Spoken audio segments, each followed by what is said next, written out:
Xenoblade Chronicles is possibly the best video game I've ever played. While there are some flaws throughout the game that even I recognize, when everything comes together, the story, the music, the gameplay, the unpredictability, it's truly amazing. Xenoblade accomplishes a unity between gameplay and story that I think is unprecedented for the JRPG genre, and that's coming from someone who doesn't typically enjoy JRPGs. But the unity between gameplay and narrative isn't the only fantastic aspect of the game. It also encompasses the characters, the writing, the environments, the world building, the combat, the music, and so much more. Now, if the length of the video hasn't clued you in yet, there will be full spoilers for the entire game of Xenoblade Chronicles. With that being said, maybe you don't want to watch the entire video, but that's perfectly reasonable. All of these sections will have timestamps in both the description and the pinned comment. Before you go, I think it's important to know which aspects you may miss depending on where you join and leave in the video. The first section of the video will serve as a contextual piece that's meant to be informative. There will be little analysis there since it will be a recap of the unusual history for the game for anyone who doesn't know about it for some reason. If you think you already know about the history of this game, then you probably already know everything that's in that section. The second part of the video, which is technically the real start of my analysis, will focus on analyzing the overall events in the story so that all of the concepts in the game analysis have a basis in the video. That section will also have subsections for each of the major areas in the game. Again, spoilers for the entire game, by the way, since I will refer to major aspects that occur later in the game during the early segments of the story. Although you may think it will be an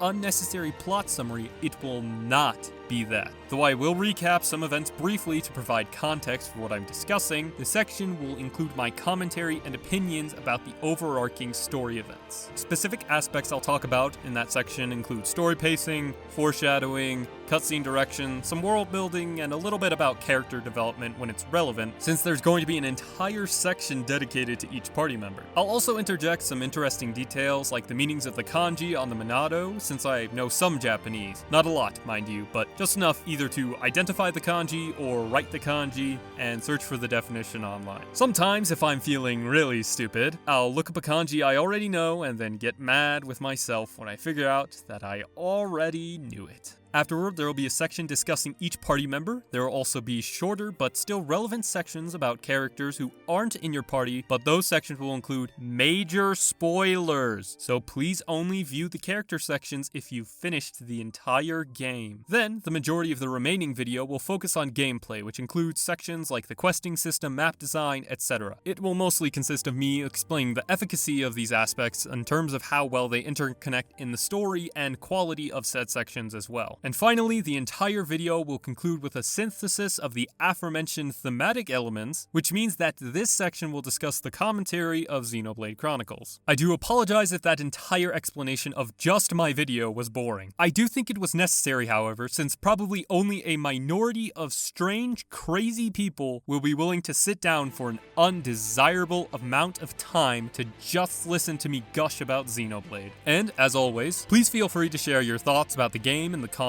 down below. No matter how long the comment, I always try to respond to y'all as much as I can. It's honestly my favorite part of this, so please feel free to discuss any of your thoughts about the video, my voice, or the video game in the comments below. And with that long-winded introduction finished, it's time to begin a too long for its own good video analyzing why Xenoblade Chronicles is possibly my favorite video game ever.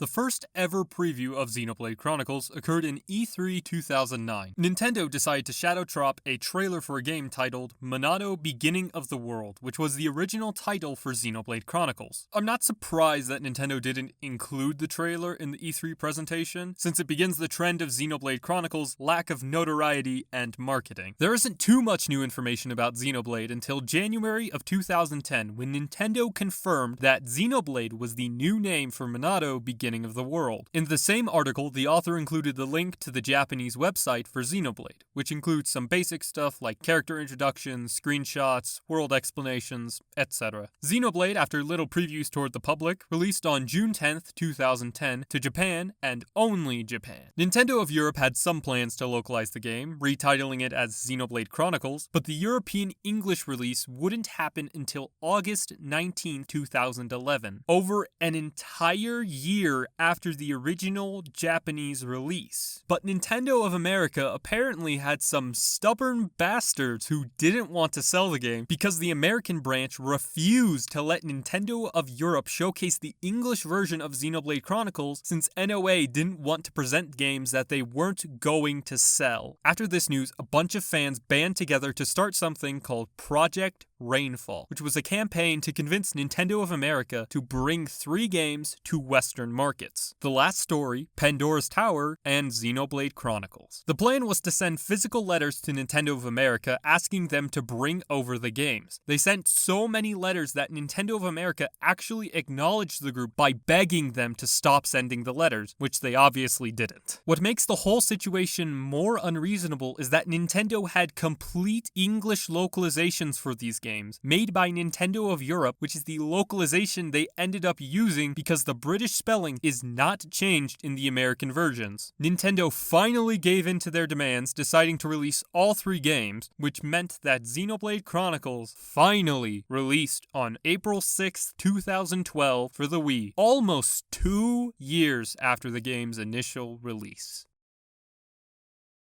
Yes, the title screen is beautiful. It's incredibly serene, but we need to move on because otherwise I talk about this title screen the whole damn video. So we start a new game and then we see the loading screen, which is the Monado with the kanji for read, Yomu, which is a cute little detail because the console is reading the disc, or cartridge I guess, depending on the version. It's nothing incredible, but I thought it was interesting since this was one of the many kanji that I searched despite already knowing it. The first shot is between 2 titans, the Bionis and Mechonis. It establishes a clear binary that's ever present throughout the story. Here, the binaries between biological life and mechanical life, but different types of binaries will crop up throughout the story. A disembodied voice, whom we'll know later as Shulk, provides narration to the battle between the Bionis and the Mechonis. The dialogue here is in the form of a fairy tale or legend, characterizing this story as a creation myth. However, the whole truth of this scene isn't fully revealed in what we, the audience, first see. The game later recontextualizes this moment, and that motif of half-truths will reappear more throughout the game and this video. For now, the prologue is a simple creation myth, providing some world building and explanation for the conflict. After Shulk's narration, the game cuts to a battle between humanoid creatures, called the Homs, and mechanical beasts, called the Mechon. The 2 are at war for an inexplicable reason. The camera here is well placed. It actually provides some creative shot composition in the form of this shot right here. The soldiers running away are juxtaposed by Dunban's sprint toward the Mechon, characterizing him as brave, reckless, and also skilled. It's a great instance of characterization because the game takes advantage of its medium to indirectly characterize someone, instead of directly stating something along the lines of, "Wow, that rather handsome fellow over there who is really skilled in combat and is also brave and sometimes a little reckless is called Dunban." The game instead implements a creative use of the camera in cutscenes to illustrate what took less than 4 seconds in the video compared to what would have taken about 10 seconds in dialogue form. Anyway, there's not many other small details here. The banter between Dixon, Dunban, and Mumcard does a fine job at characterizing the 3. Dunban is still reckless and brave, Dixon is reserved and snarky, and Mumcard is cowardly and selfish. The 3 all have distinct personalities and their speech patterns are all distinct to reflect this. The scene also, not so subtly, introduces new concepts like the Monado, which is supposedly the only weapon that can kill Mechon. This will become a bit more complicated in later segments of the game, but for now, the Monado is the only weapon capable of killing Mechon. There's an introduction to combat and the tutorials are serviceable. There isn't anything mind-blowing or subtly masterful here. They're simply tutorials with cute little graphics that convey the necessary information. It's not a bad tutorial message, but it's not amazing either. Anyway, some Mechon are killed, another cutscene plays, and Mumcard dies. Actually, Mumcard's fake-out death is a bit more interesting than that, because it actually seems like he dies. From just the start of the game, the Mechon are characterized as ruthless, so it's easy to assume that Mumcard dies here, and that's good. The game builds a false assumption that he dies because of previously established villain characterization, and then his reappearance later is a subversion of that. But it's not an unreasonable twist since there is never an explicit death scene here.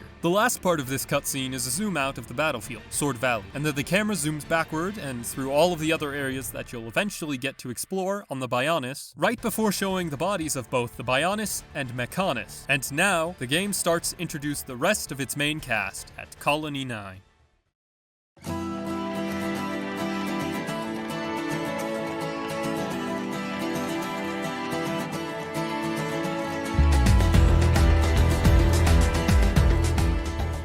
The cutscenes start off with the protagonist, Shulk, and the scene features the beautiful environments that the prologue promised from before. The scene also captures that serenity from the title screen with the dragonfly landing on the flower. It's still impressive to me that despite the lower than normal resolution for each release of the game, the environments are still so impressive. But anyway, the scene isn't too significant. It characterizes Shulk as an inventor, which actually comes up again in the plot, and also several side quests. Another aspect that Xenoblade continually does well. It always ensures that each aspect of the plot is relevant for later. What's even better is that the game often successfully creates misdirection for the audience to hide its most important twists, which is something you'll actually see later on in this section. Moving along, Reyn's introduction occurs here, but the real characterization doesn't come in yet. Right to now, he's just a bulky meathead. But it's not terrible characterization since it's only a brief introduction. After the small tutorial fight, the small conversation provides more personality to Reyn because he's so caring to Shulk here. It sets him up as the best friend character trope. But the game inherently having these tropes isn't bad. Since the game actually evolves on the concept, Reyn being a trope isn't a bad thing, and that'll become more apparent as the game continues. There aren't too many notable moments until Shulk arrives at the military district, however, because this marks Vangar's appearance. Though he's mostly a comedic character, he has a lot of strong characterization in the scene as the abrasive leader of the defense force. It actually brings me to something I want to praise about the game that would probably seem like a critique to a lot of other people. I like the automatic animations in Xenoblade Chronicles. Though there are a limited set of animations for all of the characters in these cutscenes, all of the animations are far more expressive than the automated animation in a lot of modern, story-focused games. Automated animation in cutscenes isn't really as dreadful of a concept as many might believe. Forcing developers to pour hours of animation into cutscenes that are ultimately dialogue-driven is frankly unreasonable, and automated animation provides a nice compromise between fluidity and development time, since automated cutscenes allow the developers to spend more time hand-animating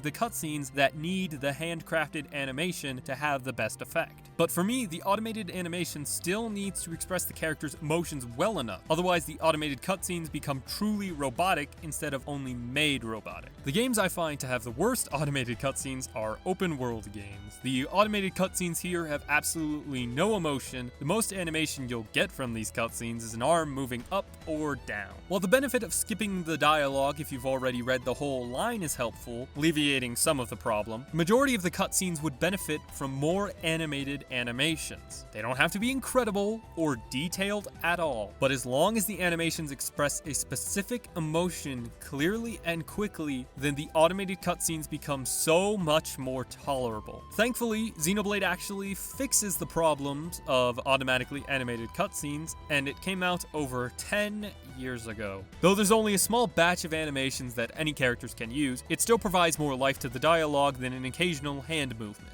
Plus, it's far more convenient to skip the lines here than in something like The Witcher 3, because it's only a single button press, and the game actually tells you what button to push. Spoiler alert, it's A. Okay, I think that's all of note for the Vangar scene, but the next scene with Dixon is a little bit more interesting. With the foresight of Dixon's eventual betrayal, the scene has more interesting aspects than the small lore dump about the Monado that actually sets up the future Monado arts and cements Shulk's status as an inventor because he was able to predict the Monado arts accurately. The other interesting aspect is that the scene between Dixon and Shulk is another example of the game ensuring that every single scene is significant. It alludes to Dixon's loyalty to Zanza since he encourages Shulk to continue researching the Monado, eventually leading him down the path that Zanza intended, which is so significant because it's a small hint towards Dixon's betrayal. Yet the game is so masterful at hiding this aspect that the scene just seems like a normal world-building scene, until you have the hindsight of the entire game. The flashback Shulk has of Dunban arriving back at the colony also aids in the Zanza plot twist, though more explicitly than the prior scene with Dixon. The flashback provides an aura of mystery surrounding the Monado, and it also sets up an idea that the Monado may be sentient, although any theories a viewer would have at this point would just be conjecture. The next set of scenes focus on Dunban and Fiora.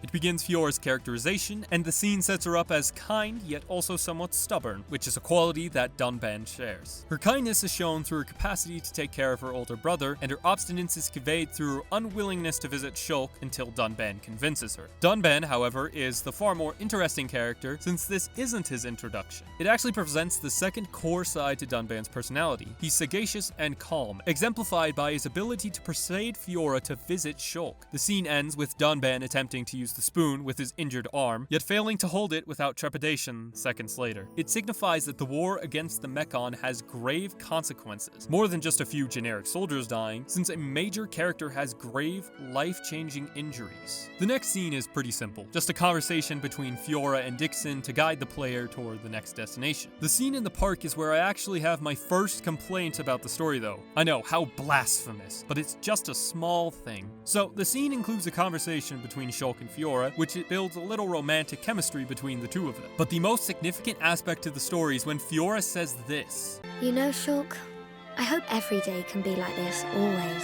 That line is such a cliche in storytelling. When a character in a peaceful town is enjoying the serene days, and then everything changes when an invading force attacks. Now, implementing tropes into a story isn't bad by itself. Hell, I'd be a hypocrite for saying that because I love Reyn's character, but he is absolutely the best friend trope incarnate. For Reyn, I don't mind the trope because he has interesting character interactions with characters other than his best friend Shulk. In fact, I'd argue his character interactions with Sharla sometimes are better and more prevalent than his interactions with Shulk, not to discredit the weight and craft of those interactions. And because of the diverse, meaningful interactions with party members other than the best friend character, I don't mind the trope. The trope in the park is somewhat similar though. It sets up interesting emotional conflicts for Shulk after Fiora's death, so I enjoy that. Yet Xenoblade has a plot that prides itself on unpredictability, and I mean good, foreshadowed, well-developed unpredictability. So to have a trope like this that so blatantly outlines the future events of the story is rather boring and unbefitting of a plot like this one. The end of that scene though takes us to the next scene where Shulk and Fiora find Reyn back at the research lab, and it is incredibly dense, so there's going to be a lot about this section. First off, Reyn receives a lot more characterization as someone who is clumsy and rash due to his willingness to touch the Monado without little consideration. It's one of his major character flaws, and I think it's perfect for Reyn. Character flaws like these are so integral for a character's personality because without them, characters become these perfect do-good husks that are incredibly annoying and take away from the story's potential to develop them because they're already so gosh darn perfect. Anyway, after Reyn flails around, the game introduces another significant aspect of the Monado. It can't cut people. Now, this point is very vague because when I first heard this, I thought, oh, that makes sense, because they're from the Bionis. Well, I was either wrong in my assumption, or the game is a little inconsistent in the rules on what the Monado can and cannot injure. I'm more likely to believe that it's just a mistake on my part, since the game never explicitly said what I thought, and Homs is the only species that the Monado can't explicitly cut through. Although, it is still somewhat odd that the Monado can't injure Homs, yet somehow it can kill other living organisms from the Bionis, like crabbles, brogs, and caterpillar. After that, Shulk bumps the Monado against the table, and he has a vision of everything to come in the game. The kanji that appears on the Monado is hata, which means machine. It's the same kanji used for the enchant art as well. Not only that, but it appears in the Mechonis' Japanese name, Kishin, literally translated as machine god. The aforementioned kanji, hata, is the most common symbol you'll see on the Monado. So if I don't point out the symbol in a cutscene, then it's either a symbol I've talked about before, or just this one yet again. Now, onto the actual visions. They were surprisingly cryptic on my first playthrough over 5 years ago, despite the fact that they revealed the existence of Egil and ergo Makna. The visions are fast-paced enough that no one is really going to notice every single scene, so it's a good sense of misdirection, especially since the rules for visions aren't clearly defined yet. Afterwards, Shulk and Reyn head toward Tephra Cave to gather some ether cylinders, and Fiora meets them at the cave entrance, holding the cylindrical tubes they forgot to bring. While there isn't too much here, it does establish more of Fiora's character, setting her up as a responsible, almost maternal character for Shulk and Reyn. Not only that, but there's also this line. I knew she didn't trust me. Which will tie into something else later, just not very subtly. The journey through Tephra Cave isn't terribly interesting, so I'm just going to skip to when the party arrives at the ether cylinder station, where two robots awaken and attack the party. Shulk ascertains that the machines aren't Mechon and most likely didn't activate because of them, which is a much better way to set up the Mechon invasion than, you know, Shulk, I wish every day could be like this one. But after the encounter with the robots comes the best part of this section, the Mechon invasion.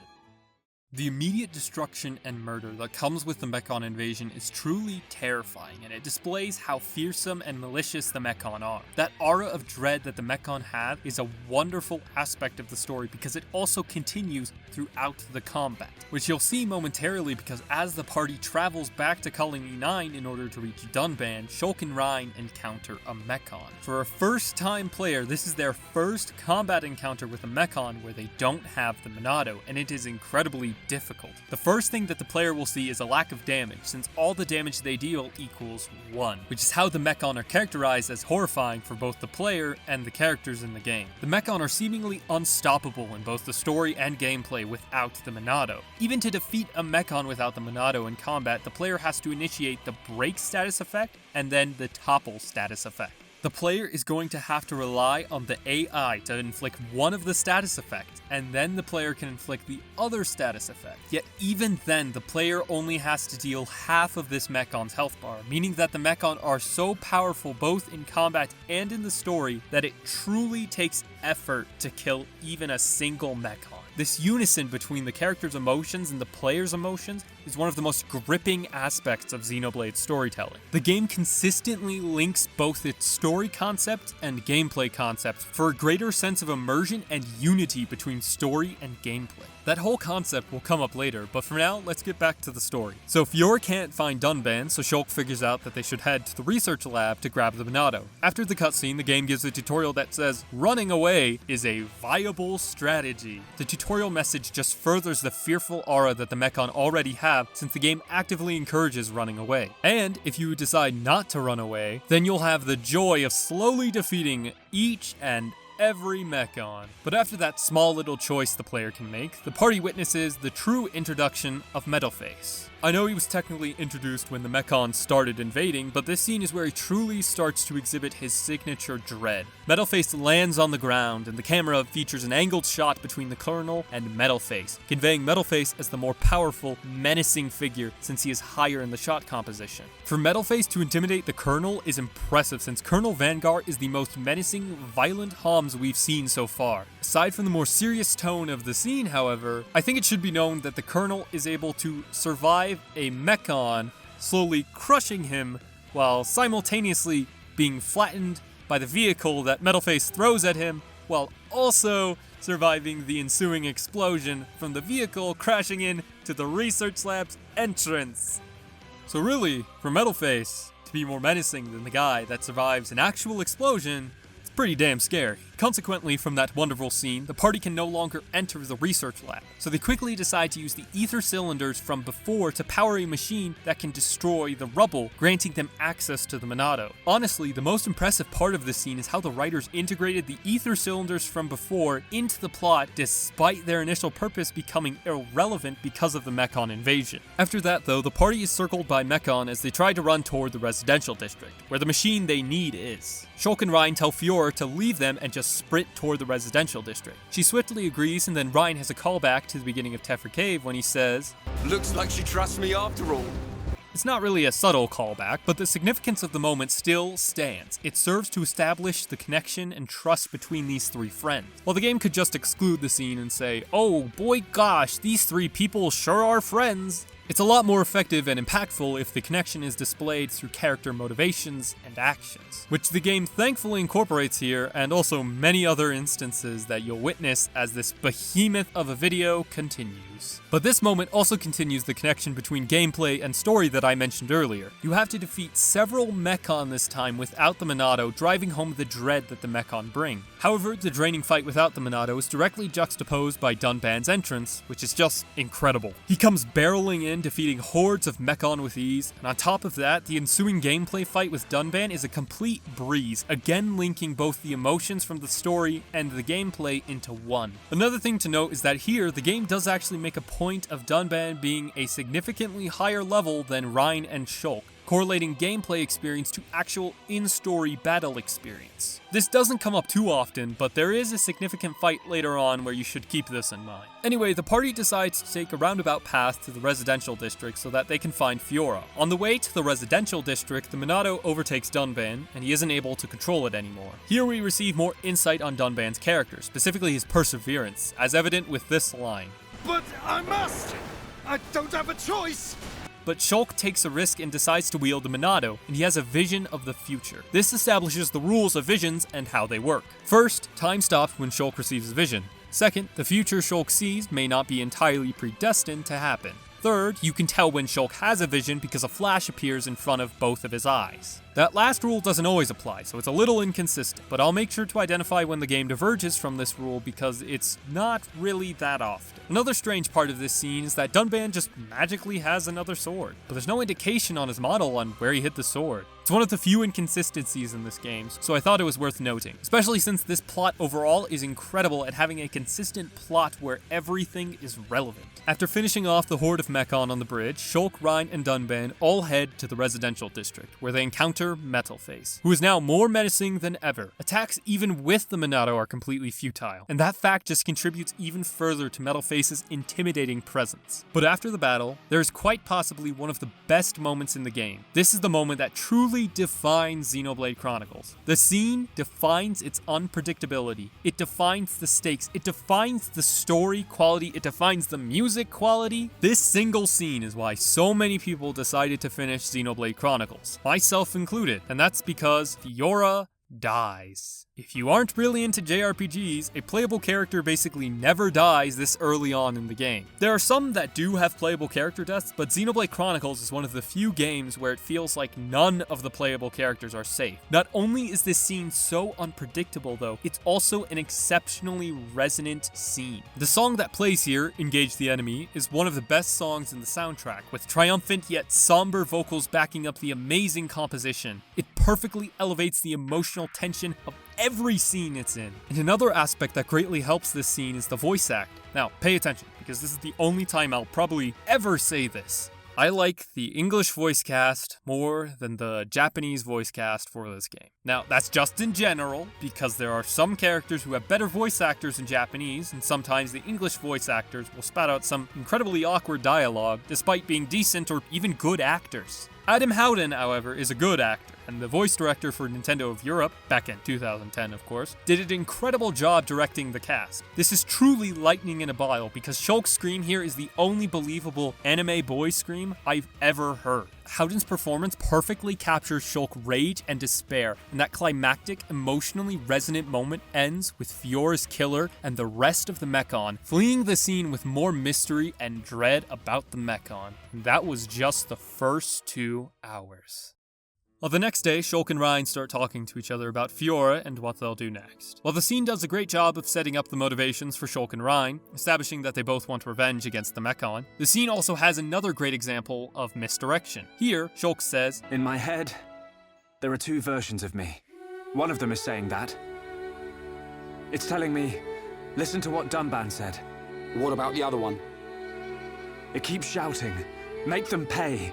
Destroy every single one of them." While on a first playthrough, you would interpret this as a setup for Reyn's joke right after, the other voice Shulk refers to is most definitely Zanza, since it keeps shouting to kill the Mechon, hinting at the more violent and destructive tendencies of Zanza. It's so detailed how the writers already have hints about Zanza, someone who doesn't become relevant at all until much later, and it also reinforces that everything is relevant to the story. Afterwards, we get a scene of Shulk and Reyn heading back to Colony 6 because Metalface flew off in that direction, and the camera pans back to reveal Dunban, who says he'll join them later. It's a small character moment for him, which reveals that Dunban, though wise, is still controlled by his own emotions of anger and revenge.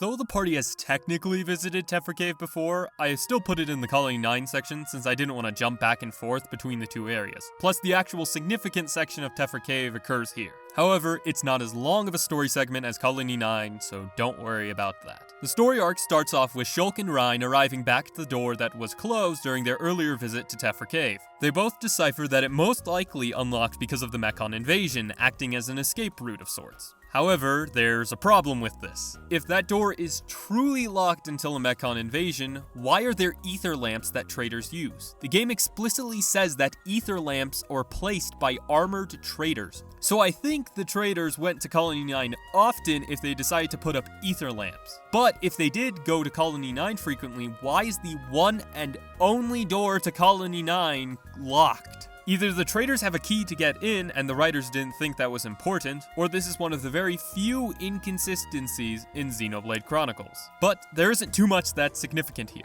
The next scene just discusses the ether lamps and adds more to the world building. It does actually provide a reason as to why there aren't traders here later on, so I'll commend the writers for that. After a little exploration, the two stumble across some Defense Force corpses, illustrating that Tephra Cave is filled with actually dangerous monsters. Not only that, but it does provide a little more world building with the whole return them to the Bionis bit. There isn't anything too intriguing, however, until Shulk's dream. Here, the story starts to flesh out a little more about how the visions work, and only vaguely. The scene alludes to the idea that Shulk is capable of changing the future, but the concept isn't proven until much later. Later in the dream, Shulk sees Reyn run away from some arachnos, and then a giant arachno penetrates his weapon, killing Reyn. Now, here Xenoblade continues its air of unpredictability because it constantly fluctuates between whether or not one of Shulk's visions will become true. His first vision on the bridge didn't come true, but the one where Fiora dies follows through. So, since the game already established that it's entirely willing to kill off a prominent, playable character, there's actual uncertainty and tension about Reyn's fate.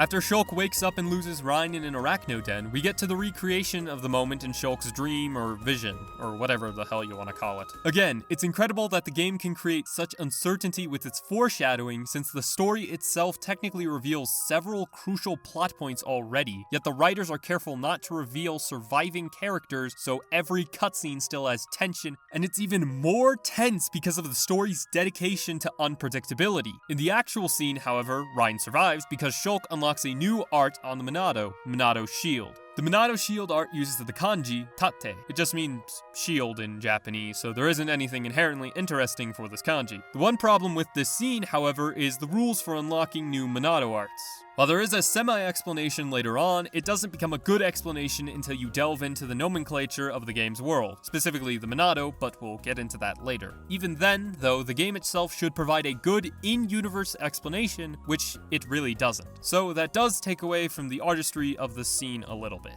After that wonderful scene, Shulk and Reyn arrive on the Bionis kneecap, and the cutscene displays the true magnitude of the two titans, and it's frankly beautiful. The one incredible detail in this scene is the allusion to Zanza when Shulk says, "our enemy." It's another moment of wonderful misdirection since it can signify Shulk and Reyn, or Shulk and Zanza. This section of the story ends with the scout Mechon spotting Shulk and Reyn and reporting back to a mysterious, towering Mechon, who proceeds to eat a Defense Force soldier, setting us up for another beautiful vista to explore.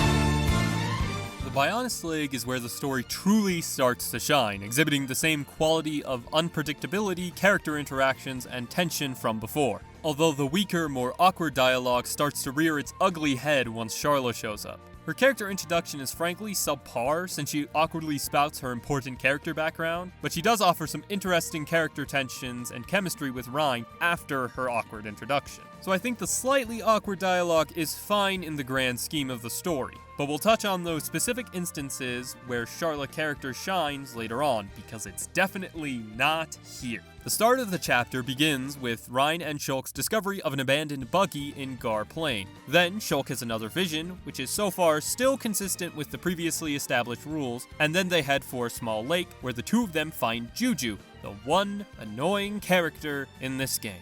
Frankly, his English voice actor doesn't help because it makes his character sound whiny and entitled. It somewhat invalidates any genuine character development he receives because his annoying character traits are the features that the game decides to showcase the most, like his awful complaining and his stupidity and his susceptibility to being kidnapped. He's truly what makes this chapter worse than what it could have been. He doesn't become annoying right now since he just gives directions to Shulk and Reyn to the refugee camp.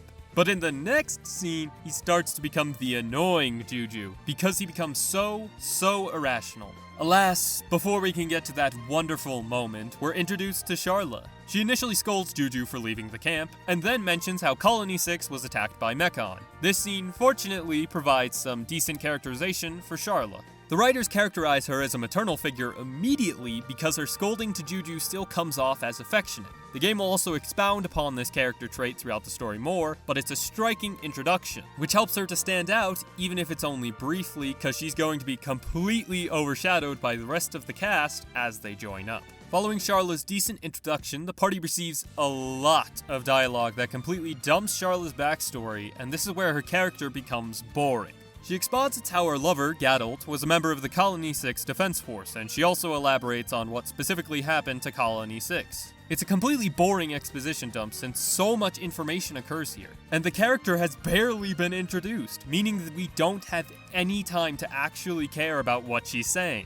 And for that reason, her backstory is boring rather than emotionally resonant. The writers do include significant and interesting payoffs to her backstory, but it doesn't appear until much later in the story. So for now, all of the information she provides is rendered useless. The one interesting detail from this conversation is the comparison between Gadult and Reyn that carries through the entire narrative, establishing a romantic chemistry between Reyn and Sharla. However, the one weak aspect here is that Sharla is far too explicit about the connection far too early. A more significant and impactful comparison could be a camera cut from a flashback of Gadult in the past to Reyn in the present. And that kind of composition isn't too strange for Xenoblade because it already includes a lot of creative shot composition that does result in more subtle and less explicit storytelling. Juju then does something useful for once and interrupts Sharla's monologuing by driving away again with the buggy. And the group, now with Sharla, pursues him. After ascertaining the direction of Juju's escape, Shulk has another vision of Juju's capture after Ragale Bridge. So the party rushes towards Spiral Valley to find a tentacle Mechon there, holding Juju captive, which initiates another fantastic scene that both demonstrates the combat capability of the party, but also the fantastic chemistry and relationship building among the cast. The two key aspects of the scene are the choreography and the camera movement. Combined, both of the features illustrate the combat capability of the cast due to their coordination, and the camera movement even has a segment where there's one continuous shot, further demonstrating the coordination of the party because of the continuous flow that the single camera shot provides. The first part, before all of the wonderful choreography, involves a new Monado art, which is Monado Speed. The kanji here means toku, which is the word for swiftly. After the introduction of the new kanji, the true portion of the scene begins. It starts with Shulk and Reyn circling around Sharla, and then transitions to the entire group fighting the tentacle Mechon. The first portion starts with Shulk, and then the camera seamlessly transitions to Reyn for a little bit, then to Sharla, ending with a combined effort to cut off a tentacle between Reyn and Sharla. Since the scene is able to create an uninterrupted flow between all the party members, the story is able to display the capability of the party without stating words or otherwise. Not only that, but the ensuing fight isn't as difficult as fighting a phased Mechon, so the only special status condition that the party needs is Monado Enchant, ensuring that the scene takes full advantage of the video game medium because it integrates both cutscene and gameplay into one seamless scene with a clear direction, displaying the team's coordination. These kinds of scenes are when Xenoblade is at its peak of storytelling, and the story continues the momentum throughout, even in some of the less interesting parts of the story. The scene after the first phase is a cutscene, which I think should have been a hand-animated cutscene, since the placement of an automated cutscene takes away from the tension and excitement of the amazing moment. But it's still a minor detail in an otherwise spectacular encounter. After defeating the second phase of the tentacle Mechon, however, the party finds Juju, but then a new faced Mechon promptly ambushes the party, stealing Juju away in the end. Before his kidnapping, though, the new faced Mechon talks to the party, and he reveals that he has a name, Zord. His introduction is interesting since the writers decide to give Zord a distinct personality, and this is a feature that the writers will continue for the other faced Mechon. Zord's introduction reveals that he is cocky, nonchalant, and playful. Although there isn't much of note to point out other than the fight with Zord, the player is capable of inflicting break and then topple on Zord if they have a full party gauge, which is the actual key to damaging faced Mechon. Now, I've thought about this mechanic for a while, and at first I thought that it didn't connect to the story because no weapon, including the Monado, can cut through face Mechon armor. Although, after more consideration, I think it actually still connects to the story since the Monado has been shown to cut through a face Mekon's face, as demonstrated by the encounter with Metalface in Colony 9. Now, when a face Mechon is toppled, their actual face is much closer to the ground, meaning that the party is actually capable of hitting its face. However, the party can still attack the faced Mechon from anywhere on its body once the Mechon is toppled, so I still think that aspect of the fight doesn't connect to the story, which is disappointing considering that the entire game connects the story and gameplay so well in most other areas. But after the fight, Juju's kidnapped, and the party begins their trek to Colony 6.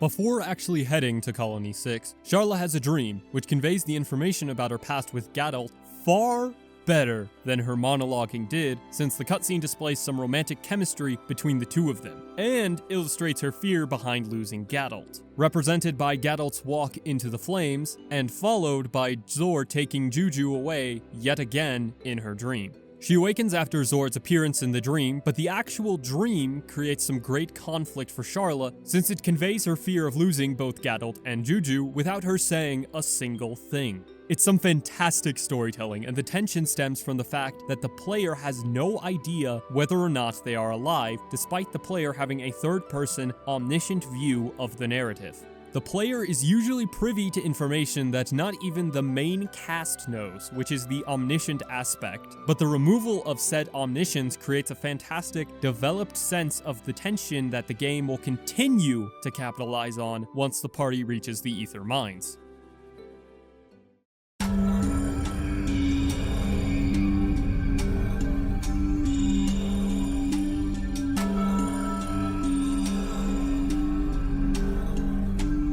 The Ether Mine segment is another great display of the unpredictable, tension-heightening, character-driven, well-executed storytelling that Xenoblade Chronicles has shown and will continue to show, which is in part due to the tension that occurs between Atharon and the rest of the party, resulting in some more misdirection that constantly builds to a satisfying outcome.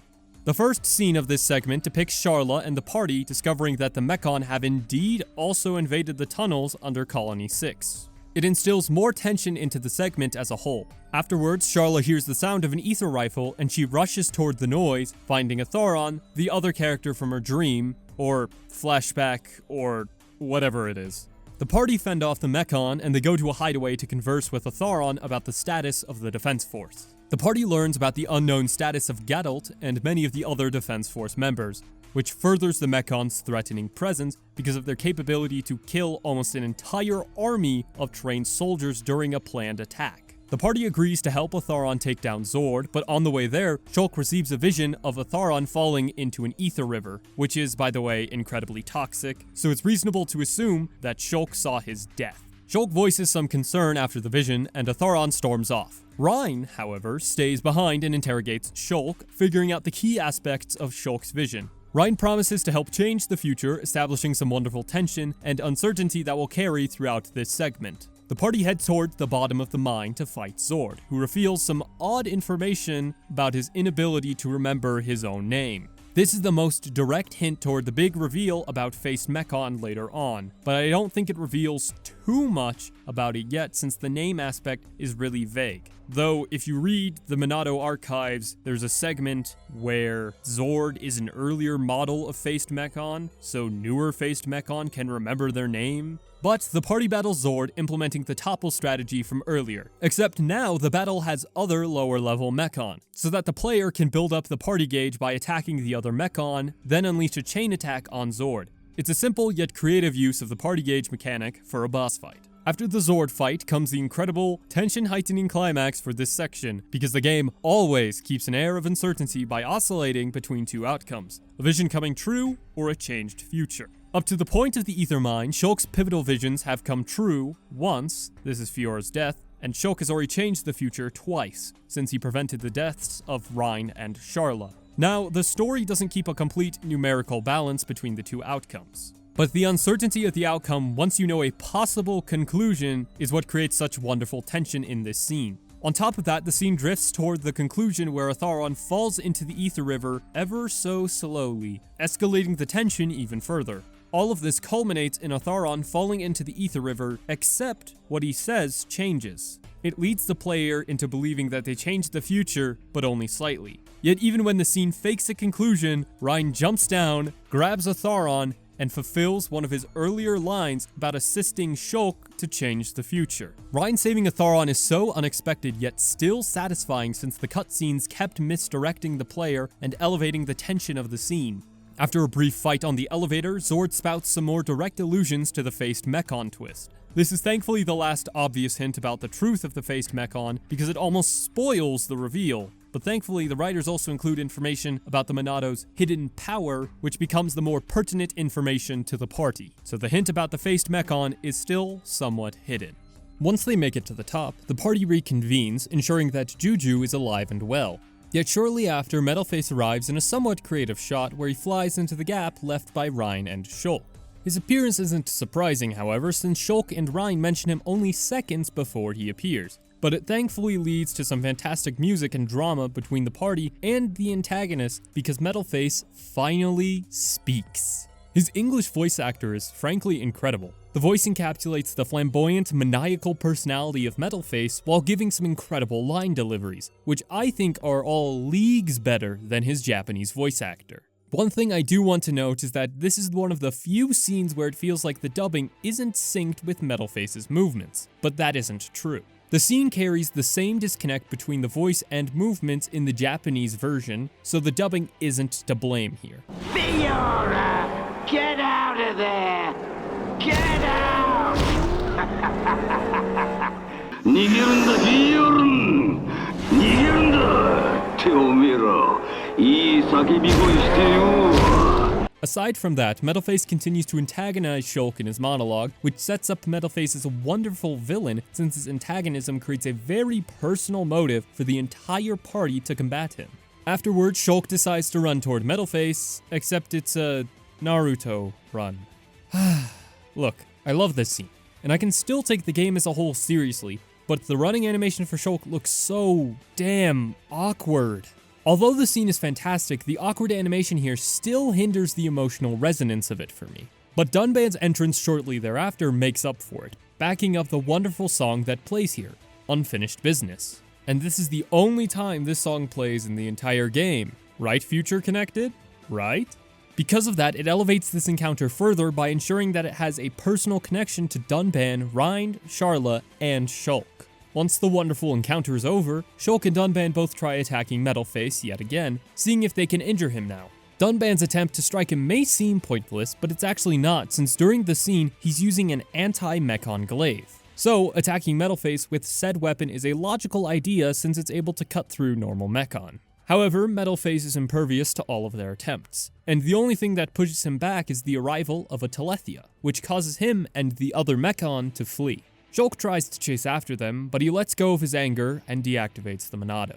The end of the scene displays Alvis conversing with the Telethia that attacked the Mechon moments ago. Since this scene with him isn't discussed with other characters throughout the game, it works as a way to hint at Alvis's true role that will be revealed later on. On top of that, since this is technically Alvis's introduction to the player, it becomes a hidden clue for Alvis's reveal later in the narrative, because he receives a second introduction to Shulk and another introduction to the rest of the party, resulting in more wonderful misdirection. In the final scene, Shulk has a vision about visiting an island at the head of the Bionis, while witnessing himself cutting through Metalface's armor. He informs the rest of the party, and Dixon, who just so happens to be wise about the entire Bionis, suggests that Shulk's vision occurs on Prison Island. The party believes him and begins their journey to Prison Island.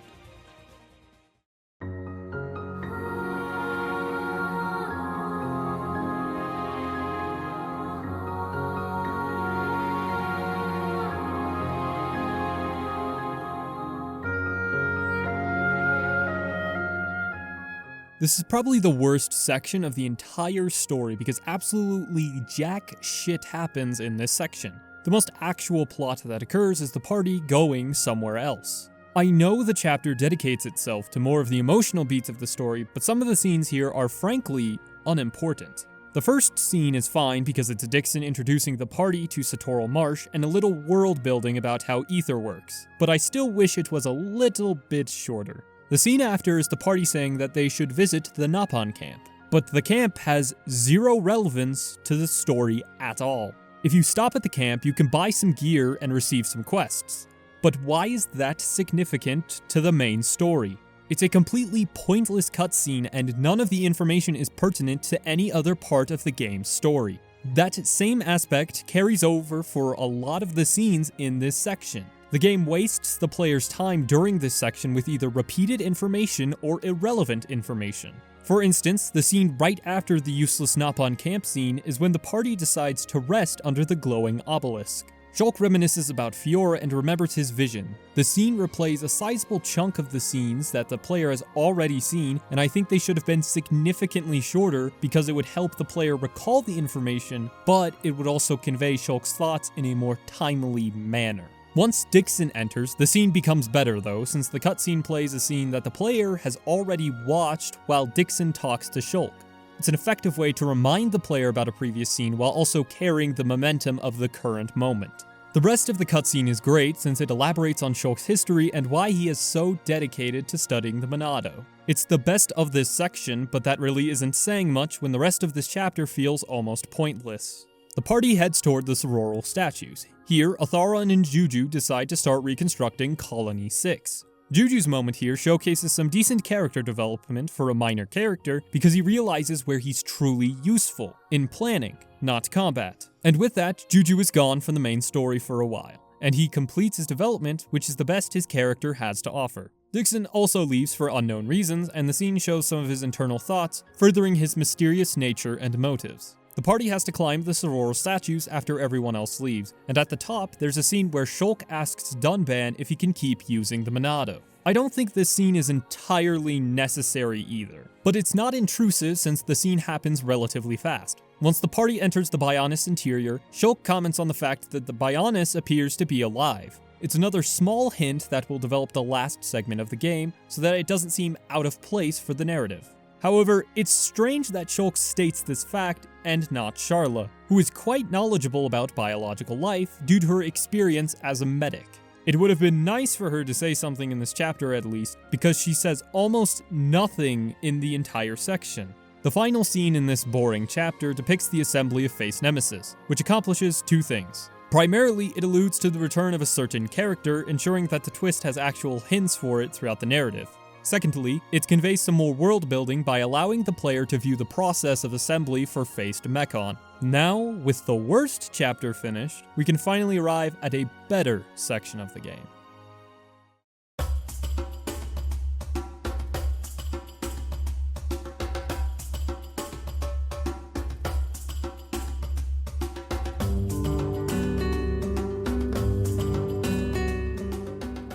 This area has one of the weaker parts of the overarching story due to its lack of unpredictability, but it's still much better compared to the previous chapter. This chapter as a whole has some great new character introductions and chemistry among the cast. The first scene is really what kills any mystery that the chapter attempts to create, since it reveals Melia's race, which is supposed to be a significant mystery to both the party and the player. The mystery becomes so important that the player can't even change Melia's headgear once she joins the party.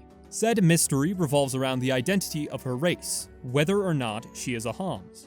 The first scene depicts Melia and a few guards fighting in Telethia. The guards have wings that attach to their heads, so based on that detail, it's fair to assume that maybe, just maybe, these characters aren't Homs. Now, that doesn't deconfirm the Melia Homs theory, but these guards address her as Lady Melia, so her title implies that she may be of royalty to the strange, non-Homs beings that accompany her.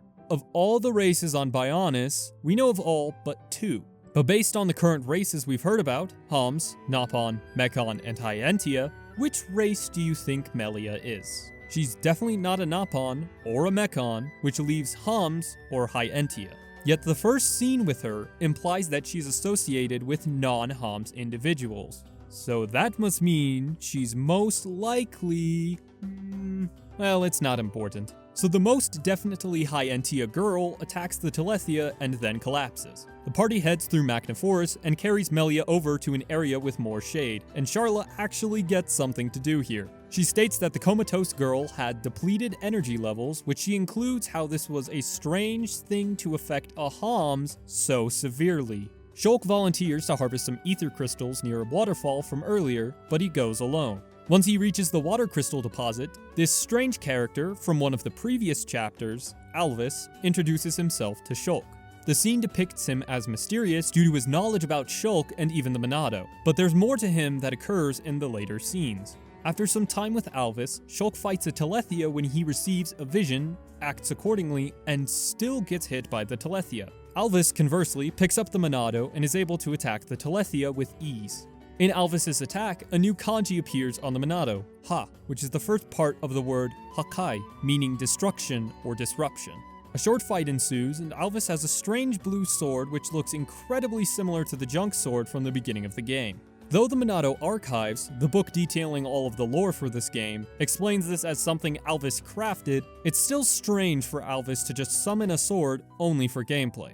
But after the fight, there's a fantastic cutscene featuring another hint toward Alvis's true identity, because the camera cuts to him when he says, immaterial. But I still appreciate it since there are a lot of hints about his status as an AI later on in the story, so I still think it's subtle enough to be considered an engaging twist here. Shulk and Reyn join up with everyone else, and then we get a fantastic scene between all the characters that perfectly showcases their chemistry. First, Sharla revives Melia, and the group surrounds her as she wakes up. Shulk begins talking to her, but she slaps him and apologizes after the fact. Shulk continues his carefree attitude, and Reyn is quick to judge, fitting his previously established rashness and impatience. Melia strikes back with a witty response that I hate to admit actually made me laugh a little bit.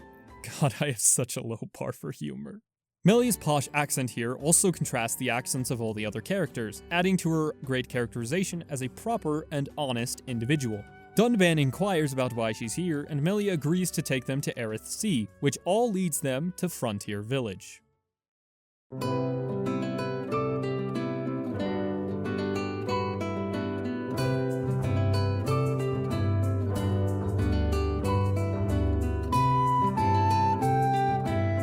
The section here has some less interesting plot lines, but they still exhibit the great character interactions that the story boasts. It just isn't as engaging or rewarding as the rest of the story, since the rest is so fantastic. The beginning reinforces that Melia is very much not a Homs. The Nopon refer to everyone else in this part as a Hom-Hom, and they refer to Melia as Bird Lady. The distinct difference should essentially confirm that Melia is not a Homs, yet the story continues to treat it like a secretive plot point that has yet to be revealed.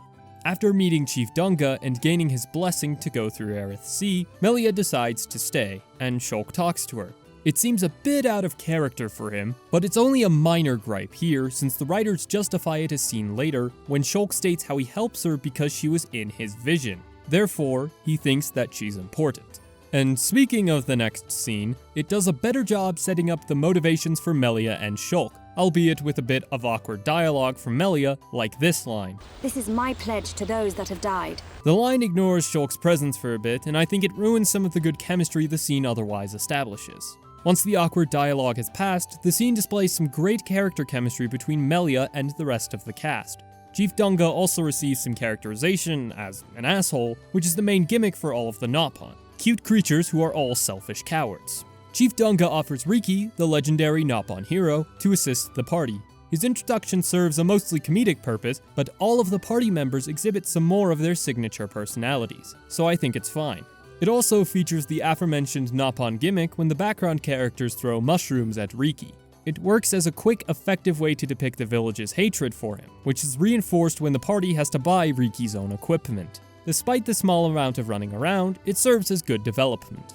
While the party leaves Frontier Village, a scene awkwardly begins where Riki states his motivation for fighting the Telethia, which is that he has to repay his debts. It's a decent motive, but it will seem less decent once he joins the party permanently, since he has the least personal incentive to fight the Mechon. In comparison to the other party members who are all motivated by revenge, Riki's motives are rather lacking. The next set of cutscenes occur at the Decayed Forest when the party fights the Telethia. The start establishes some more world building about ether, mostly reinforcing that ether acts as a kind of energy, and the lack of energy leads to decay. I think the idea of ether in the world is implemented wonderfully. Moving along, the next part isn't as good because it leans back into the Melia is definitely not a Homs, have you realized that yet? Plot point. The reintroduction of the plotline allows Sharla to explain how her powers work, which is good, but I wish they had removed almost all of the other parts where the story alludes to her true identity. If the writers removed almost all of the other hints, I think the reappearance in this scene would be warranted. After damaging the Tephra a small amount, a great scene finally happens. Melia begins to give up, and Shulk helps encourage her. But I think that's an oversimplification of the gravity for this scene. It sets up again how all the party members, except for Riki, join the party for revenge. The game doesn't vilify the main cast, however. Instead, they're humanized for desiring revenge. I think it's a great execution on the motif, since you'll find often that in revenge-centric narratives, the people who seek vengeance are violent and unjustified. But while Xenoblade depicts the consequences of vengeance later, it sets up the empathetic aspects of the vengeful characters much better than other narratives. Once the Tephra fight concludes, we're treated to another combat encounter, depicting the great coordination between all of the party, now including the new additions like Dunban and Melia. Melia has some closure for her dead friends, which ends that plotline on a satisfying note. The other thing to note here is the chemistry between Reyn and Riki, which is one of the better relationships the writers develop for the little Napon. And once the party arrives back, Riki receives his forced motivation to continue with the party. Melia also says that she'll fulfill her promise all the way back from the beginning of Makna Forest, giving her a reason to continue with the party for a little while longer. After arriving at Apex Lake, the party transports to Eryth Sea, and there's a small scene with Lorithia in the Tephra laboratory. The shot is ambiguous enough not to reveal Lorithia's malicious intentions completely, but the small hint ensures that her loyalty to Zanza is developed and important to the game. One last thing I want to mention is the optional Monado art Shulk can unlock by completing the quest Mystery of Makna Ruins 4. The art is Monado Eater, and the kanji for the art is ta, as in the verb taberu, meaning to eat in Japanese. Except this form of the kanji has an extra radical on the leftmost side. For those of you who don't know what radicals are, it's the rectangle on the left. Despite the extra radical, the two kanji carry the same meaning.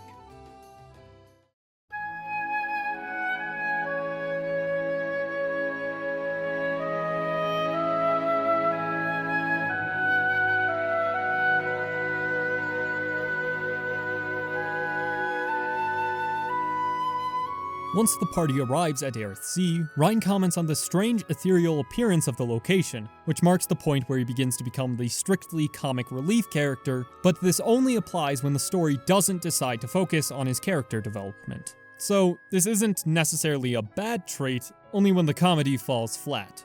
Shulk then informs Melia of what's happened to them and why they want to visit Prison Island, which is a quick way of ensuring that all the party members are informed.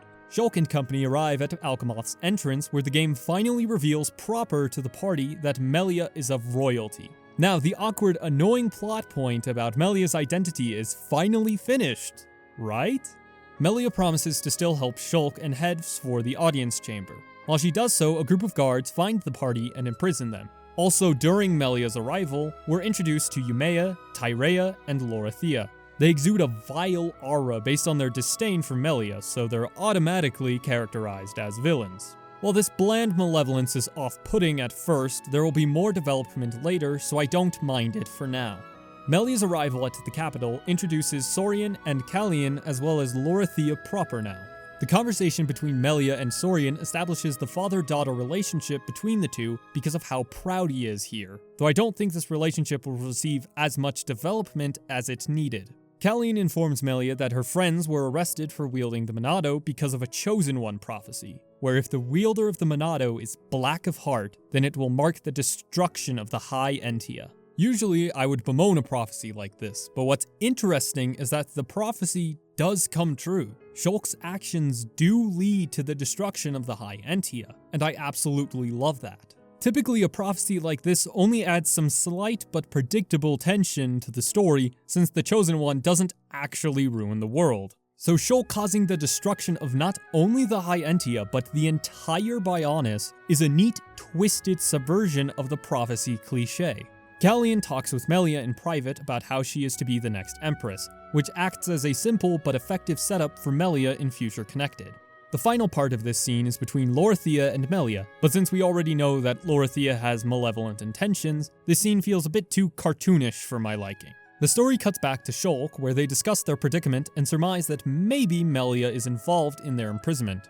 Shulk denies this though, which acts as a way to show the deep connection he has with her because he's begun to trust her, despite pessimism being one of his core personality traits. Afterward, Alvis is revealed to be the Divine Seer, and it adds more mystery to his character because the last time we saw him was in Makna Forest, far from Alcamoth where he was supposed to be. After he leaves, an Imperial soldier barges in to proclaim that they've lost contact with a transporter, requiring you to complete a filler quest in order to continue the story. It's a boring and unnecessary story quest, and I think it's only there as an excuse to give you some freedom to do something else before the story escalates to a point where you can't go wherever you please. But I still think there were better ways to implement this than a superfluous story quest. Allowing you to travel to any landmark with your entire party after a story cutscene is a better alternative for this, and it would even allow players to either continue the story or explore some more if they so desire. The scene that occurs during the pointless quest, though, gives us a glimpse of Alvis's foresight. He tells Saurian that he can't quite see the fate of the Bionis, but that there is still hope for the Bionis with Shulk and Melia, which is a complete lie, and we'll see that once Alvis's allegiance is tested. But said lie causes Yumea, Saurian, and Kallian to seek the people's approval for Melia. Yumea, in all her evil plans, proposes the trial of the tomb, which the other two exposit how the trial is completely dangerous. Melia agrees to the trial, and then we get a preview of the masterfully malevolent Yumea's most malicious meditations, and it's so unnecessary. There is already a scene where she conveys her distaste for Melia, so it adds nothing to her character. The party, finishing up their pointless time-wasting quest, decides to head back to the capital because, ooh, Riki tired! Wow, what an excellent way to make the quest relevant to the plot. Once they all get back, the Crown Princess ceremony begins, featuring the abhorrent 2D image crowds that I even disliked on the Wii version when I first played it. But after that, the game finally gives us the reveal that Melia is of royalty after all of the explicit, obvious hints. So I'm just glad it's all over now. After the ceremony, Shulk foresees Melia's death in the tomb. Then, Yumea has a conversation with Tyrea, revealing that her hatred for Melia is because of her mixed heritage. This scene, in contrast to the one in the audience chamber, is necessary because it reveals more about her motivations, and it involves everyone's favorite cliché: fantasy racism. I don't think it's a bad inclusion for her character, but the cliché occurs so often that I usually question how effective or necessary a racism plotline is. My biggest problem is that when implemented, the idea is between two races that really aren't that different. Or in a worst case scenario, fantasy racism can become white person here hates white person there. Thankfully, Xenoblade implements fantasy racism between races that have actually different physical attributes, though I think there will be a better version of this in Future Connected. During Yumea's racism monologue, she includes some world building about who or what the first and second consort are. And it's essentially a system that has a Homs partner and a High Entia partner for the ruler to... frick. Yeah. I think the world building fits well within the monologue, so I don't have a problem with it here. However, Kallian overhears this conversation and he'll inform other people about it later. We return back to Shulk and company in their cell, or something, where there's another mystery about Melia's lineage. Except I prefer it here since it's not meant to be a plot twist. It's something that we, as the audience, already know. So it's a neat way to display the characters deducing some answers of what we're already privy to.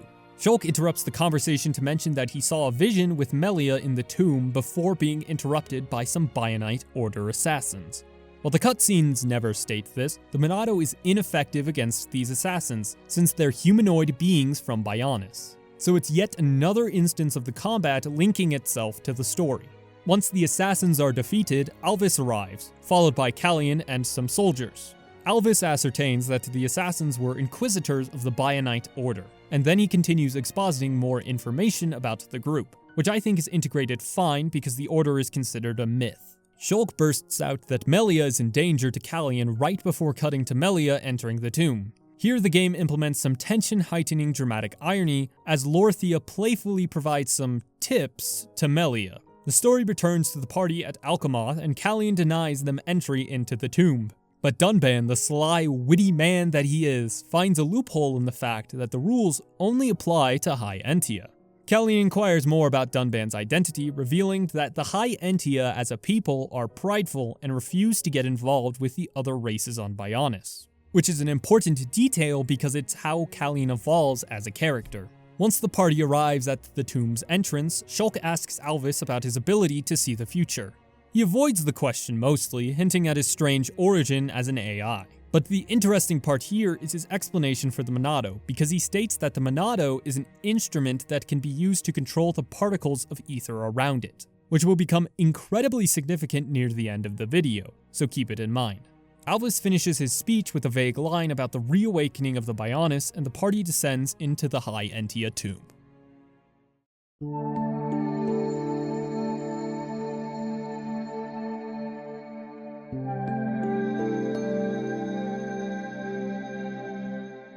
After Melia enters the tomb successfully, the party arrives at the verification device. Reyn, being resorted to comic relief haha stupid character, presses a button, causing the party to fall down into the depths of the tomb. While I hate to admit that I actually found this scene funny, reducing Reyn to a stupid character is an oversimplification of his personality, and I don't think it services the story enough to warrant this slight change in personality. The next scene is when Melia arrives at the end of the tomb. She meets a digital recreation of her ancestor who's delighted that the Hom's DNA integration has worked so well, which acts as a small and well-hidden hint about how Telethia are born from High Entia. Tyrea interrupts Melia, asserting that half-Hom's High Entia are not worthy to rule. The story returns to the main party, featuring some small but neat character banter between them all, and each of them comment on Reyn's stupidity from moments ago. The cutscene caps off with Shulk's somber reply. Melia needs us. The dialogue furthers the deep connection and trust that Shulk has with Melia because of his serious attitude during the scene. And Shulk's seriousness is reinforced by the preceding scene once the party defeats the Orluga guard. Whether or not the connection is mutually romantic, though, is entirely up to interpretation. Finishing off the tomb's guard now brings us to the reunion between Melia and the rest of the party, just in time to hear Tyrea shout about Melia being half Homs, swiftly wrapping up any confusion about Melia's identity. I appreciate the half Homs revelation for the party here because it's a quick plotline that ensures everyone in the party knows the same information that we do about Melia without having a long, drawn-out mystery that's frustrating and predictable. After the fight with Tyrea and the mystery Telethia, Alvis prevents the Telethia from destroying itself with some unexplained magic. Tyrea escapes and the team all have a joyous reunion featuring a heartfelt moment between Riki and Melia, preceded by a joking interaction between the hero pawn and Reyn. All of this is great. I love seeing these characters brimming with distinct personalities just interacting with each other. It adds more to their emotional connection, fleshing out their characters and personalities through heartfelt moments like these. And after that short but wonderful scene, we return back to Alcamoth.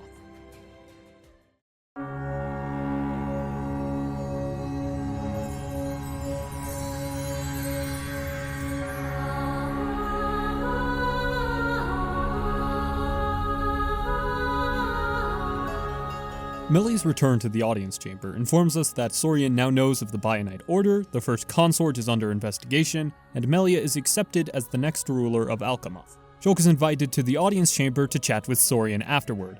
There, the two discuss the prophecy of the Bionis' reawakening further, and it brings into question some of the validity of Shulk's quest for revenge, because satisfying his thirst for vengeance could lead to total extinction, and well, it technically does. Which I think is so creative because most narratives would shy away from filling a twisted prophecy like this one. At the end, Saurian exhibits more of his paternal qualities, asking Shulk to be Melia's friend. I think Saurian should have had more moments depicting him as a father figure, but what we have isn't terrible either. We cut to a dark room that features a mysterious, new-faced Mechon that we haven't seen before.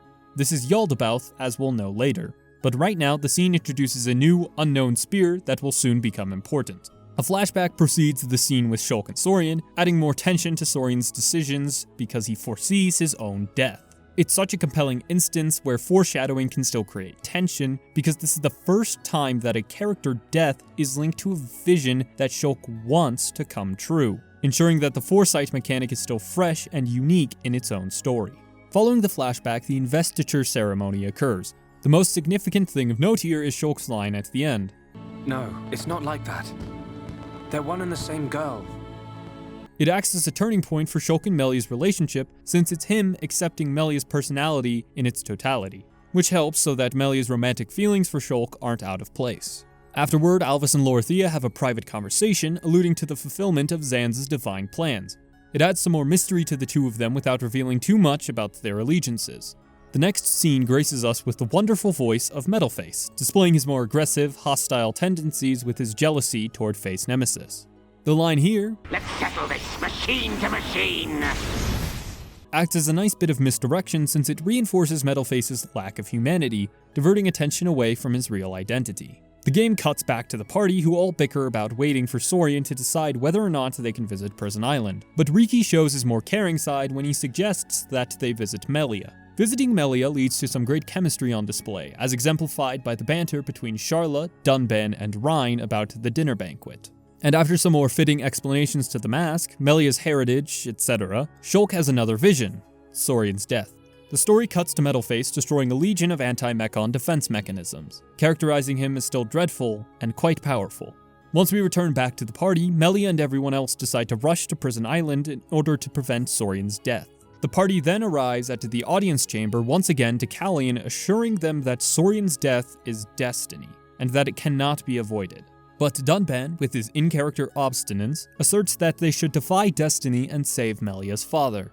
Before they can go to Prison Island, they have to activate 2 seals, which has always been weird to me, because if the 2 seals need to be activated, why didn't Saurian have to activate them beforehand? I don't know. It's a small inconsistency that I think is mostly there as a gameplay moment more than anything, but the error is still bothersome to me. Once the forced-in gameplay requirements are done, the party finishes off Alaya, revealed to be an ancient creature who's guarding something on Prison Island, and they all use the transporter to finally visit the fated place.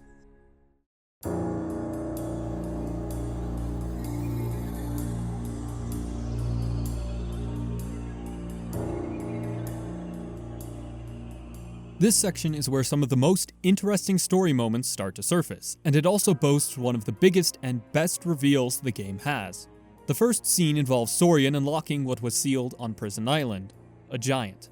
It's a strange reveal that receives more explanation later, and I think the added uncertainty about the sealed giant is great. Saurian then proceeds to activate some type of seal, casting a shield that protects Prison Island and prevents any Mechon from entering. We'll also learn later that the giant is the one who powers this shield because his death stops the shield from functioning. The preceding cutscene fleshes out more of the lore behind the island in a natural way while also hinting at the truth behind the High Entia race. As for the lore, it fits well in the conversation due to Riki and Reyn's comments about the statues, so Melia having a serious tone to these nonchalant comments is fitting for her character.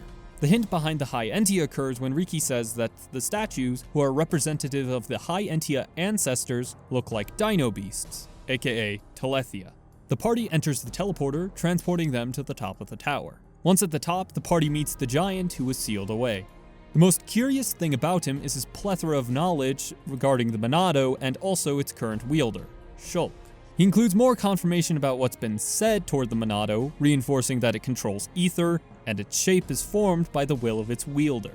He says that he knows everything about those who wield the Monado, but a lack of trust is introduced to his character right at the start when he curiously knows that Melia is to be the next ruler of the High Entia, a fact which he shouldn't know based on what he's told the party. But it's such a small, insignificant line that I consider it hidden enough to be a commendable decision on the writer's behalf.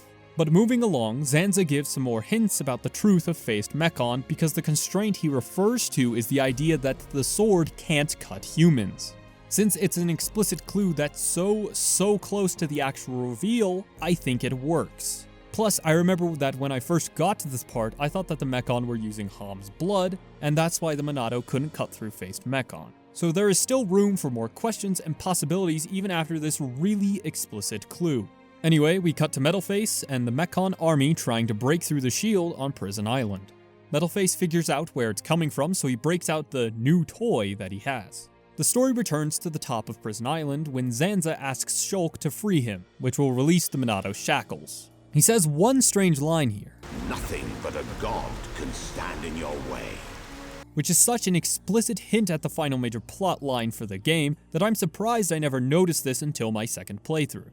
I think the line is fantastic though because it's still hidden while establishing the existence of the final major arc for this game's story. Melia is more skeptical of Zanza's intentions, and rightfully so. The rest of the party disagrees with her, and I think it's a great way to hint at Zanza's malicious intentions even more. Then, Shulk agrees to set Zanza free because his desire for revenge is too great. And one excellent touch to the story is that this choice, fueled by revenge, will ultimately become Shulk's downfall. Once Zanza is freed, a blinding light surrounds him as he unlocks the Monado's powers. Let the shackles be released! But seemingly before Zanza can release the Monado, Metalface fires the new spear at Zanza and destroys his body. Face Nemesis shows up too, and the new face communicates with Zanza telepathically, which to me is kind of awkward because this character is the only person shown to be capable of telepathy. And Zanza, who is later revealed to have godly powers, should most likely know who's communicating with him. It's not a major plot hole or anything like that, but it just confuses me because Zanza seems to be omnipotent, or at least omniscient. But Shulk interrupts the slightly weird conversation by attempting to attack Face Nemesis. Face Nemesis pleads for Shulk to stop attacking, but the scene successfully depicts Shulk's anger consuming him and attacking the Mechon senselessly. The following fight scene with the rest of the party conveys how connected they are because of shots like the cut from Dunban to Reyn. During the fight, Metalface has a chat with Dunban, heavily hinting at his past as a Homs, which I think is fine since the mystery behind his identity doesn't continue long after this moment. Dunban also has a similar realization that some players might have too, and I think it works despite how explicit the hint is. After Face Nemesis prevents any further confrontation, Soria protects Melia and embraces her, giving him one final moment of paternal love, which is good to have more of. And after Metalface lunges toward him, he pushes away Melia to protect her, revealing Metalface's crimson-covered claws. Shulk hears Zanza's voice though, and learns to control the Monado even further, unlocking the Monado too.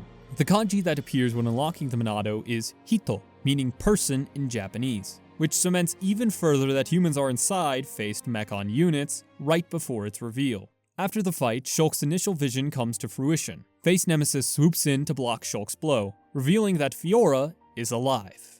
This scene is so emotionally resonant, and it's one of the best parts of the game. The music here is the second and final appearance of the main theme. I explain the significance of this more in the music section, but for now it creates a heightened emotional significance. And the petrified faces of Dunban and Shulk also emphasize the emotional height of the story here. Shulk's final screams of desperation also drive this home and cap off the sublime scene. Soren's death is a bit underwhelming, but it provides a more emotional core to Melia, so I still think it's decent. The aftermath shows Alvis arriving where Zanza's body once was, enforcing his mysterious aura and foreshadowing Alvis's true allegiances without revealing too much.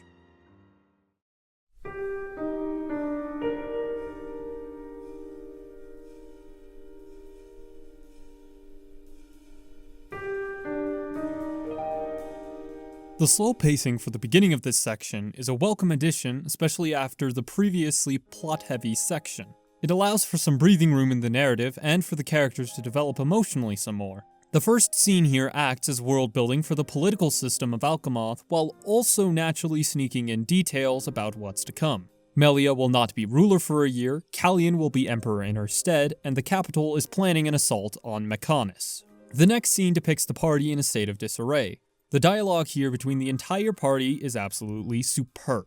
It brings us up to speed with how the characters feel in a natural, believable way, like in Sharla's summary here. Dunban's locked himself away ever since we came back. Taking that same line Sharla said, it also doesn't directly state any emotion for Dunban because it can imply several emotions. Frustration, sadness, confusion, etc.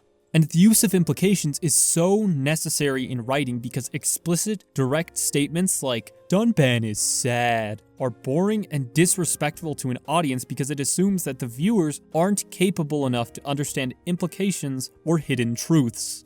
On top of the already great implied dialogue though, the cutscene presents further romantic chemistry between Melia and Shulk, or at least for Melia when she inquires about Fiora. And that same line leads into an explanation about Fiora, bringing Melia up to speed on everything, which also springboards into Reyn revealing the frustration and confusion he also feels. It's a sublime culmination of emotions and character drama that it's the best part this story has to offer. Before Shulk leaves to find Dunban, he talks to himself, providing an explanation of why he's visiting Dunban. The later half of the game has these kinds of scenes a little too frequently for me, but it does help the narrative and walking segments feel more connected, so I appreciate that a lot. When Shulk finally arrives, he and Dunban have a conversation that reverses what I at least thought would happen, Shulk helping Dunban. But being in line with Dunban's character, he helps Shulk through his emotional turmoil instead. It also marks the moment where Dunban explicitly reveals the romantic feelings Fiora held for Shulk. It fits perfectly here, and the progression of Shulk calming down is natural and not ham-fisted. When the two return to the rest of the party, Callian summons them all in the audience chamber. There, he apologizes for the past actions of the High Entia and proposes an assault on Mechonis with Shulk as the ambassador. He leaves and contemplates the decision when the other party members, except Riki, all give their own comments on how they can help Shulk. The first line, Reyn says, It's Fiora. That's why you're hesitating. Would usually annoy me since it explains Shulk's feelings in an unnatural manner. But because Reyn is his best friend, being perceptive and understanding about Shulk's emotions is still within the bounds of his personality. Melia proposes that she should stay behind instead while Shulk and everyone else search for Fiora. On their way out of Alcamoth, Sharla chats with Melia about her feelings towards Shulk, and there are some implications in this scene, and the prior one, that the feelings might be mutual, such as when Sharla explicitly talks about Shulk's own feelings toward Melia. But then a somewhat strange scene happens. Melia's stand-in appears so that the real Melia can join the party for the rest of the game. It's a scene that I don't really like because it doesn't feel fitting to the actual narrative, and it exists as an excuse for Melia to travel with the party. It's not terrible, but it's still a grievance I have all this time later. It isn't as strange as Riki though, because she does have a desire for vengeance, like the other party members. Callian reports, however, that the faced Mechon fled to Galahad Fortress, so Alvis accompanies the party on a transport to Makna Forest, leading them all to the entrance of Valak Mountain. Before the party enters the cold climate, we're treated to another scene with Face Nemesis. It subtly hints at several future events too, which this game always excels at. Face Nemesis's feelings for Shulk provide a clue for Fiora's return, and when she gestures to the item on her chest, it's during this line. Besides, the Monado will draw him to me.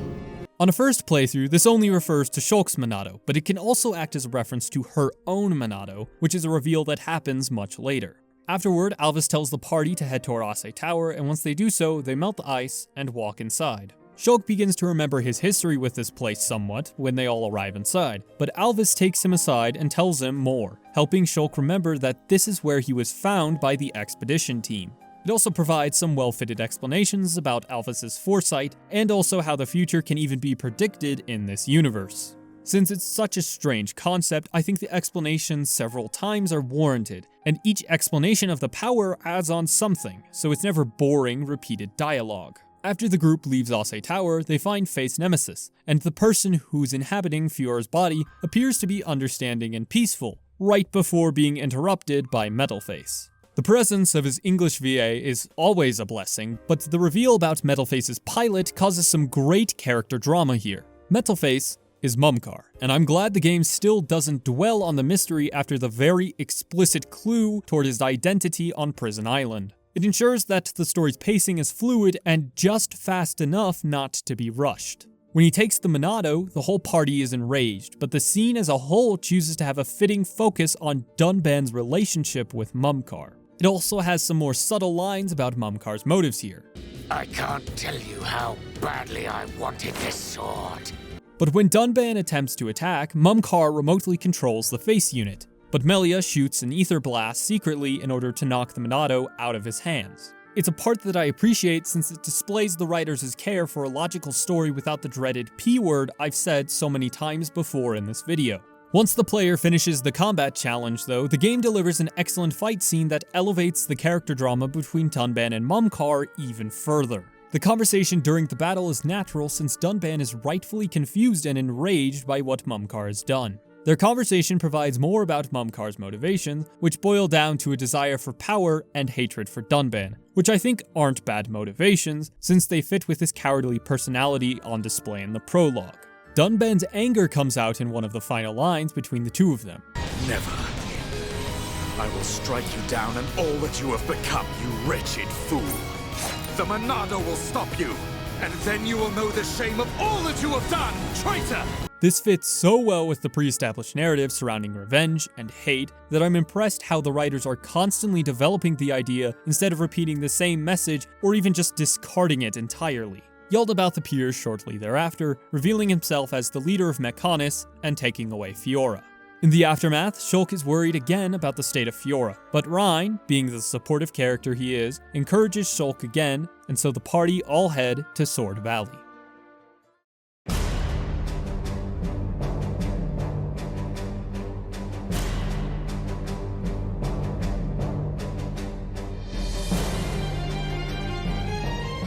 Though Sword Valley is a rather short section, I think it works well for the pacing of the game, and it continues the great momentum from the prior scenes. The first scene here provides some decent explanations for what will be an ongoing mystery now about how the Mechon army works. The party notices ether flowing through the sword, and Dunban ascertains that it's the fortress, which falls in line with his better knowledge about the sword than the rest of the characters. Dixon, who now says he's a part of the new assault on Mechonis, is awaiting everyone at the bottom to provide supplies, and this is where Alvis leaves the party. Dunban speaks to himself about seizing destiny, and it's one of his repeated lines that I think should have appeared more sparingly. The game cuts to Yaldabaoth recounting events that very recently happened, so I don't think the scene necessitates its appearance. But the flashback at the beginning does provide more subtle hints to the truth behind the creation myth, so I still want to commend that aspect. The next moment is the party's final confrontation with Mumkar, and it's one hell of a fight. The banter between all of the characters is fantastic, and it's one of this story's peaks in terms of natural dialogue and emotionally engaging conflict. But continuing the banter leads to Sharla worrying about whether Gadult is inside one of the face units, which adds even more tension and mystery to the scene itself, as well as future events. Metalface in the next scene gives an explanation about ether, which is very out of character for him, since in one of the lines prior he says that he doesn't know how the spears work exactly. There are enough context clues to figure it out, and an explanation from a more fitting character like Egil would have been better suited. After the battle is finished, Mumkar is weakened by the Monado, and his dialogue reveals more about his psychology. Specifically that he now has a superiority complex of some sort, which I think is a superb development, since superiority complexes often stem from feelings of inferiority, which is a principle quite evident during the prologue. Dunban tries to kill Mumkar, and right now, it seems justified. Because he's killed so many Homs for his own gain, Mumkar is selfish and deserves punishment. But then there's this wonderful scene, where the motif of revenge has a turning point in the narrative. Shulk stops Dunban from attacking Mumkar. It's such an amazing scene because there are hints about Shulk's pacifism from the top of Prison Island when he hesitates to attack, as well as on Valak Mountain when he does as Mumkar asks. It's an incredible progression, and the fact that it leads to even better conflict with personal stakes for the characters is just sublime. Not only that, but the game successfully portrays Dunban as more violent and ferocious, without portraying him as an irredeemable monster. His refusal to stop attacking is evidence of this, and when he finally stops, it leads to the amazing finale of Mumkar's character. Mumkar causes his own destruction in such an amazing way. The fact that Mumkar causes his own destruction is such an amazing way to end his character. His cannon shots toward the party, which he did due to his hatred for Dunban and desire for power, are evidence of this. His death, caused by his own desires, is such a fitting and perfect end for the character, and I wouldn't have it any other way. You went too far, you fool. The preceding scene features Lorithia and Alvis in the Telethia laboratory, which has two functions: explain the spears and create more mystery around the two of them. I think it successfully accomplishes both and brings into question why Metalface even provided an explanation to begin with. The game cuts back to the party after Metalface's plunge, and Shulk has a vision about Face Nemesis inside the fortress, which acts as a neat motivation for the party to continue exploring further into Galahad Fortress.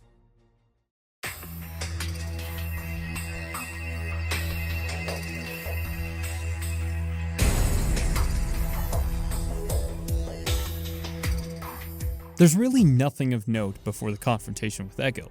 There are a few cutscenes that provide some neat context to the fortress, and the story quests here aren't anything to write home about. Once Egil greets the party though, everything becomes great once again. The group fights Fiora's face unit, which is now clearly under the control of Yaldabaoth. The party isn't able to stop her from attacking, so they try to flee. The bridge collapses, so Shulk plunges the Monado into the bridge and looks for Melia of all people to try and catch her while she's falling. Wonder if that's meant to signify something about how Shulk feels.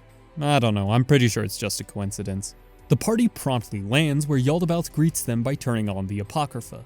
This scene creates a wonderful contrast to when Shulk first used the Monado because an attack hits him, and Reyn has to use all of his effort to take down a single Mechon. Usually, Shulk can dodge simple moves like the one here because of his visions, but the lack of a dodge reinforces the powerlessness of the group here. Moreover, Dunban, who is usually the most obstinate, advises that they should flee. It all culminates into Shulk's desperation after the fight with Yaldabaoth. The next cutscene begins with Tragic Decision, one of the best tracks in the game. Fiora breaks free of Yaldabaoth's control, and she attacks him, unleashing a red glow surrounding her figure, to which Goldface replies, I consider this another moment of misdirection because right after he says the line, the game cuts to Shulk's Monado, despite the fact that, in retrospect, he's referring to Meyneth's Monado. It demonstrates how yet again Xenoblade excels at misdirection and unpredictability. Another excellent aspect, connecting back to the motif of revenge, is when Fiora mentions how Egil, the one inside Yaldabaoth, has a desire for revenge too, setting him up as a parallel to Shulk. And after Fiora's next attack, chaos truly erupts throughout the fortress. Shulk dives off of the fortress to help Fiora, excellently demonstrating the depth of his relationship with her as they plunge down to the fallen arm.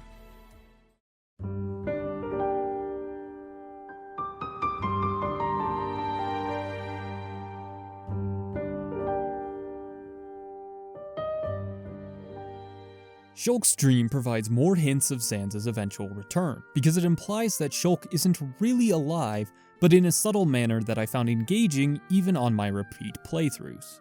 The dream is simple enough in summary. Shulk tries to pick up a piece of metal and he falls through the floor, seeing a sinister version of himself. His fall into the floor is representative of his literal death at Ase Tower, and the sinister version of himself is Zanza, since it's quite similar to his character's figure once he returns. Similar to Shulk, but with a more malicious personality.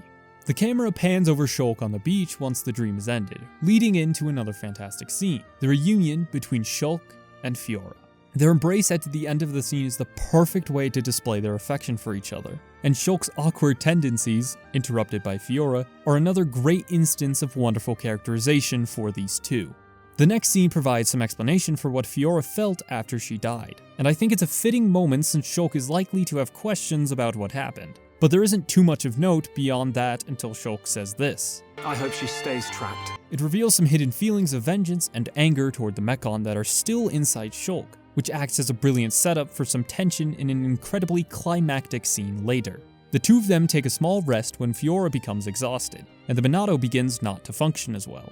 This scene begins a small idea that Fiora's new body is grotesque or abhorrent in some way, which I don't think fully succeeds. Her body doesn't look that different, and certain armor equipment depicts her character with more skin, such as on her legs and arms. I think it makes sense that her chest always is covered in Mechon parts since that's where her wound is, but her Mechon body resembles that of a human more than that of a disfigured amalgamation like Mumkar's body. His character model has a giant hole in his stomach where now only a metallic spine remains. Along with the metal covering his face, it presents a more grotesque and drastic change from his Ham's form, a transformation that Fiora is lacking. So when Fiora believes that she wouldn't be accepted by other Hams, it feels a little ridiculous since she still maintained her general humanoid figure. After Shulk defeats some Mechon who arrive, the group is surrounded before cutting to Reyn and Sharla. The scene here allows for some slower character growth of the party members, which was also true for the prior scene between Shulk and Fiora, which is well warranted and still indicative of the game's high caliber writing. Reyn reveals more about his feelings of inadequacy, and Sharla shares her dreary wartime experiences. The two begin to open up to one another at a relevant time in the story, and the scene culminates in some hints at the romantic tension between the two, which is a great flow and development as well. Reyn and Sharla find Shulk and Fiora, leading into a fantastic scene, boasting some more great dialogue. Reyn exhibits his reliability when offering to help carry Fiora, and it leads to some great banter between the party. It continues showing how Shulk, Reyn, and Fiora are friends, which benefits the story because it reminds the player about the significance of this relationship, and also why the two of them went to such great lengths to find Fiora. And all of that banter leads into more character development for Reyn. His whole arc revolves around his friendship with Shulk, and the explicit mention of it here is welcome and warranted for this kind of arc, so I don't find it awkward or out of place. The game cuts to the remaining party members once the earlier group arrives at a strange location, and it leads into one of the better moments for Riki's character. Yet there are still some problematic aspects I'll mention in his own character section. Dunban opening up to Riki, both of whom act as father figures in some way or another, is a strange yet fitting combination. The scene also capitalizes on Melia's unwillingness to share her emotions because it's the impetus for the heart-to-heart between Riki and Dunban, not to be mistaken with an actual heart-to-heart in the game, mind you. Once this group heads toward the hidden village, they meet up with Fiora, and the reunion between brother and sister is quite heartwarming. And I think it helps to reintroduce their sibling bond in a non-literal manner, which I always appreciate in visual mediums of storytelling. Afterward, we're introduced to the Makna, setting up the next major plotline for the overarching story.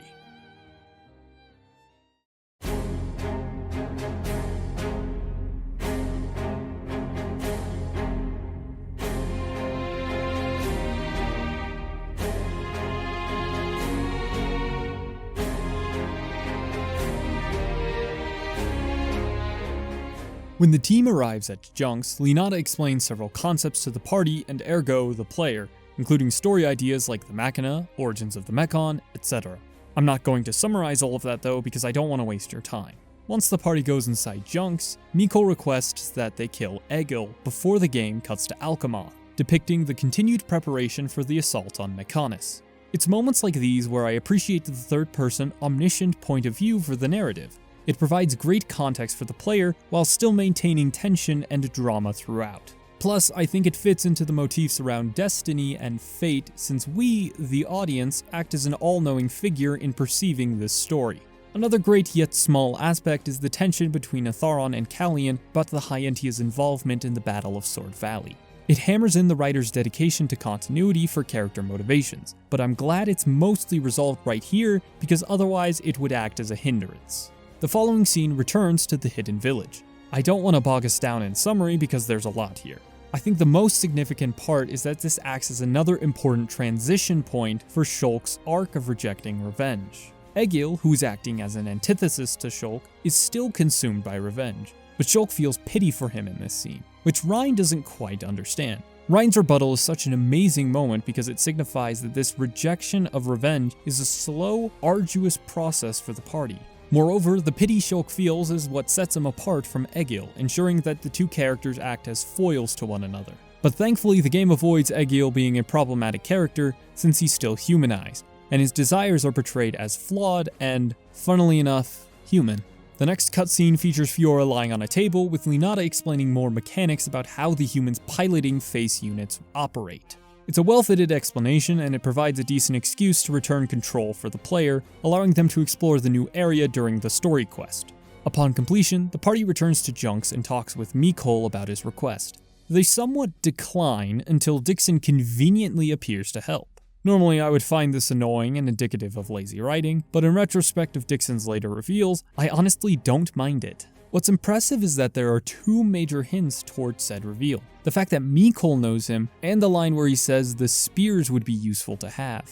The first part hints at Dixon's old age, but in a way that can also act as a connection to him being well-traveled. The second part I mentioned is played off as a joke, but it becomes a subtle nod to the future of his character, who eventually fights the inhabitants of Bionis 2. The next scene is quite somber, yet effective. It communicates Shulk's confusion and hesitation just from his expression alone. When we return outside of Junks, Dixon and Shulk discuss the journey ahead when Dixon advises Shulk not to hesitate when fighting Egil, which is yet another hint toward his allegiance to Zanza because he's encouraging Shulk to seek vengeance, in direct contrast to what's been developed for his character recently. So, it creates more subtle suspicion around Dixon's character. After Mikol sends off the party, we cut to a scene with Egil, featuring him creating a new face, who is essentially confirmed to be Geralt because there's a strong memory of Sharla, and there aren't any other presumably dead significant characters who fit that descriptor besides Geralt. Before heading on to Mechonis Field, there is an optional Monado art that you can unlock here, Monado Armor. The kanji for the art is yoroi, as in the verb yorou, which can be translated as to arm oneself, although the version I mentioned, yoroi, could be translated as a noun for armor as well.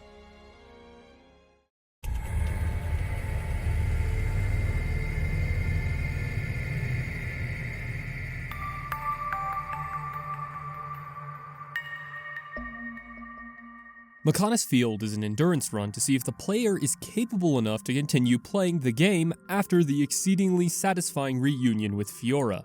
So in other words, it's boring. So boring that some players quit the game around this section, which is a shame since this chapter ends with some great character interactions between Reyn and Sharla, along with a memorable confrontation to cap it all off. In fact, nothing of interest in terms of the main story happens until the very top. Here's the first cutscene of Mechonis Core, abridged to prove my point. Wow, Mechonis big. Egil's at the top. I appreciate the scene for giving direction to the player, yet adding better but still short character interactions would help spice up the scene. And the flow of the level doesn't help with the boredom either, since you'll have to run around the entire map, activating switches on one end of the map for an elevator you already passed on the opposite side of the map. It's just so frustrating. The first interesting part of the story happens on the 4th floor. The first interaction is between Dunban and Fiora. It displays their sibling chemistry while also highlighting Dunban's paternal role in helping Fiora. Fiora is more honest with her brother since she reveals how she's truly feeling about her new body. It works as a great method to illustrate her trust toward Dunban because she's finally honest. The following interaction is between Sharla, Reyn, and Shulk, which is spectacular. Reyn helping Sharla with her rifle and realizing the emotional significance behind it helps deepen the romantic chemistry between Reyn and Sharla.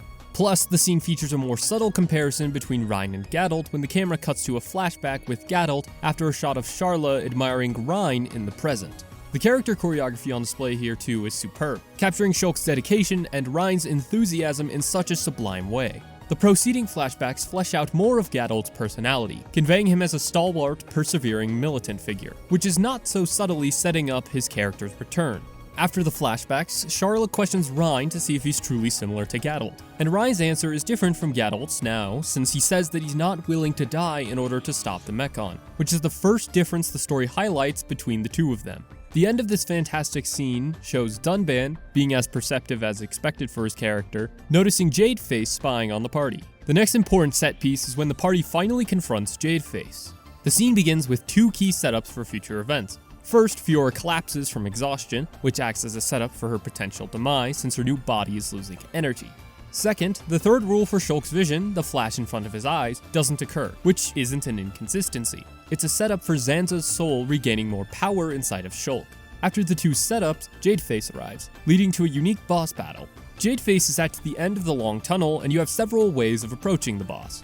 The two most effective options I can think of are these: either travel from barrier to barrier, slowly traveling toward Jadeface, or cast Monado's shield and head straight toward him with brute force. The flexibility of the combat encounter here is a great strength of the combat system since it allows for player experimentation. Not only that, but the boss fight has more elements for you to juggle than just defeat the boss, even though I still find those encounters engaging too. The party eventually defeats Jadeface, and Geralt leaves the faced Mekon's cockpit to reveal a grotesque, decrepit form, which is a starker contrast than Fiora had with her Homs figure, and I honestly appreciate it. Sharla attempts to reason with Geralt, and during her conversation, the camera displays a moment where Reyn stops Dunban from attacking Jadeface, which is such a simple yet amazing character moment since it furthers Reyn's romantic feelings for Sharla. Those same feelings are reinforced when he protects Sharla from Jadeface's cannon blast. Finally, Egil, acting as Geralt, monologues about returning order to the world while the camera zooms into the Monado, hinting at the more sinister side of the sword as we continue onward to the next part of the game.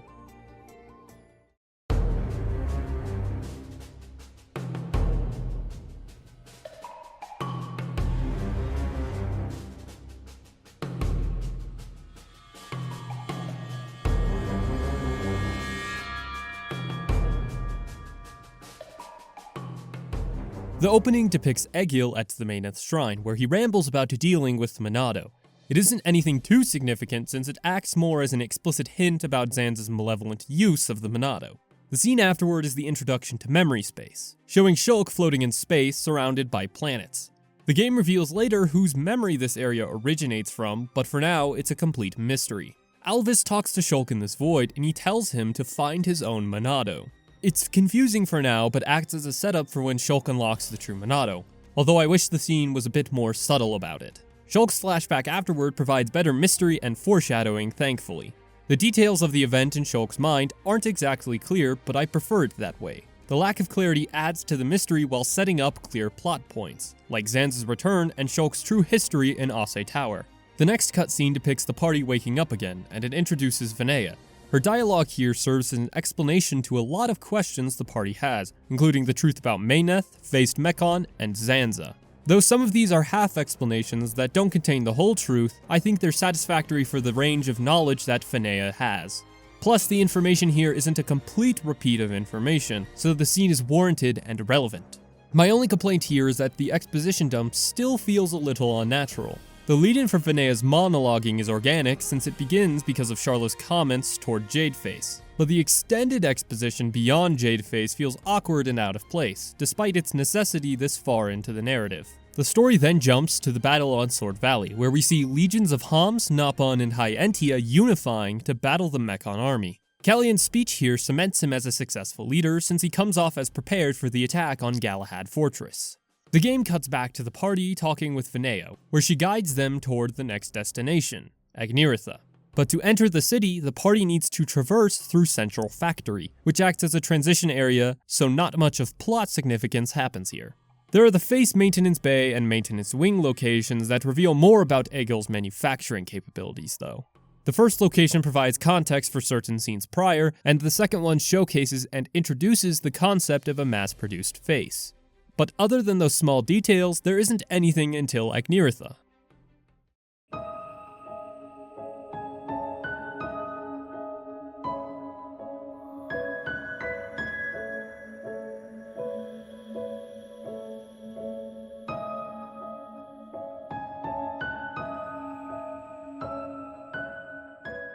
The Agniratha section provides some of the better segments of storytelling, but also the overused power of friendship cliché in a manner that I don't think befits the story. The cliché by itself is not bad, and I need to stress that. It can be executed in a subtle, well-told way, but the idea comes out of nowhere and it doesn't quite fit with the pre-established motif of revenge, which has so far been the focus for the narrative. This segment opens with a preview of what's happening on Sword Valley. It acts as a successful attempt to display the unity between all the different races of Bionis, but it also presents setups for the eventual turning point of the battle. The one major hint here is when Alvis discusses the enemy's hidden reinforcements, which marks the arrival of the mass-produced Face Squadron. It serves as a hint of what's to come since the line demonstrates how the squadron isn't guaranteed to win the battle, and we'll see more explicit hints toward that later. We return to Agniratha, greeted by a scene that integrates Riki into the conversation well, which is something I wish the game had more of. But Riki's involvement leads the party to finding fossilized Telethia, which Vinea says came from the ancient battle between Bionis and Mechonis, which had a small hint toward the Telethia's involvement in the very first cutscene of the game. Once the group reaches the top of the data tower, a long expository scene takes place, elucidating most of the truth behind the mythical battle. The first superb detail for the characters is that the party doesn't know what a hologram is, so they're amazed by it, and they rationalize their own explanation, which drives home the writer's commitment to character consistency.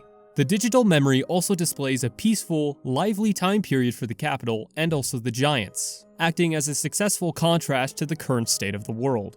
The other great payoff here is the Bionis' offensive attack form, which already was present even from the first cutscene. The one detriment to this scene, although, is the backgrounds for the memories. They're all 2D images, and sometimes characters like Zanza don't quite fit the background. However, I think what really makes this scene so fitting is how it recontextualizes the narrative. The events leading up to Agniratha have a different, more twisted context now that the party knows what truly happened between the Bionis and Mechonis. Not only that, but it adds to the dichotomy between Shulk and Fiora.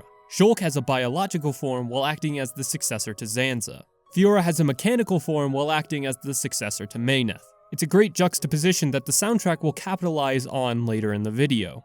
After a small contextual cutscene, the group arrives at the transporter, and Jadeface greets them once again. Shulk's continued ability to sense attacks without visions hints at Zanza's return since it acts as his slow regaining of control.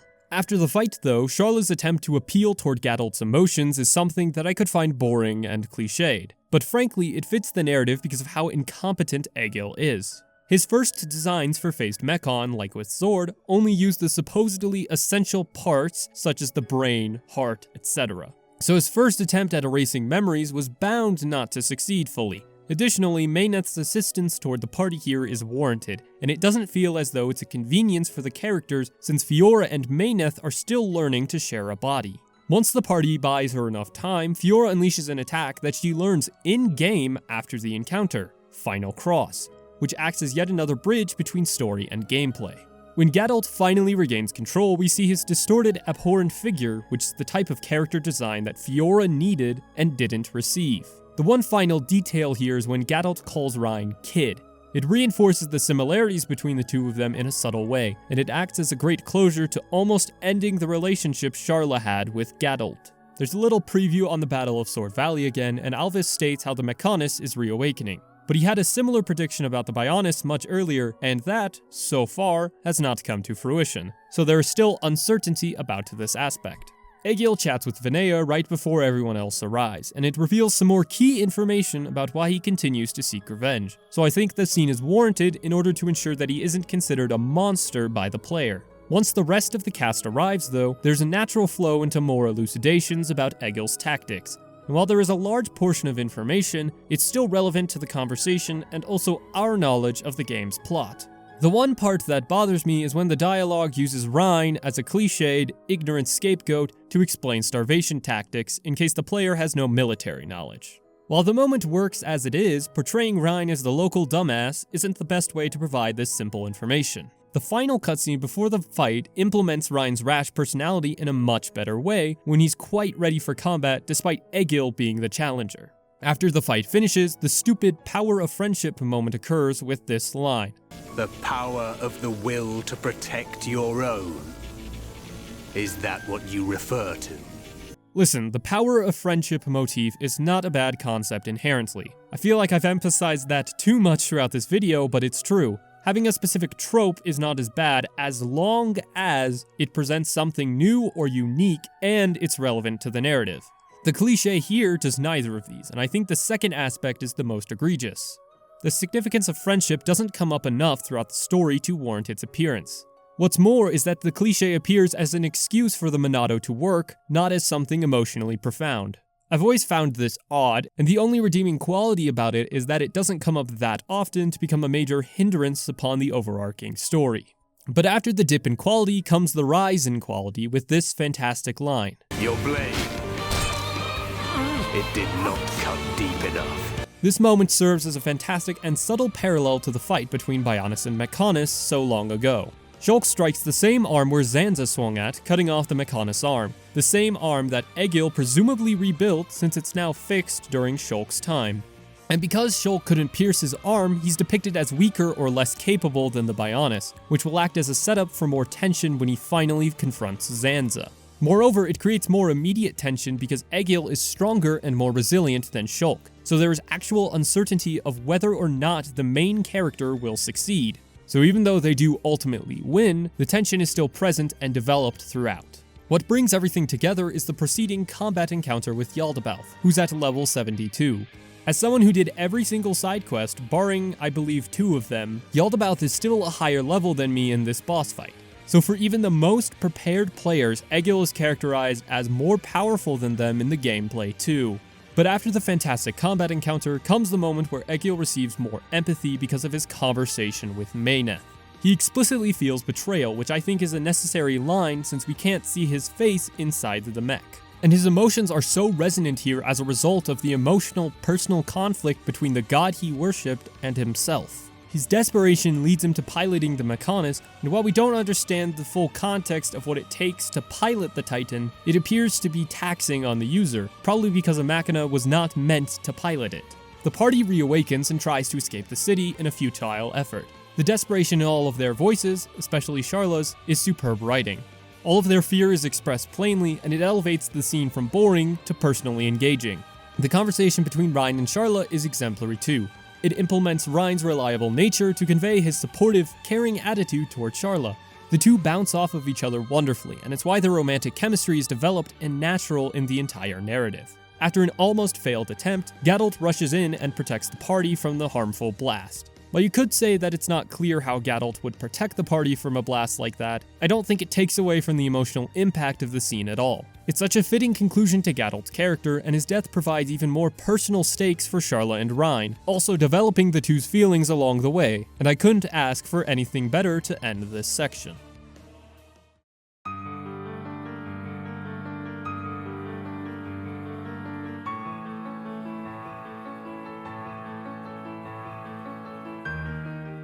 The Mechonis Core has a hefty amount of plot, so I'm going to attempt this without any summary unless it's for an example. The section, on a general level, however, is one of the best parts of the game, and it acts as the climax of the entire story despite the slightly interesting but still worthwhile falling action that precedes this eventful chapter. The Mechonis' awakening is so eventful and impactful to all of the characters, including secondary ones like Callian, that it's frankly impressive. Callian's growth occurs later, but right now, Meyneth's levitation powers are a neat reveal that also explains how the party survived their fall from Galahad Fortress. Another point of consistency for the story. One small detail I appreciate is the change in Fiora's expression when her body switches between Meyneth and Fiora. It's a small but necessary visual cue that would otherwise be confusing, and in this scene, the game rationalizes Geralt's death more, meaning that it provided an actual impact on the narrative, which character deaths should always achieve.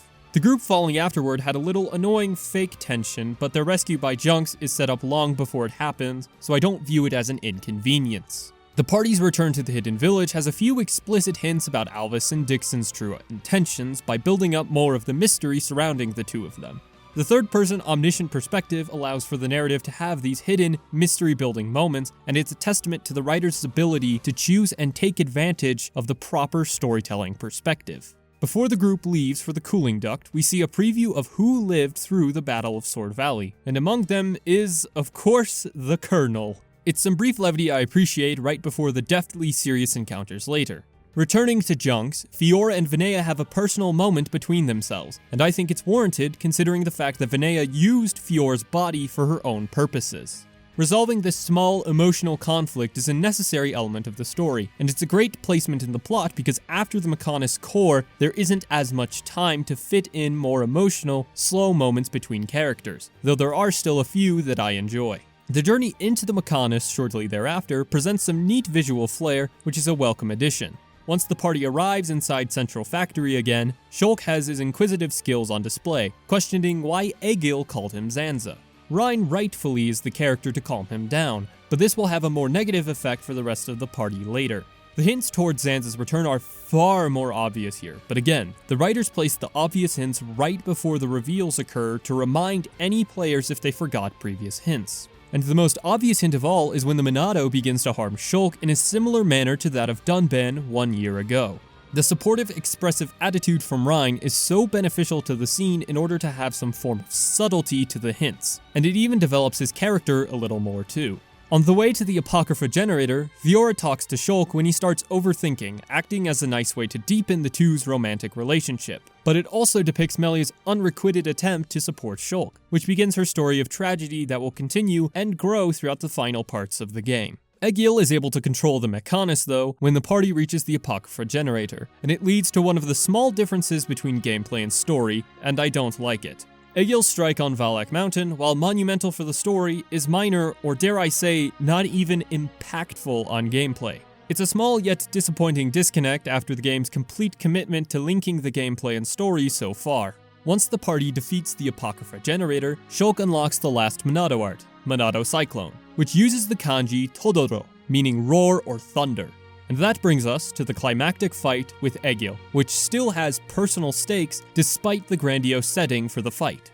And something I still find impressive in spite of not knowing how to say why, is Egil's speech inspiring Shulk's final decision in the game's finale. I guess I like it so much because the moment demonstrates how every scene still connects to the overarching plot. So even though the plot can seem disconnected at a general glance, each event still leads into another, meaning that all of the scenes are significant and contribute something meaningful to the narrative. What I find impressive for this fight is the leveling as well. Yaldabaoth is still at level 72 for this fight, and despite doing every single quest, besides one or two of them, and discovering every single landmark, all of my party members were either at the same level or lower to that of Egil. It makes the fight difficult, and I love it for that. Plus, the added creativity in the boss design adds to that difficulty. The Bionis/10 moment is what I'm referring to, by the way. Egil can spawn additional lower level enemies for the player to defeat, while they also have to destroy the 3 energy devices. The design of this boss fight is the peak of Xenoblade's boss design, for better and for worse, but mostly better.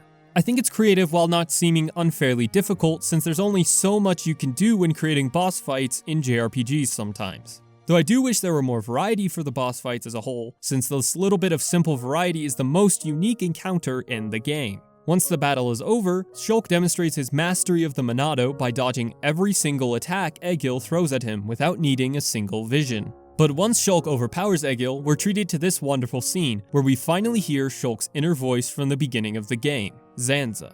He states that Shulk should kill Egil. He repeats this phrase over and over again, but Shulk doesn't recognize the voice, which is a wonderful way to depict Shulk's growth throughout the game. He can't recognize the voice that drove him to revenge in the first place. It's a stark contrast from how he began, and also a fitting, well-paced character arc. And during Shulk's introspection, we see one of the best implementations of flashbacks in the game. The flurry of flashbacks, all transitioning seamlessly, is a fantastic and effective method to depict Shulk's conflicting emotions, and everything culminates in Shulk not killing Egil. What follows is an introspective conversation with him, where Shulk states that he realized how the two of them are the same, which is a cliched line I normally hate because it appears during a stereotypical villain's introduction to another character. But here, the line appears after the two characters came to an agreement, so having the line isn't cliched at all, it's organic. The conversation leads into a flashback featuring Egil and Argalas. The dialogue is a bit awkward, albeit useful and decent at explaining the necessary parts about the history of the world. After the memory comes one of the best, most hidden reveals in the game, Dixon's betrayal. You shouldn't have done that, little brat. While the hints become progressively less subtle toward the event of his betrayal, I think it still functions as a well-hidden reveal, elevating the personal stakes for characters like Shulk and Dunban, which is one of the strong suits for this game.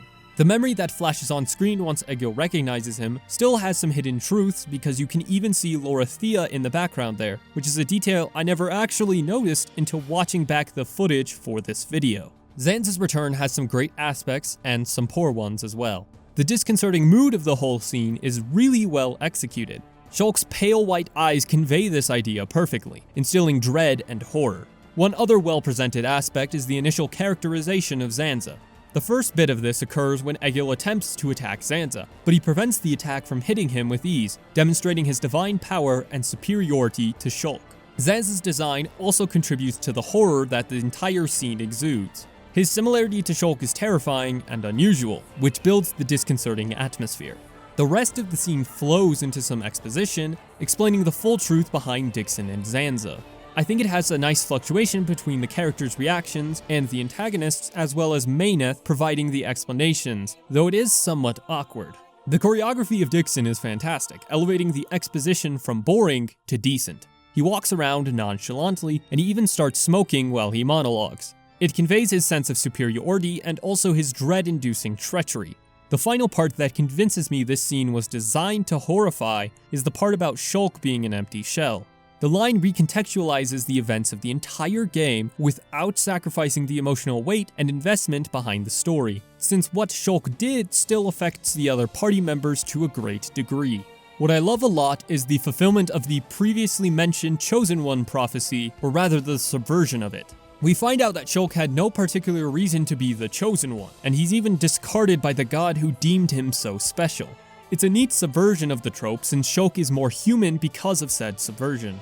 Later in the scene, the horror element reappears when Zanza reawakens the Bionis suddenly, serving two purposes. 1. To convey Zanza's divine prowess. 2. To horrify the characters on screen since the Bionis' awakening occurs far quicker than the Mechonis'. Once Egil begins to combat the Bionis, a wonderful fight occurs. It depicts the colossal stakes of the fight against Zanza while still remaining personal to all of the characters, which is the most significant aspect of the story so far for me.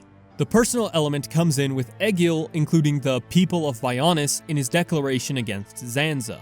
But after his defeat comes another binary between Zanza and Meyneth, resembling Shulk and Fiora and representing the Bionis and Mechonis. The binary continues into their opposing ideals and beliefs. Zanza believes he is superior to his creations, but Meyneth believes they are equals. The significant contrast elevates the story's thematic elements, but I don't think it provides enough personal touch for the characters, so it's not as strong as the other moving parts of this scene. The following gameplay fight between the two isn't that eventful aside from Zanza's level. ? It ensures that the game is consistent with the in-canon rules about levels corresponding to actual strength. Because otherwise, Despotic Arsene, Abunia, would be more powerful than Zanza, though his actual stats aren't anywhere near as high as Despotic Arsene. So, I guess he is more powerful than God. Once everything settles, we witness Meyneth's final words. Create a world with no need for gods. It illustrates her changed philosophy, and it provides a significance to the entire conflict with Egil, since it provided an emotional, ideological change in a significant character. It's what I love about this whole story. Despite how much the stakes escalate, everything is connected, significant, and personal.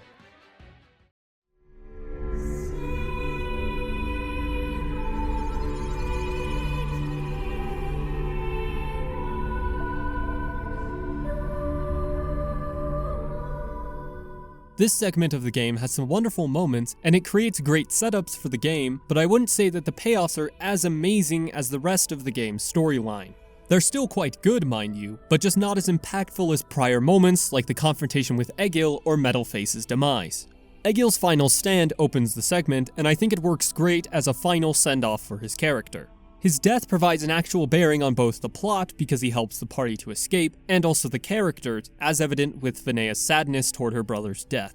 Moreover, it acts as a fitting end to his character arc, accepting loss and moving forward.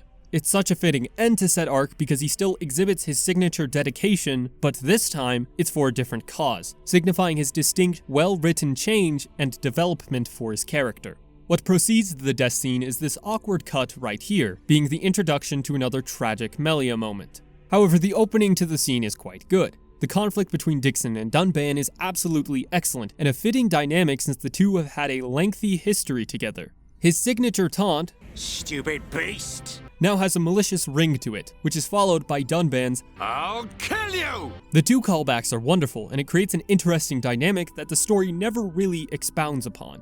There aren't many more interactions that focus solely on Dunban's pain after this incident. The focus switches to the relationship between Dixon and Shulk, which isn't terrible. I think it's better that the narrative chose that relationship instead, but I wish the story had more time to develop both, not just one, because I can always find something to complain about. The mass transformation of the High Entia army follows. The shot here, Dixon leaning down to view the party, is particularly stunning because it's creative and useful. It's useful because it conveys how Dixon is overwhelmingly confident and powerful in this scene, amplifying the despair that Melia feels, which is the entire purpose of the scene, ensure that Melia suffers. It sounds ill-intentioned, but that's what her character arc is, coping with suffering, and for that purpose, the scene works well. The despair Melia feels is conveyed incredibly well by both her facial expression and the musical choice here. Plus, since the scene feeds that aura of despair, it fulfills its role well enough. The next part displays Shulk huddled in a ball inside memory space. The long flashback sequence goes on for far too long in my opinion, despite its great emotional significance, and it teases more of Alvis's identity since he inhabits memory space. Yet it's still a hidden clue, since we are unsure of the location's name and also whose memories inhabit this place. When returning to Colony 6, we witness Fiora giving Shulk a replica Monado, and also a strategic briefing between colony officials. The first scene is notable because it follows some consistent rules the game had made. The Makna were quite capable of crafting anti-Mechon weaponry, so crafting a weapon similar to the Monado wouldn't be outside of their skill set. The second scene is the last major hint of Alvis's allegiances towards Zanza, and it follows the other reveals we've seen, a final, explicit hint which I still think is a fine structure to follow, and it's a structure I never consciously noticed even after 3 playthroughs. The following personal conversation between Melia and Fiora does a great job at setting up the tension that Fiora could power down at any minute, though the game never capitalizes on this tension as much as I think it could have. It does showcase more of Melia's discernment because she accurately predicts Fiora's condition based on small context clues. Plus, building a relationship between the two people who have romantic feelings for Shulk provides some great chemistry between the both of them. Once the Telethia arrive, a confrontation between Dixon and the party without Shulk yet again begins. It's a simple scene that I appreciate for creating context and continuing newly established plot lines, but nothing beyond that. The cutscene interjects another personal moment between Alvis and Shulk, which I think is the more important and significant part. In Shulk's low point, this mysterious, strange figure convinces him that what he did wasn't meaningless. It's not that original in concept, since it serves as the low point in the hero's journey trope, but it connects toward the commentary of Xenoblade Chronicles, which is the most interesting part. It focuses on meaning in a predestined world, but that's a general concept I'll elucidate much later. Needless to say, it provides a unique enough twist to make the scene worthwhile. The next cutscene post-Telethia fight depicts the party, excluding Shulk, exerting an incredible amount of effort to fight the Telethia, and they end up almost losing. But once Shulk arrives, they win the battle with ease. The contrast is a welcome addition since it illustrates how all of the party members are important, and without one, none of them would be able to accomplish what they did. And for once, this statement doesn't exclude Riki. Ricky, smiley, smiley! One other significant contrast is the fact that Shulk finally has visions again, because the flash of blue now appears in front of his eyes, showing that Shulk is no longer relying on Zanza's powers to dodge attacks, instead using his own. Alvis's betrayal isn't terribly surprising since the Trinity still required another traitor even after Lorithia, but Shulk's refusal to attack him directly implies that he understands the actual truth behind Alvis, at least a little bit, which is in line with his intelligence that's been on display the whole game. After the final Telethia fight, the two members of the Trinity flee, and the game begins its changed focus to the Shulk-Dixon relationship. The wit and chemistry on display near the end works to still illustrate their student-teacher relationship in spite of how different everything is. Dixon's trepidation at the end is amazing though, because it humanizes him, ensuring he isn't a one-dimensional, boring villain for the final arc of the game.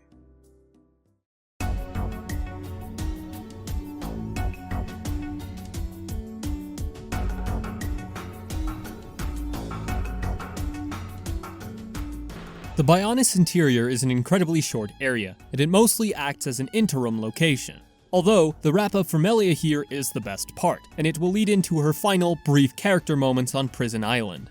The most disappointing part though, other than the bland visuals and music for the area, is the lacking depth for the story. The general plot outline for this area goes as follows. The party enters the Bionis, Lorithia challenges the party to a fight at the top of the tallest tower, they defeat her, Dixon appears and challenges the party, and Shulk and friends go through the portal.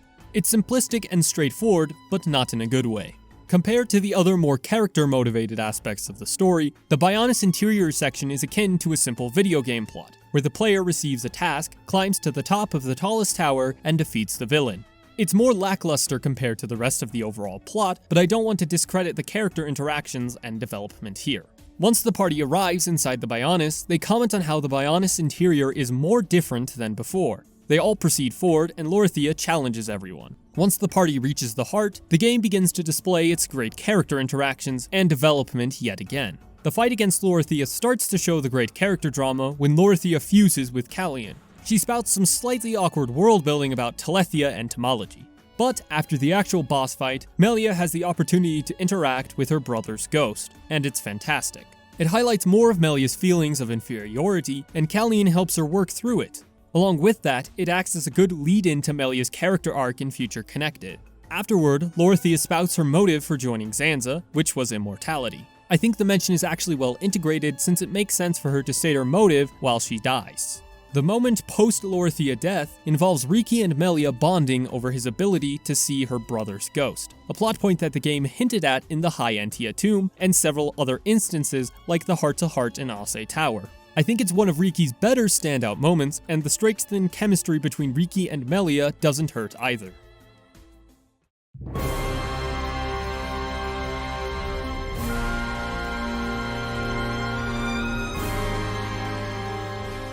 The start of Prison Island's reintroduction is somewhat odd to me because of its placement on the Bionis map and the motivation to reach the top. Melia mentions in this first scene that Prison Island sunk into the Bionis head, but the actual skybox doesn't reflect that. The skybox is filled with crimson-red clouds, which is strikingly dissimilar to the previous area inside the actual interior of the Bionis. It's a minor inconsistency that always bugs me despite how beautifully the skybox pairs with Prison Island.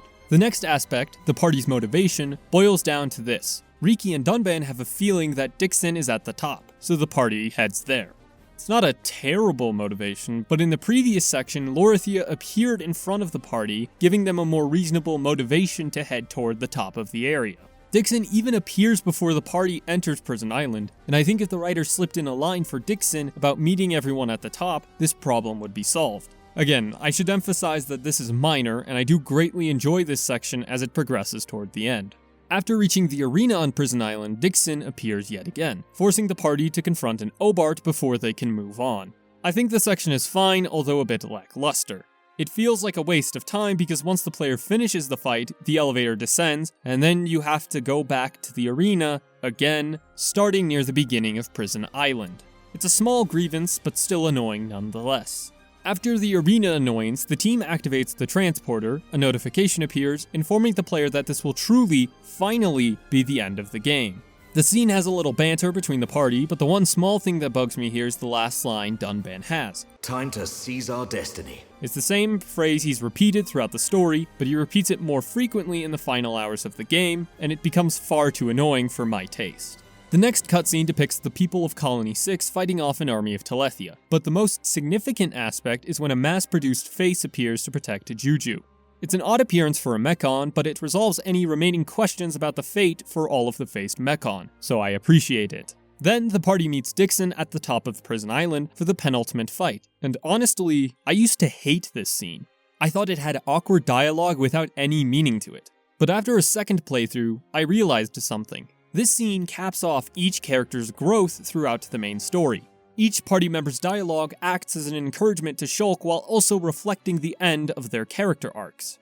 Now, there are two key questions each line should answer if this is true. First, what is the character arc? And second, is this character arc fitting for the character?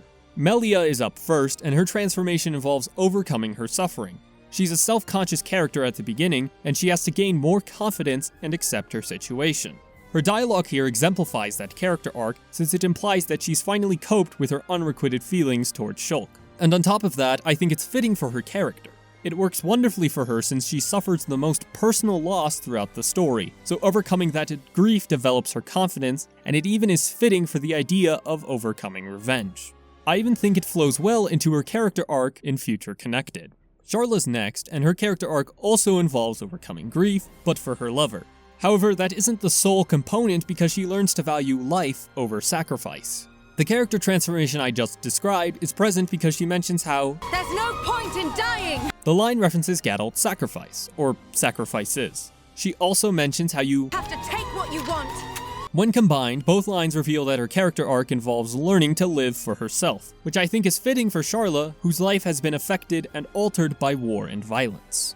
For Reyn, he encourages Shulk by saying that he's capable of taking on Dixon by himself. Reyn's transformation reflects his growth out of the best friend character trope. He starts off as Shulk's protector, and here he's accepting that Shulk is capable of taking care of himself. So Reyn's dialogue fulfills the first obligation, and I think his character arc is fitting as well. He starts off the narrative as the best friend trope, so a character arc where he grows out of said trope, I think, is great writing. I absolutely love Reyn's character arc because it's so fitting for him, and while it's not necessarily a subversion of the best friend character trope, the writers didn't rely on the trope's key characteristics, so he finishes his character development as an amazing character. And now, for Riki. Hoo boy. The writers attempt a character arc for him, and while I think it is kind of fitting, there are no scenes that actually develop his character arc like at all.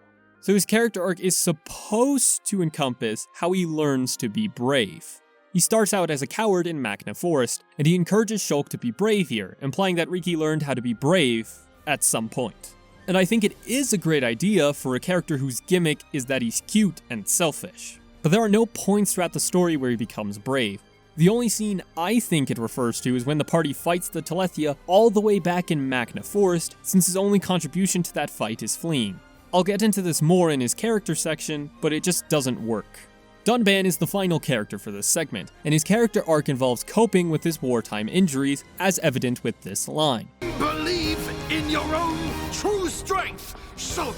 It hints that his character arc involves focusing on inner strength instead of physical strength, and it is incredibly fitting for him. Dunban starts off with grave injuries due to his military history, so an arc where he has to outgrow that and cope with what happened is interesting and perfect for his character. After the aforementioned characters complete their character arcs, the party defeats Dixon and we're treated to another good death scene. It has this line, I just wanted the power of a god. This martyr stuff's not for me. That subtly introduces Dixon's motives for joining Zanza, while also acting as a fitting addition to his hesitation to continue fighting. On top of that, his dialogue once the party starts leaving reveals more emotional depth toward his relationship with Shulk, which is the best relationship he has. The two of them have a teacher-student relationship, and the dialogue references how Shulk outgrew Dixon, which is a satisfying end to their relationship while also adding more humanity to Dixon. I think it's fantastic, and his death wonderfully leads into the really bizarre finale.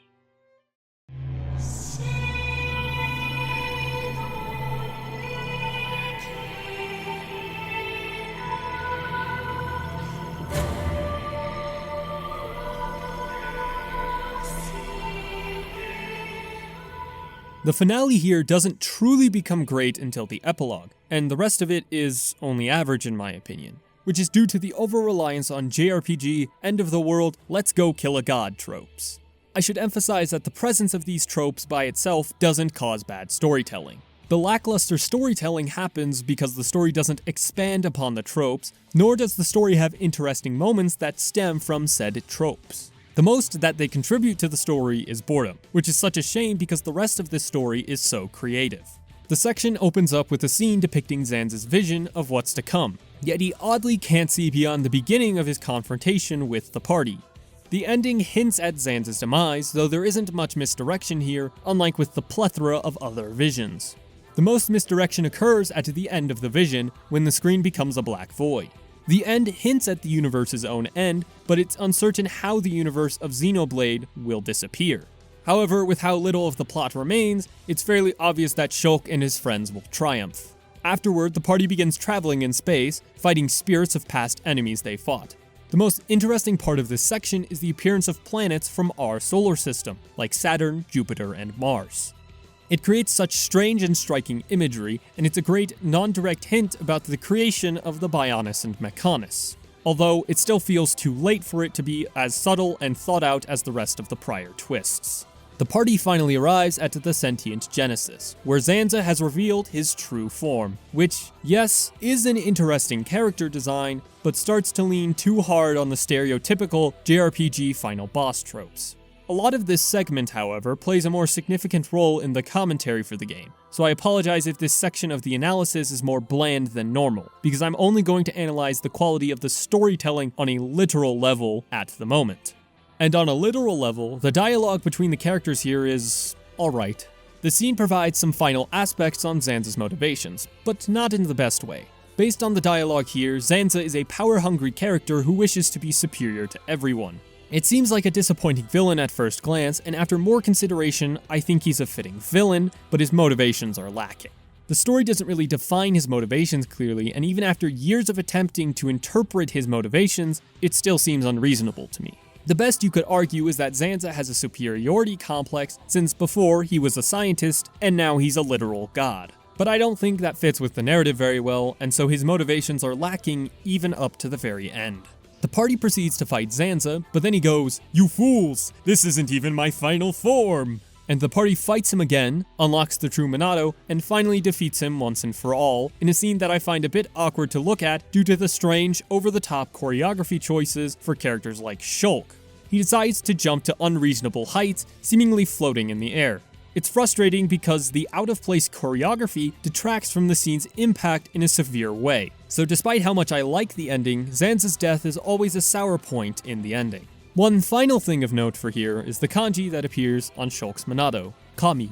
The word Kami refers to several million spirits in Shintoism, but the word is more commonly used as the translation for the word God in English. and I think the translation of Kami as God is more fitting for this scene and what I presume the intended English meaning is too. The preceding scene depicts the birth of the Bionis and Mechonis, explaining slightly how the universe of Xenoblade came to exist. It also reveals whose memories inhabit the world of memory space, Zanza's, or more accurately, Klaus's. The origin myth for Xenoblade is quite fitting in my opinion. Klaus creates the world for science or progress, and I think that fits well with the consistent idea of seizing one's destiny that the game so often proclaims. So when Klaus becomes Zanza and enacts his own will on his creations, it's a distortion on that idea that made him create the universe in the first place. And I love it. I think it fits well for the narrative, and it's unique enough that I think its inclusion helps the narrative overall. After the memory, Alvis questions Shulk about what kind of future he'll create since he's now the god of this world. All the party members come in and interject the same meaning while maintaining their wonderful personalities. And that message is, an unknown future is a better future. That kind of mentality will come up more when I analyze the actual meaning for the entire story, but I still think it's fitting for the literal narrative. Then Shulk returns back to all of his friends and he enacts his godly decree. And so, what we wish for is a world with no gods!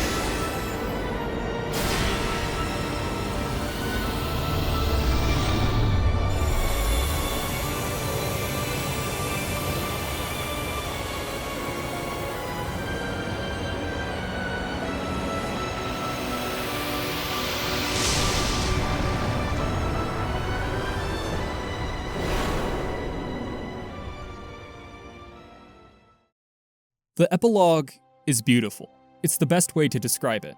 While there is the whole confusion about Fiora's restoration, I think it doesn't take away too much from the moment since there is an official explanation that was planned for the game, even though it's a shame that the explanation isn't in the game still. But that's really the only flaw I have with the final cutscene, because besides the small misstep, the scene provides some creative composition for a small reveal. The character interactions are absolutely perfect, and it leaves just enough ambiguity to fit with the game's focus on an unknown future during the rest of the conclusion. The first aspect, the shot composition, is a first-person perspective with Fiora, which is a unique shot that the game saves up until the ending. It creates some uncertainty about Fiora's status since the player can't see her figure just yet. It leads to a small surprise, which carries into a cute conversation between Shulk and Fiora. The conversation acts as a nice conclusion to their romantic chemistry since Shulk finally makes a decision, which contrasts the uncertainty about the relationship throughout the majority of the game. The change signifies a finality to their romantic feelings, and it's a well-developed, fitting conclusion to their relationship. Her earlier conversation with Melia is also a decent setup for Future Connected, while also being a more explicit reference to the core motif of the future. The next great set of character interactions occur between Reyn, Sharla, Riki, and Juju. Reyn and Juju cement the father-son relationship that the earlier parts of the story hinted at. Along with that, Reyn and Riki have some more comedic interactions. Sharla and Reyn's chemistry mimics that of an old married couple, which also acts as a conclusion to the romantic tension they had throughout the story. Each character interaction has some great finality. The only exception I would consider is Melia, since she still has more development in Future Connected. But her dialogue still hints at a conclusion for her character in the base game, accepting all the changes she endured throughout the story. The last part I described earlier, the hints at the future, come up during Fiora's trip through the town and Shulk's memory of Alvis. It even displays Dunban's return to leadership when rebuilding the world. An uncertainty about the future pops up in this scene since the new colony isn't complete, and the characters are all unsure of what new life will appear. Afterward, the conversation with Alvis is an explicit extension of the scene in the town though, since Alvis discusses an unknown future and the unity of all life in the new world. When considering the track that plays here, Beyond the Sky, the final moments of the original story all culminate to an emotionally and thematically satisfying ending, and I absolutely love it.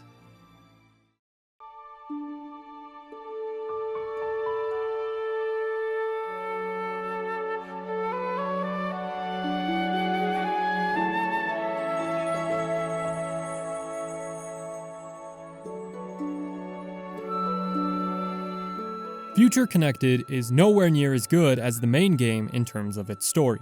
The returning characters are bland, the new characters only contribute somewhat decent character interactions, plot points are completely dropped off since they become short, boring, optional side quests, the returning voice actors have terrible performances, and to top it all off, the dialogue is awkward as hell. It results in a bad story with one redeeming quality, however, Melia's character arc. Her growth into a leader is the most compelling part of Future Connected because it acts as a great extension to the game. The other good aspect the writers accomplished is relegating the other party members to side characters who don't really have a character arc. I think the lack of a character change for people like Shulk is a great choice since he had substantial growth with a great sense of finality in the main game. I still wish Kino and Nene both had more character development, but Nene's decent enough that I don't mind it for her. The new music and map design are fantastic too, featuring some wonderful, serene tracks and vistas to experience. The side quests aren't as good as the main game, but they're still decent. The main story is the core issue I have with the epilogue though, so that is going to be the majority of the analysis here. The main story begins with flashbacks of some mostly relevant scenes near the end. Their inclusion is fine since some players might begin this expansion after not playing the game for an unknown amount of time, so it works to help all players recollect the important information from the base game. The game jumps into the main conflict immediately thereafter, introducing the two new Napon as well, who unfortunately don't go anywhere. Nene is a copy of Riki, a silly-looking character who secretly has a serious paternal side to them. She doesn't really have an attempt at a character arc like Riki, but I don't mind it as much for her since the story is so much shorter, and the writers can only fit so much character growth into one narrative. Kino, however, is a character who should have received more development or at least been changed from what he is, because right now, he is an absolute nuisance. While his Heropon in training gimmick can be somewhat funny at first, it becomes so annoying because his entire personality involves said gimmick. Never give up, Spirit is Heropon way! Witness true power of Heropon in training! King of folk will know name of Heropon Kino! Never give up, Spirit is Heropon way! Witness true power of Heropon in training! Witness true power of Heropon in training! Witness true power of Heropon in training! This is all over Kino's head! But as Heropon, fight against impossible odds is natural like breathing. That line of Heropon Kino sounds like job for Heropon Kino. It's all he ever talks about, but having some development beyond that would have made his character less annoying. He's just an annoying character as is, and while he does have some good moments, they're all in the quiet moments, not the main story.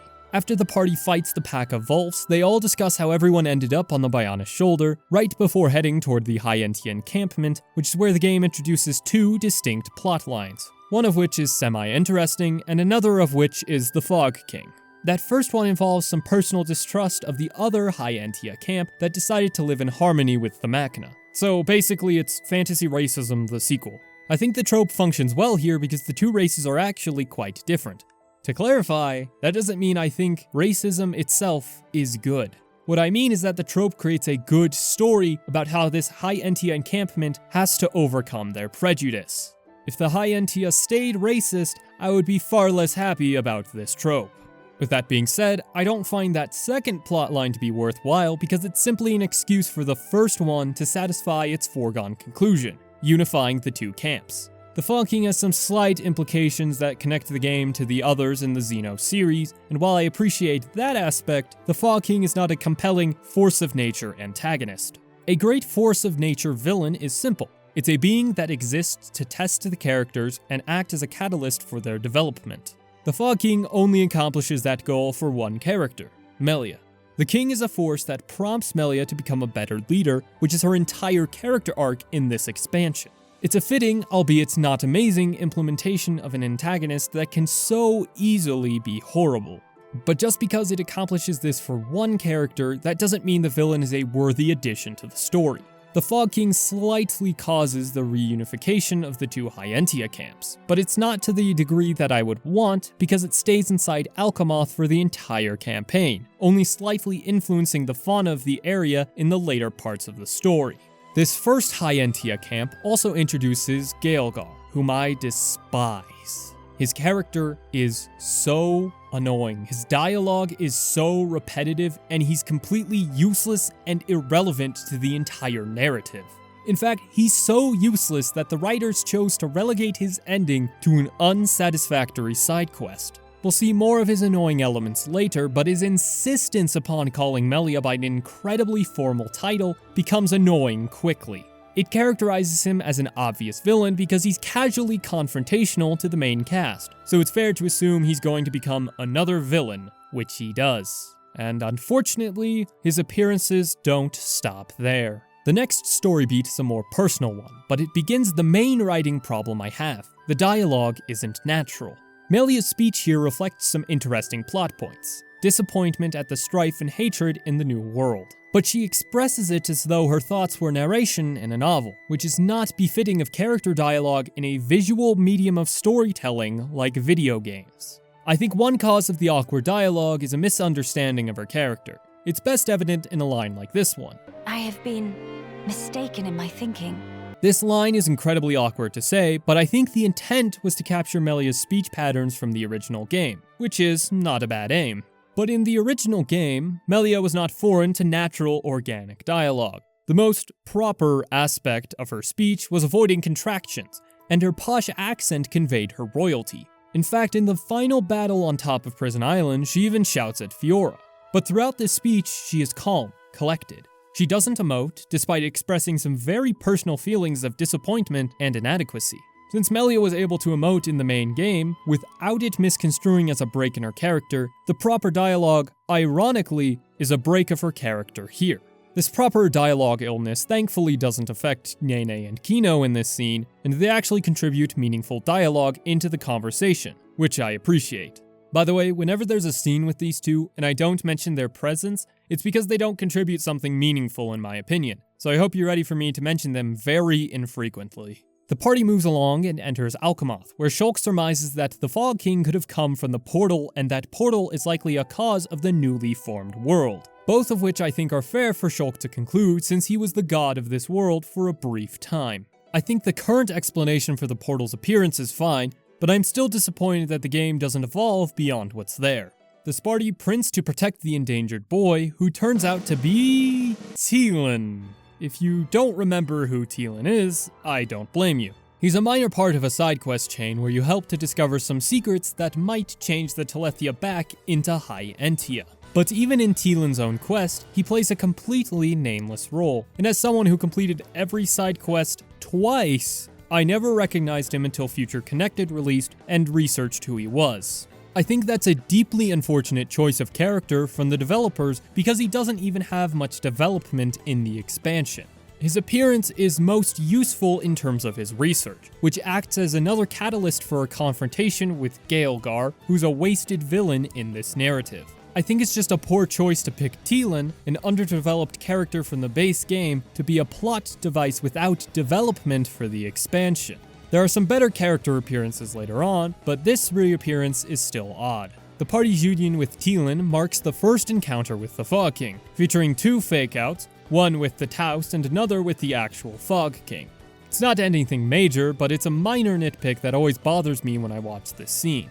The actual choreography here is pretty good. It displays some coordination among the team, strengthening the chemistry they all share, which is one minor aspect I appreciate because it's difficult to successfully build those connections in this short of a campaign. And this even marks another point of Kino and Nene being useful and relevant. But the scene mostly has visual flair, nothing of note beyond that. What follows is a decent exposition scene that establishes concepts like Fog Beast before they all head to Teelan's lab. At the lab, Tyrea becomes a part of the story, and she's an example of a good character reintroduction. She was a very minor character in the base game, but she's upgraded to a secondary character here. Plus, the writers actually implement her in an effective manner. After the moment in the lab, Melia and Tyrea have a small heart-to-heart. One small detail I dislike is this line from Tyrea. My helping with Teelan's research is a simple matter of give and take. The possessive here is so awkward in spoken dialogue, and the removal of it would carry the same meaning while maintaining her proper English that I believe the writers wanted to achieve. The fixed line would sound like this. Helping with Teelan's research is a simple matter of give and take. Alternatively, me helping with Teelan's research is a simple matter of give and take. It's unfortunate that this awkward dialogue continues for a majority of other characters in this expansion, and not just Melia. But what the scene does well is progressing both the characters of Melia and Tyrea. Tyrea conveys her fractured emotional state after the transformation of the High Entia. Moreover, the cutscenes depict Melia's personal doubts and failings as a leader. Both of these personal details enhance the narrative of Future Connected, since Tyrea's character is a natural progression from her original counterpart, and Melia's character development receives some much needed downtime to have some more explicit growth. The party then decides to visit Grandel to converse with Radzim, someone who's important to Teelan's research, so they have good reason to visit the town.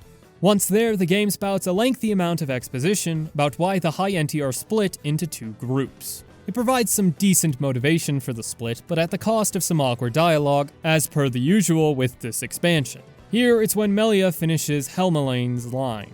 When their country was taken from them, the extent of their anger and resentment was fully understandable. It isn't quite natural to verbal speech due to its absurd length, but it also is an instance of poor storytelling because it doesn't allow the player to infer the High Entia's emotions. There were already enough context clues from the NPC that assuming the people who left were angry, and justifiably so, wouldn't be a large leap in logic.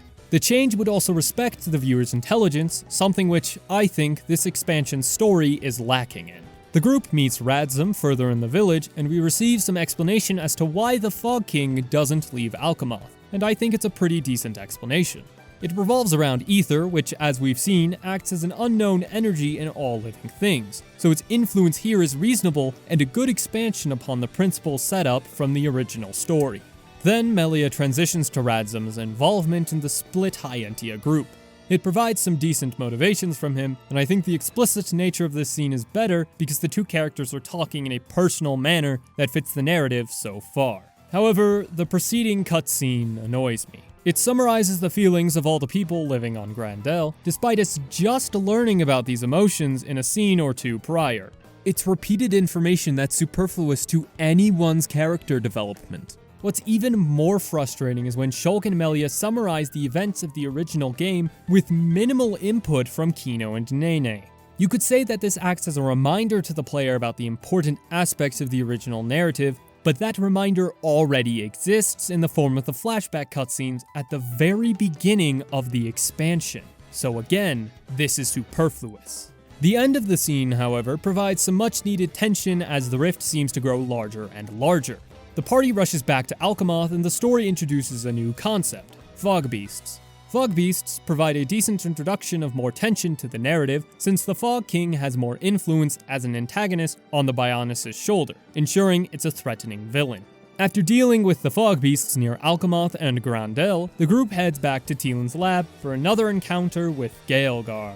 Yay! He explains more of his motivations, asserting that he hates the pure-blooded High Entia and that the rift in the sky deems them as abhorrent.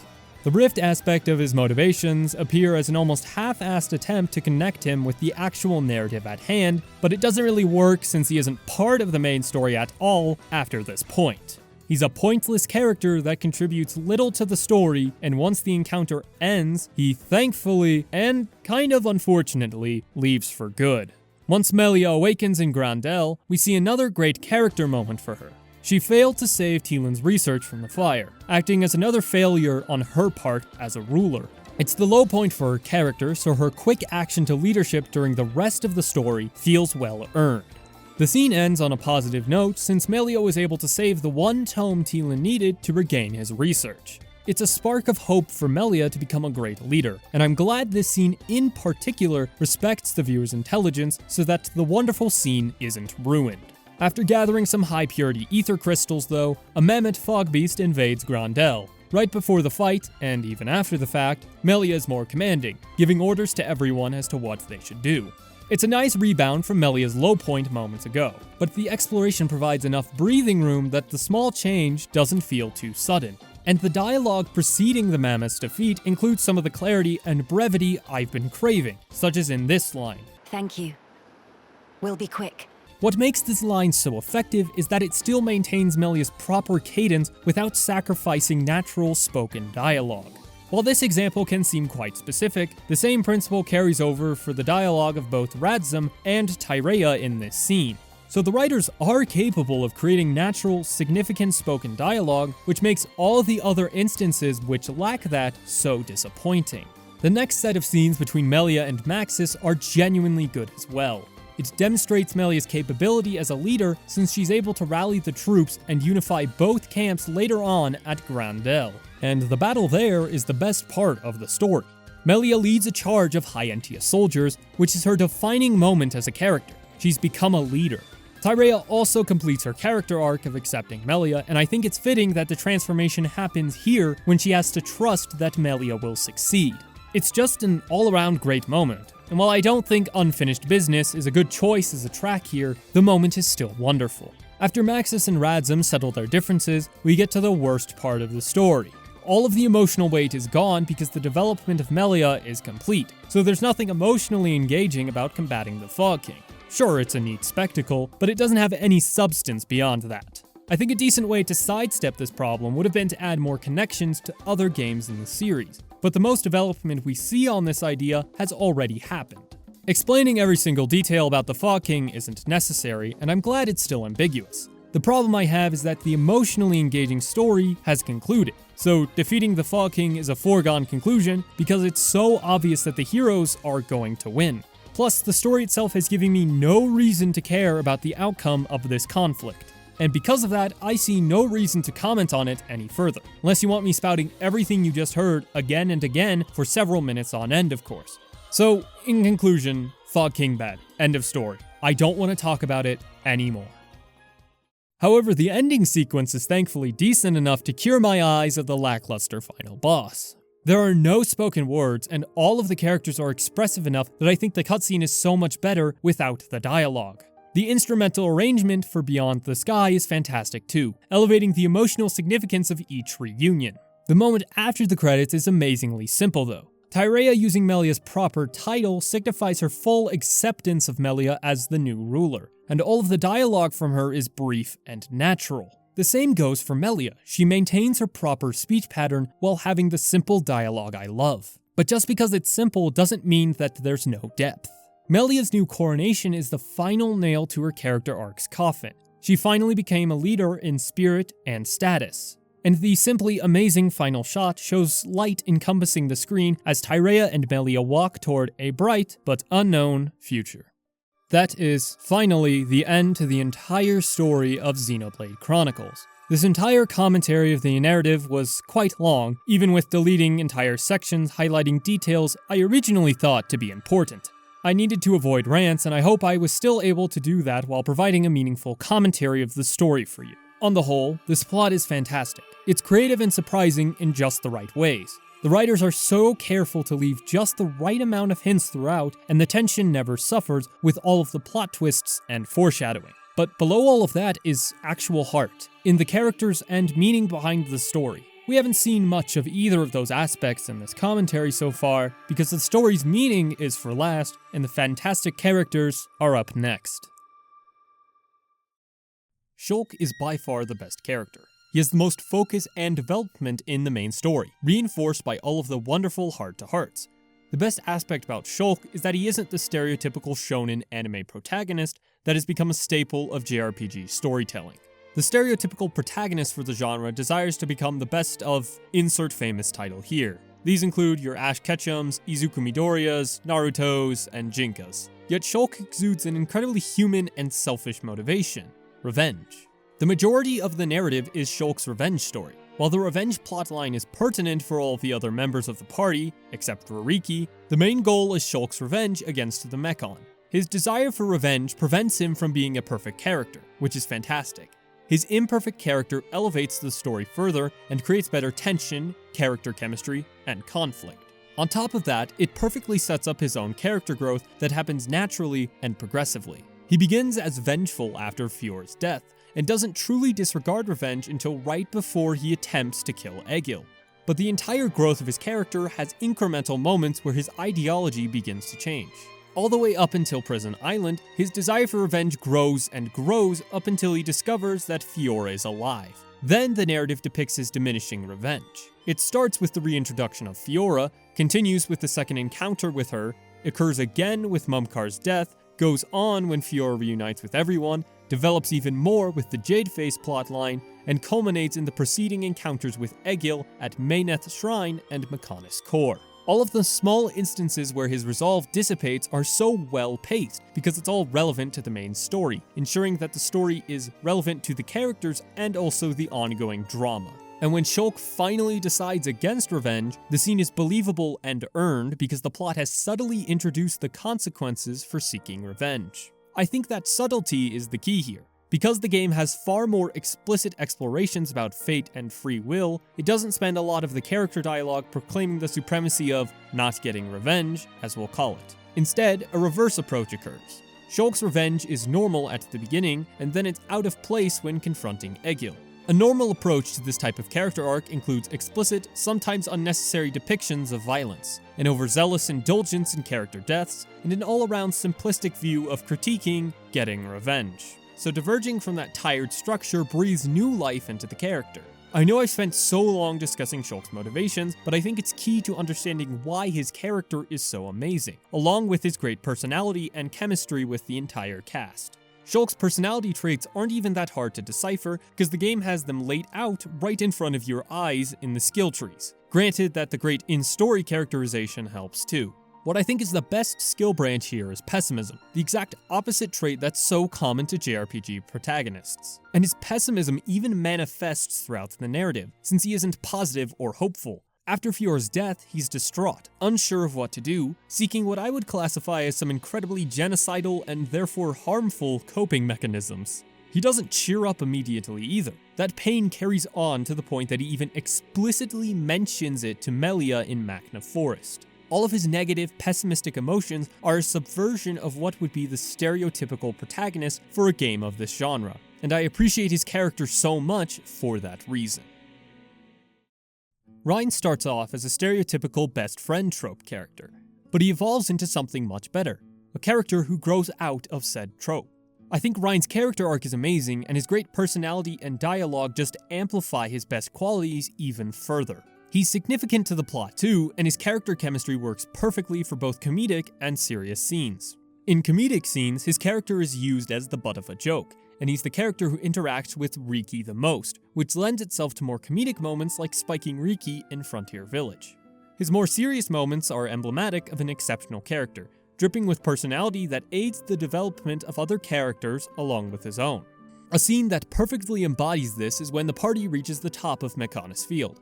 His lighthearted, supportive attitude is on display here, and it complements Sharla's growth here too. His character model is so expressive, and it's something I appreciate about all of the main cast. They have distinct personalities.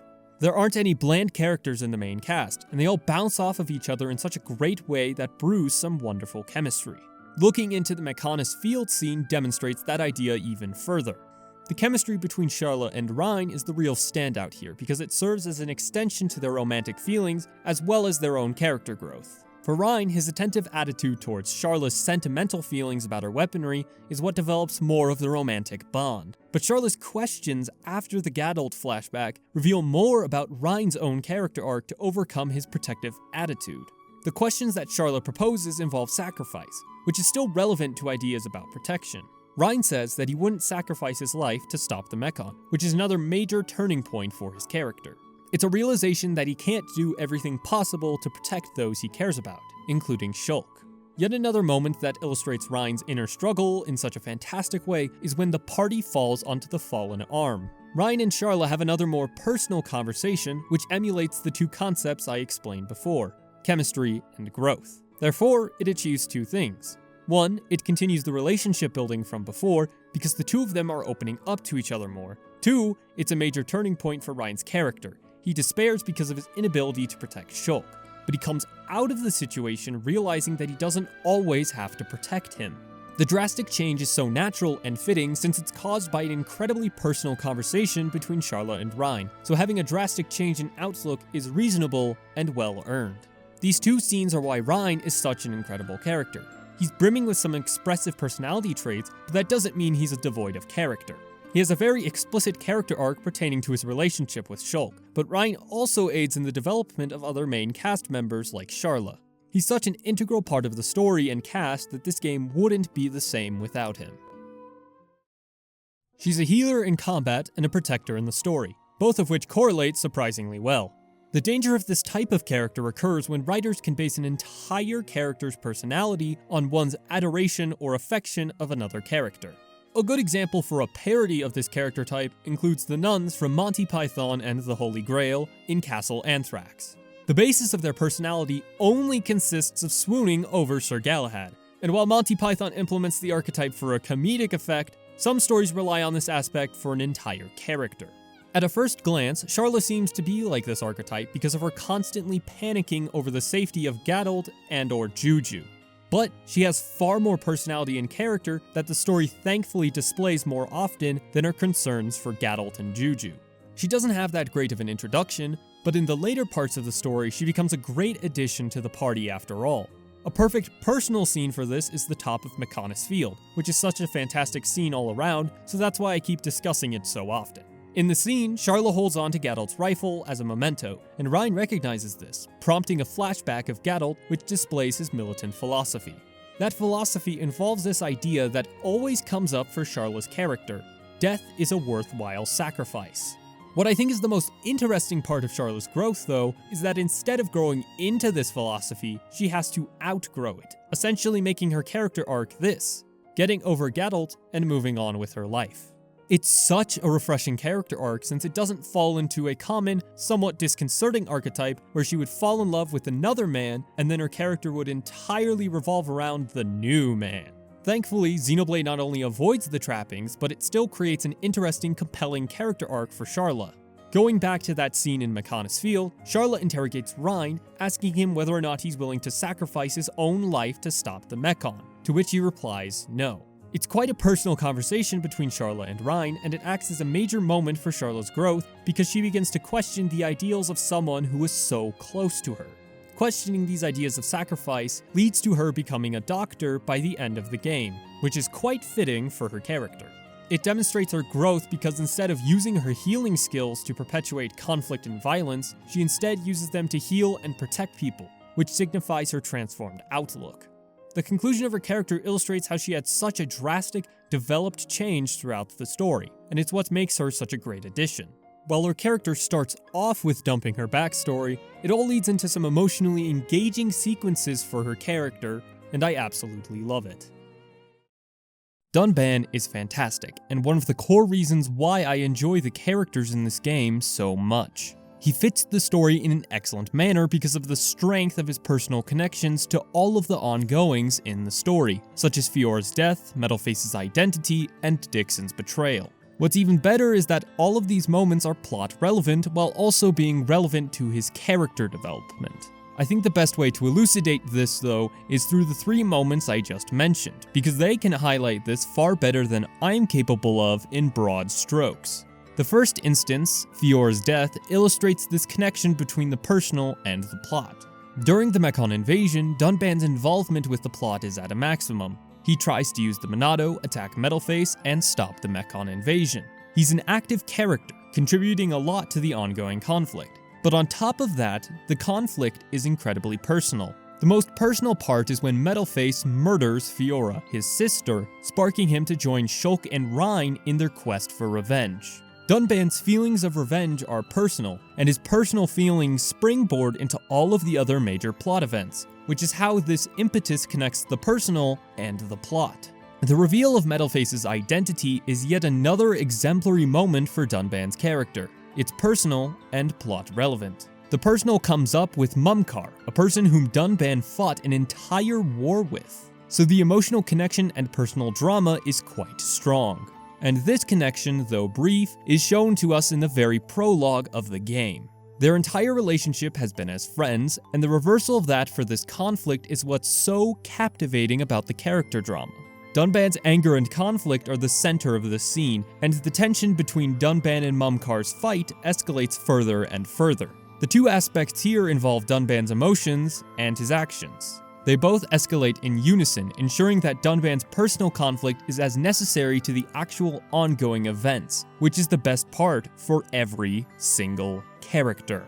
Dunban's conflicted emotions are so captivating because it's an emotionally resonant conflict, and the writers are careful to convey those emotions in a manner that respects the player's intelligence. But on top of that, those emotions and motivations lead to conflict and growth. Dunban's character growth is about overcoming his past, and it fits exceedingly well here. Dunban has to fight someone from his past, literally, so it combines his emotional growth along with his character actions. The personal emotions cannot be engaging without the captivating plot, and it's what makes Dunban such a fantastic character while acting as an incredible example of how the writers excellently utilize their characters to create a compelling, emotionally engaging narrative. Melia is an incomplete character if analyzed only for her base game appearance. While I still enjoy her character and growth throughout the game, I still can't shake the feeling as though it's incomplete, which means that her development in Future Connected is thankfully relevant and worthwhile. The character arc I always state for her is this: her journey throughout the game is her journey to overcome tragedy, which leads to a developed and somewhat changed character near the game's finale. Now, the main problem I have with this approach is that there isn't enough change, but that's only when considering the base game released back in 2010. So when considering the context of Definitive Edition, said flaw is essentially nullified. She has the additional growth I wanted, so what's left is a truly great character that fits the narrative so well. She mostly fits the commentary around revenge that Xenoblade fixates on during the early portions. She seeks vengeance for the royal guards in Makna Forest and for her father after the events on Prison Island. Her motivation for revenge against the Mechon is the core that links everyone in the party together, except Riki.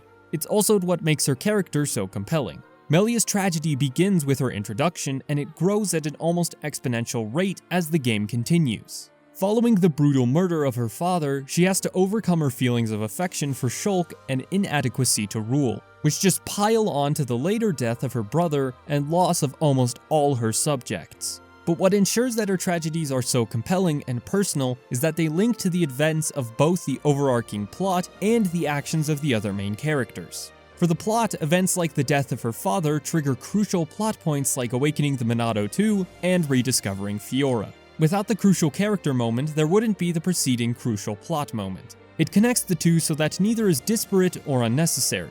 The second part, the other main characters, is a bit trickier to land since Melia's struggles are quite personal. But then there are events like Callion's passing in the Bionis Interior, which displays Riki and Melia bonding. The tender moment connects them by utilizing the single character moment to enhance the relationships with other characters. Another scene like this is when the party encounters Metalface on Valak Mountain. The fight is personal, especially to Shulk, Dunban, Reyn, and Melia for all different reasons, but it unifies their goals and makes sure that the four of them are relevant to the story. Because this encounter is so personal to those four characters, they enhance the story and personal drama that Xenoblade embellishes in. Riki doesn't add too many significant character interactions or chemistry to the story, but goddamn, I still love this character. The gimmick behind him is this: he's a cute creature designed for comedic purposes who's surprisingly wise and emotionally intelligent. The gimmick still works, however, since the writers don't overuse the joke in the story, but that's only because the writers underutilize him in the story, which is the actual main fault of his character. He isn't a bad character by himself, but because he lacks weight and significance to the story, he pales in comparison to the others. His most significant moments include his introduction, the rest at the Fallen Arm, and Lorthia's defeat in the Bionis Interior. Each of these moments exhibit the best of Riki, but these are the only 3 important moments with him. His introduction implements his gimmick the best since the writers implement his character joke properly, and Riki's participation develops his own character. His first appearance characterizes him as an adorable joke character, and the surprise occurs once the chief forces him to join the party since the writers depict Riki's selfishness and Dunga's manipulative nature. The scene serves as a method to develop a contrast between the hero pawn's appearance and his personality. He doesn't receive too much development here, but it's his character introduction, so that's understandable. The next significant instance isn't until the Fallen Arm though, which is an important distance from his introduction. While he has slight development here, his role mostly serves to elevate Dunban's character. He inquires about Dunban's feelings, and he expressed his concerns about Fiora and Shulk, which occurs as a nice change of pace compared to the prior action-packed scenes at Galahad Fortress. And it allows the characters like Dunban to express their emotional growth and desires at this point in the story. But Riki doesn't display any emotional growth along with Dunban.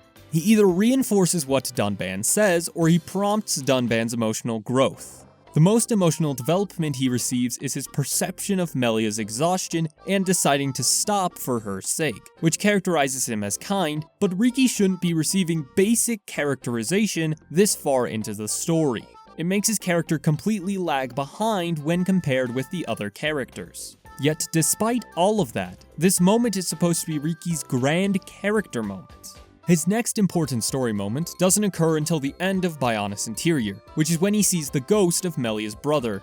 The scene doesn't provide any more development to Riki since it acts as the closure to Melia and Kallian's relationship. The most he gets is some more characterization as kind and caring, but it's just an event that fits his character instead of a form of character development. I've already talked about the last scene with my character development for Riki, and it's the prison terrace fight against Dixon. But I'll briefly restate what I said for those who skipped to this section.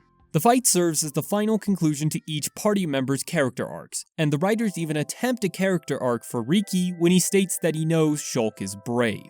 Based on what I concluded previously about the story cutscene, the line signifies Riki's character growth from a cowardly, selfish Nopon to a heroic one. But that character arc doesn't fit because he doesn't have enough scenes or significance to convey the character arc properly.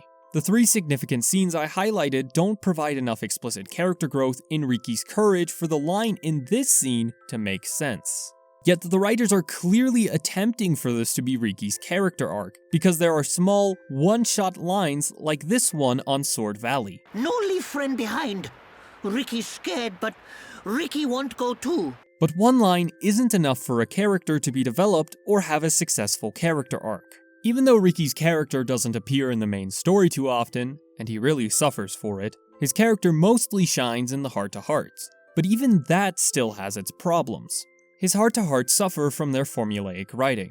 While it doesn't always play out the same way, the formulaic heart-to-hearts fail at providing enough significant characterization or character interactions for Riki. The most common Riki heart-to-heart has this same structure. Riki is sad over something, typically about his own failings as a hero pawn. Then another party member asks him what's wrong. Riki explains why he's sad, and then the other party member responds, "That's not the Riki I know."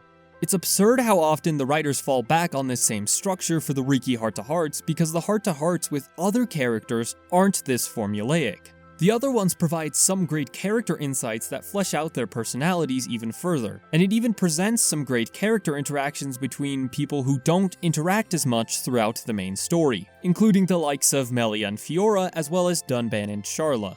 Riki's heart-to-hearts do provide some of the same character insights, yet the formulaic heart-to-hearts are the norm, which brings down his character even further since his presence in the main story is already lacking. However, he still does have some wonderful heart-to-hearts which develop his paternal habits, even if some of them follow the aforementioned formula from before. For instance, the heart-to-heart between him and Sharla in Satorl Marsh discusses a time when Riki thought he failed as a father since he wasn't there for one of his daughters, who is revealed to be Nene in Future Connected. It works well as a heart-to-heart because it develops Riki as a father, and Sharla's maternal personality complements the conversation well, along with some small personality development on her side when the discussion switches to Sharla deviating from a stereotypical girl as a kid. The two have great chemistry in the heart-to-heart, and the writers selected a topical topic for the two of them because of Riki's actual paternal role and Sharla's figurative maternal role in the party. These are the norms for the other characters' heart-to-hearts, and even though most of Riki's are formulaic, I don't want to downplay the quality of these segments for him, because he does have some fantastic character moments. I just wish there was more. Fiora enters the narrative as a character brimming with personality, and she exits the narrative as a plot device for Shulk to begin his Mechon slaying journey. By the way, this is the start of the secondary character, so if you were tuning into this section just for party members, you can move along now. Are they gone? Okay, cool, now let's actually talk about Fiora, because once she re-enters the narrative, she's still dripping with personality, but her development afterward is a little disappointing.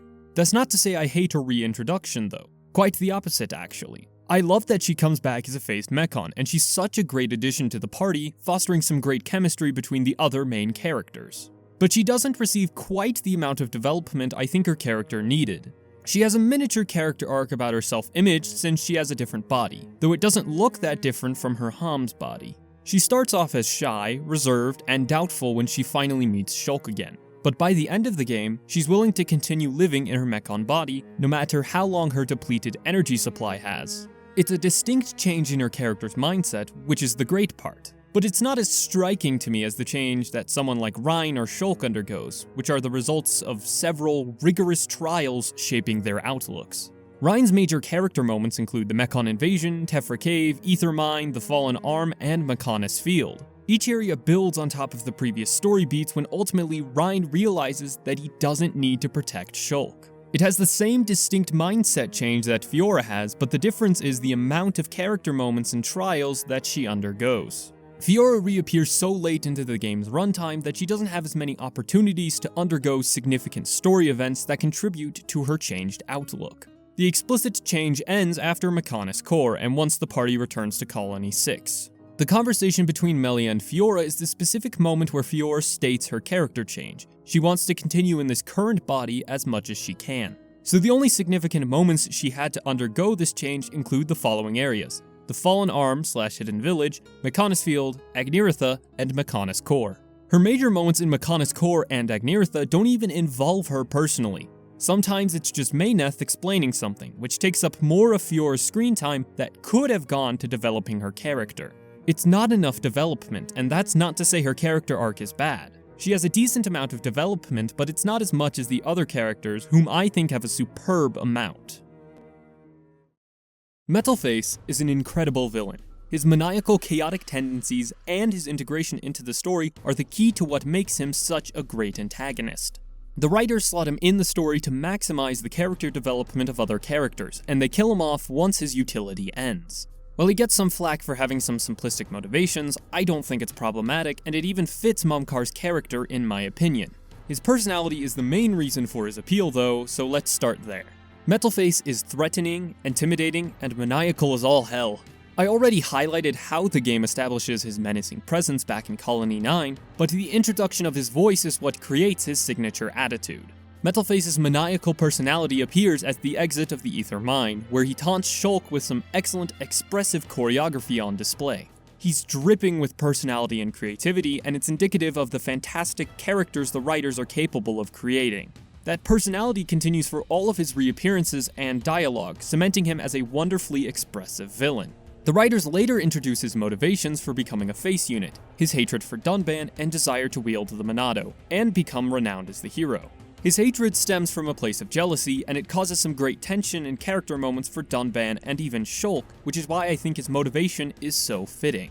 It builds upon the narrative that's already there, since it causes a natural flow into memorable scenes like the confrontation on the hilt of the Mechonis sword. His motivations don't take away any quality from the narrative, and frankly they add some of the best moments to the story. The final part I've seen a complaint about is his death, specifically that it happens too soon after Mumkar's reintroduction. But I don't think that's a fair critique. There are two key encounters after Mumkar's reveal, Valak Mountain and Sword Valley. In Valak Mountain, his appearance brews some character drama between him and Dunban because of Dunban's friendly history with him. Sword Valley is the natural continuation of this event because it brings that same character drama to even greater heights while involving other characters like Shulk. On top of that, it leads to Mumkar's death in an ever-escalating cutscene. The flow into his death is well-paced and natural, along with being a fitting, ironic end for the character since he causes his own death. The only logical continuation after this is yet another scene that creates even more character drama for Dunban, and at this point, it begins to be formulaic, so having only two of these scenes post-Mumkar reveal is fine.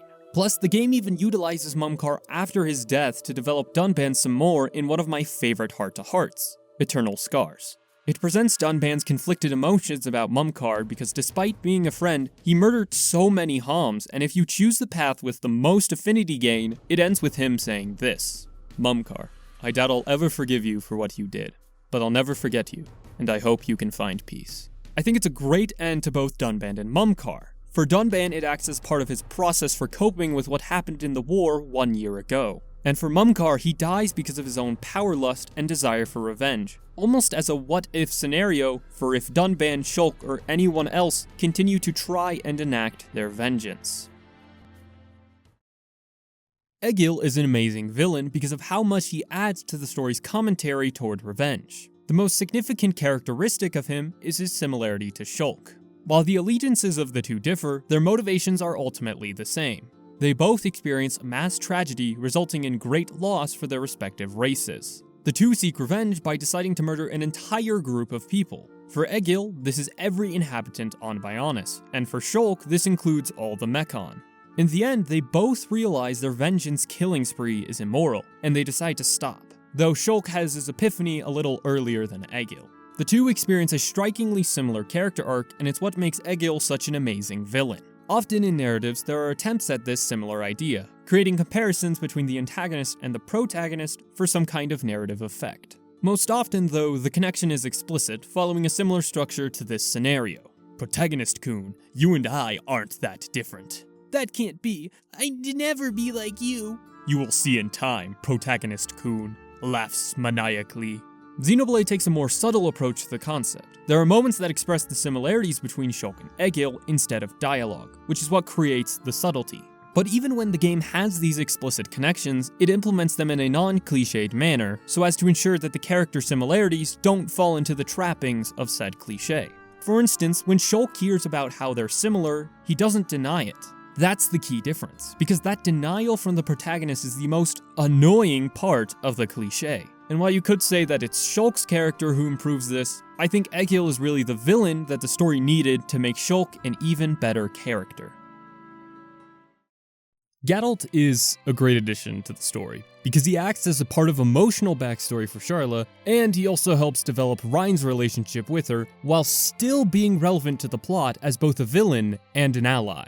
He's mostly absent from the story, so that means he serves as emotional baggage for Sharla to cope with, which is fine. I don't want to misconstrue his absence or the emotions that Sharla feels as bad or irrelevant, because they're neither of those things. It's just more prominent for Sharla's character than Gadult's.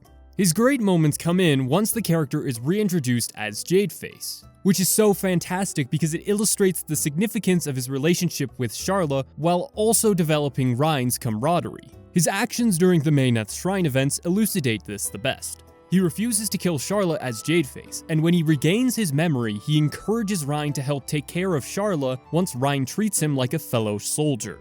The part about Sharla furthers the relationship between the two of them because his memories and love for her are genuine enough that they permeate his consciousness even after losing some of his memories. Moreover, the Reyn aspect conveys Reyn's preparedness as a soldier, furthering his own character's complex personality, and Gadult is such a great addition for that. He develops two of the main characters' relationships in such an amazing, well-integrated manner. Though I highlighted how much I think Juju is annoying, he's still a much better character than someone like Linada. He's a minor character who still has a meaningful arc that progresses the story and even opens up the best side content of the game. His character begins as a scrawny, weak, rash child who wishes to help fight and defend his homeland. After being captured and causing his friends to rescue him, though, he realizes that he shouldn't fight. Instead, he understands that he should help others peacefully, which ends up in him leading the reconstruction of Colony 6. His character arc isn't original, but it still works for the little time he has. And it even fits with the themes of freedom and defying fate. His character arc goes against the path of all the other party members since they decide to exact revenge through violence. But Juju rejects the fighting and focuses on rebuilding a new home instead. It's a rejection of the norm that the game establishes, and though it isn't original or masterful, I still think it's impressive that even a character as minor and annoying as Juju can still have a fitting character arc for both his personality and the game's story overall. Saurian doesn't appear in the narrative for long, but his presence works as the motivation for Melia to join the party and seek revenge against the Mechon. He fulfills his role well enough since it creates a reasonable motivation for Melia's appearance in the game, but he lacks enough personality for his death to be more moving. Saurian's whole character leads up to his death, since Shulk and, by extension the player, know about his demise. From his introduction, he's a plot device, but that isn't inherently bad, except for the fact that he has few redeeming qualities as a person. The most characterization he receives is as a stern but caring father, yet the game doesn't fully commit to that character. He exhibits his restrictiveness by not permitting Melia to leave without her bonnet, and his caring attitude occurs near his death. But frankly, it's characterization that happens too late to be meaningful. Callian is the character who has the closest relationship with Melia, and as such he has more impact on her growth than Saurian does. He also receives much better characterization than him, so he ultimately becomes a more successful character. The success of Callian lies in his chemistry with Melia. The interactions convey a meaningful, believable sibling relationship between the two of them, something so significant because it also develops his personality. In Callian's interactions with Melia, the dialogue reveals that his character is selfless, knowledgeable, and caring.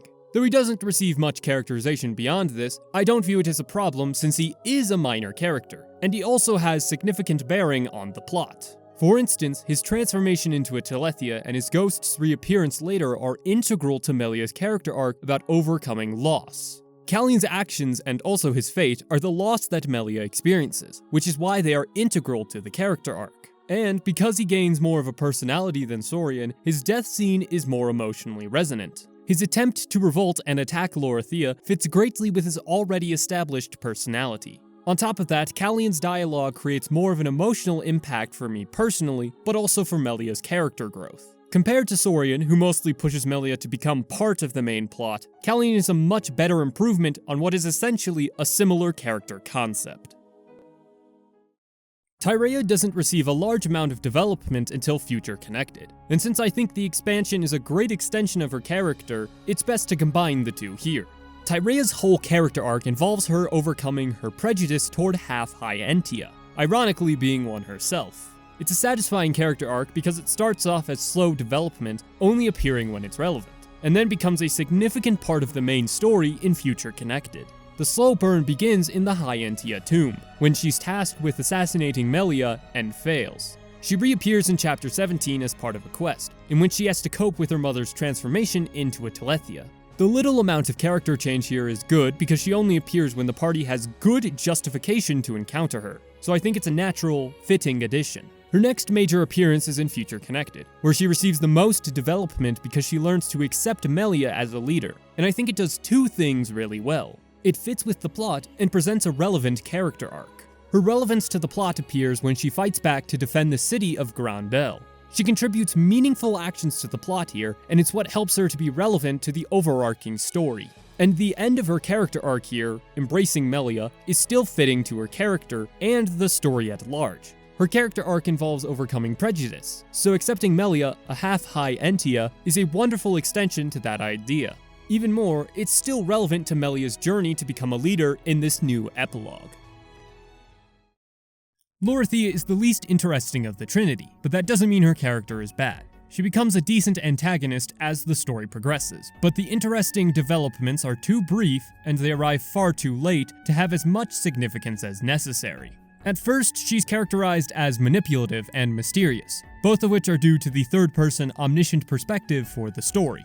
It does a decent job of building up her reveal as part of Zanza's Trinity, but it's nowhere near as good as the reveal of Dixon or Alvis because she receives so little significance to the overarching plot. She has good, strong, distinct characterization, but the plot doesn't demand much of her. The most plot significance she has is suggesting the High Entia Tomb ritual and analyzing the ether-based javelins the Mechon used. Because she lacks significance to the actual plot, her eventual reveal or betrayal isn't as exciting. The best part about her reveal as a disciple involves Callian and Melia's relationship, not Lorithia herself. And while her motivation to become a disciple is fine, I don't think it's as acceptable as it is with Dixon. For Lorithia, she exclaims that she would gain immortality from helping Zanza. While that is a decent motivation for someone as selfish and deceptive as Lorithia, her character didn't receive much development beyond that, which sharply contrasts Dixon and Alvis, who are both incredibly relevant to the ongoing plot, making several appearances while also maintaining an air of mystery about their true intentions. So really, she's just an okay antagonist, completely outmatched by her two peers. Dixon is a great villain with a great personality, a great English voice actor, except for all the awkward line deliveries, a decent motivation, and good character development all around. His character always shifts in the narrative, but his transient role in the story never comes as a surprise. Uncertainty surrounding his character begins as early as when Shulk and Reyn leave for Tephra Cave, in the flashback to when Dixon found Shulk in Ase Tower. He smiles near the end of the cutscene, and it establishes an uncertain, somewhat malicious side to him. There are even more minor glimpses of this throughout the story, and even his own knowledge about the world aids in the plot twist that Dixon is, in actuality, a giant. I know some might say that it comes out of nowhere, but the writers plant so many tiny instances that seem coincidental. For instance, he consistently has information about the new locations, which often includes some exposition, so it masquerades as a simple exposition dump that's organically introduced to the story. However, it provides another layer of uncertainty around Dixon's character. The other coincidences include finding Shulk in Ase Tower, saving the party by informing Mechon about the party's close demise, arriving at Sword Valley just in time to help the party, etc., etc. It all builds and builds so that when he betrays the party, it's still surprising but also reasonable and understandable in universe. And he even has a great, distinct personality to pair with the wonderful hidden twists about his character. He's always snarky and knowledgeable. His snarky attitude lends itself to some great character interactions between him, Shulk, Reyn, and Dunban. And what aids his character even more is the casting choice for his character, Anthony May. He has an amazing voice for Dixon, and most of the time it works great. His performance starts to waver after the Trinity reveal, however, and it's most prominent in the fight against him on top of Prison Island. It seems like his voice actor didn't have enough context for the strange, awkward fight scene dialogue, because the normal character interactions are great. Well, maybe that's conjecture because I don't really know what happened. But something did change because his VA was great before, and then he just wasn't. I think the real disappointment for some people, though, lies in his motivations to join Zanza's Trinity. The most development in this area occurs when he's dying, and it reveals that he only wanted power, which by itself is a simple motive that I don't think pairs great with Dixon. It's not terrible because there were several hints about Dixon being off throughout the story, and these can connote an air of selfishness about his character. Yet it still feels a bit too simplistic. I don't think it's a terrible motive, but it's not an amazing motive either, and yet I still don't mind it. I think the simple motive is okay because Dixon already had so much development prior, and the more significant role of his character involves his relationship with Shulk. On the prison terrace, the scene focuses more on Dixon and Shulk than Dixon's motivations anyway, and I also believe that it's the better aspect, so having more focus on their relationship is still good character development for me. Alvis has the least personality for all the members of Zanza's Trinity, but he still has the most plot relevance, which is a strange inverse relationship to have. The most characterization he receives is as a witty, mysterious person, but he lacks any other discerning personality traits, and his character ultimately suffers because of it. While he is somewhat of a plot device like some of the prior characters, there are clear attempts to establish a relationship between him and Shulk. So, since there is an attempt at a relationship, it's more significant to evaluate the efficacy of his character's personality and chemistry than with characters who only act as a plot device. Unfortunately, his character's personality is not that effective. He does have glimpses of personality, like when he first meets Shulk. The choreography here shows him almost dancing around Shulk, which acts as a way to illustrate how he's more powerful and knowledgeable than Shulk. However, it can also characterize him as mouthy and witty. But those character traits don't come up again throughout the narrative. His other interactions with the party and those outside the party display a mysterious, eerie side to his character, but that doesn't define his personality. Scenes like outside of the High Entia tomb and the journey through Valak Mountain exhibit little to no personality from Alvis. His mysterious aura is the only unique aspect about him, and it's disappointing. I think the most common counterpoint here is that, well, he's an AI, you idiot, so of course he doesn't have a personality. But I don't agree with that sentiment because there is an attempt at personality, as evident when he meets Shulk and teaches him Monado Purge. His identity as an AI doesn't excuse his lack of a personality. So while I appreciate the attempt, it's certainly a bad one at that.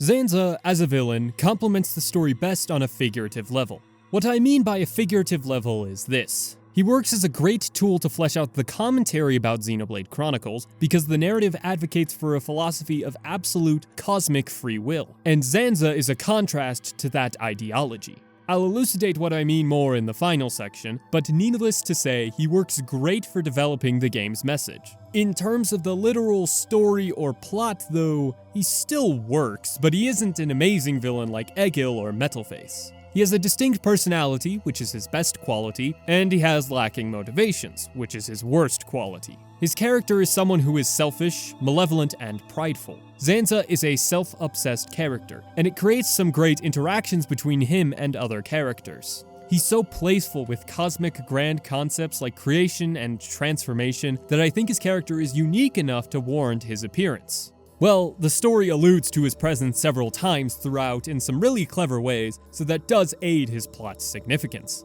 On the other side, though, there's his motivation, lacking enough complexity to elevate his character to a great villain. Recreating the world just 'cause is the most development his character receives in terms of motivations. I understand that he's a selfish, imperfect creator, but it seems as though he mostly recreates the world for the hell of it.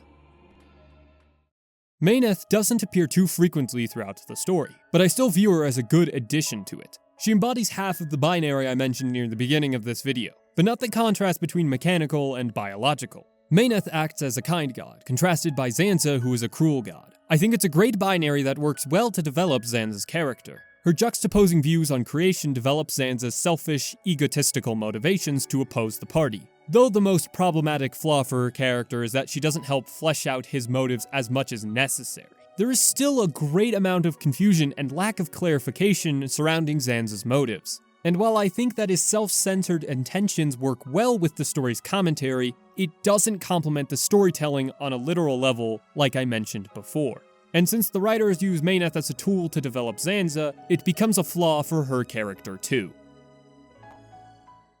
Shulk's reappearance in Future Connected only serves a gameplay purpose instead of a story one, since he serves a supporting role in the story with no character development whatsoever. I want to highlight though, this isn't a bad thing. He already had a fantastic amount of character depth and change from the first game, and attempting to match said development or even expand upon it in a less than 10-hour campaign where Melia is the main focus would be madness. Shulk's most significant contribution to the epilogue is as a plot device. He receives an upgrade to the Monado Replica EX, and it just allows him to kill the Fog King. He has a few interjections about events going on in the story, but there is no character development or change. Again, that's not bad. If the writers tried to implement a character arc for both Shulk and Melia, then the narrative would be too crowded, so I think the lack of a character arc is fine for Shulk. But his lack of a character arc doesn't excuse his lack of a personality. In Future Connected, Shulk loses all semblance of a character, and it's frankly baffling. Wait, sorry, he still has 2 remaining personality traits. He's brave, and he's an inventor. That's it. He doesn't exhibit his integrity, humanity, intuition, or pessimism throughout this expansion. Oh, what's that? Do those sound familiar at all? Well, they should, because it's the names for all of his other skill trees. So the qualities I just mentioned are also personality traits that the writers, or at least developers, are conscious of. The fact that he doesn't even display a majority of the character traits that the developers gave him is problematic. It doesn't ruin his character from the original game, but it makes the dialogue in the expansion feel more bland and uninteresting, since one of, if not the most interesting character from the original story has a butchered personality. What I think is ironic in the most terrible way possible is that Shulk is now an optimist instead of a pessimist. This happens so frequently in the expansion. Whenever a character mentions that defeating the Fog King is impossible, Shulk will quickly rebut. And even after attempting to fight the Fog King, he's still confident that everything will be right in the end, and that they can defeat the Fog King and unite the people of the Bionis Shoulder. They literally just gave him a character trait that's the exact opposite of one of his skill trees. It's just incredibly sad and disappointing, and I just want to move on. Melia's character is the best part of Future Connected, and that's what makes the expansion so disappointing, because her overall character is just mediocre. She lacks any personality because of her bland dialogue and whatever the hell kind of performance this is. All right, I'm on my way. What? Begone! Let's clear a path. I just don't understand how this all happened to her character, especially with her voice actor's performance. Jenna Coleman is a good actor, and she can have a good voice performance. Hell, she did a good job as Melia in the original game, yet somehow she's bland, uninterested, and frequently mismatched with the script. I know this is complete conjecture, but I think something happened with the voice direction here, since Jenna Coleman isn't a bad voice actor. No matter what happened though, there is something wrong here, and it negatively impacts her character. Melia's dialogue doesn't help either because it's awkward and unbefitting of Melia's character. Her dialogue from the original story is proper, but still comprehensible. She still has some quips that even happen in her introduction. She's also reticent to share her emotions, but I think you could argue that she becomes more open emotionally near the end of the game. But in the expansion, she comes off as a blundering buffoon.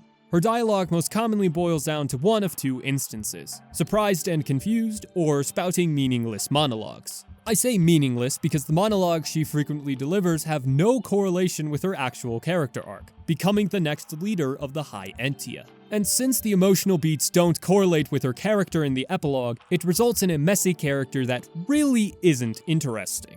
The best part about her, however, is the character arc I mentioned earlier. The significant moments for her character arc include cutscenes like when she commands the High Entia camp to help defend Grandel. It's the completion of her character arc, and it effectively conveys her growth into a leader because of her command prowess. Yet moments like these are few and far between, so Melia's character has great or even amazing moments, contrasted by an overall average personality, performance, and dialogue.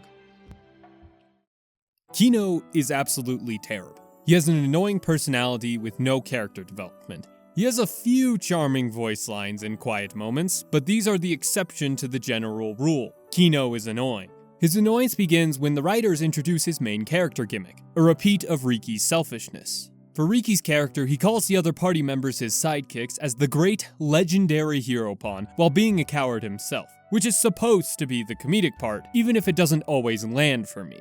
The same joke repeats itself for Kino, except he's a hero pawn in training. It's cute at first, especially when he mentions it in battle, but it's the most common personality trait the story chooses to display. It becomes annoying after so long, which I think is frankly impressive that Kino is this annoying in this short of a campaign.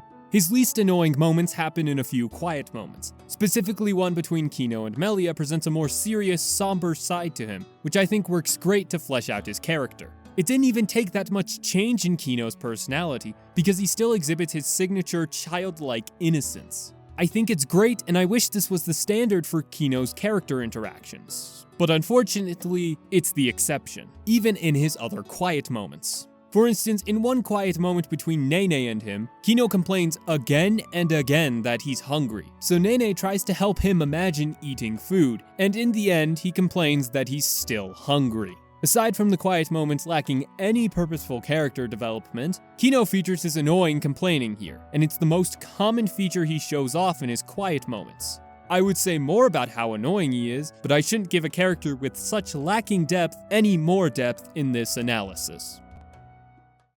Nene is a decent character, brought down by the fact that she exhibits the same gimmick as Riki's character, a silly Nappan who's surprisingly mature. While I think Riki is fine on a critical level, Nene isn't as good of a character as Riki since she's just a repeat joke, living in her predecessor's shadow. That doesn't mean Riki is a better character though. They're functionally the same person, of the same quality. But the fact that she's a repeat is the crucial flaw. Thankfully, she cuts out some of the more annoying qualities that Riki exhibits, but it also results in lacking depth for her character. She doesn't have any character arc throughout the story, since the ending just has her say,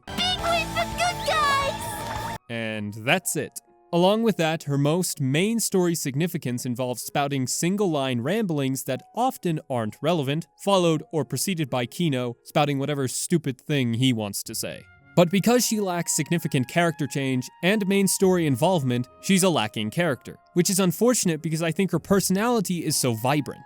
Yet, since she's a completely new character, I think she needed a significant amount of development, and especially since she had the potential to be a good character. But as she is, she's mostly lacking in development, but rich in a comedic and striking personality.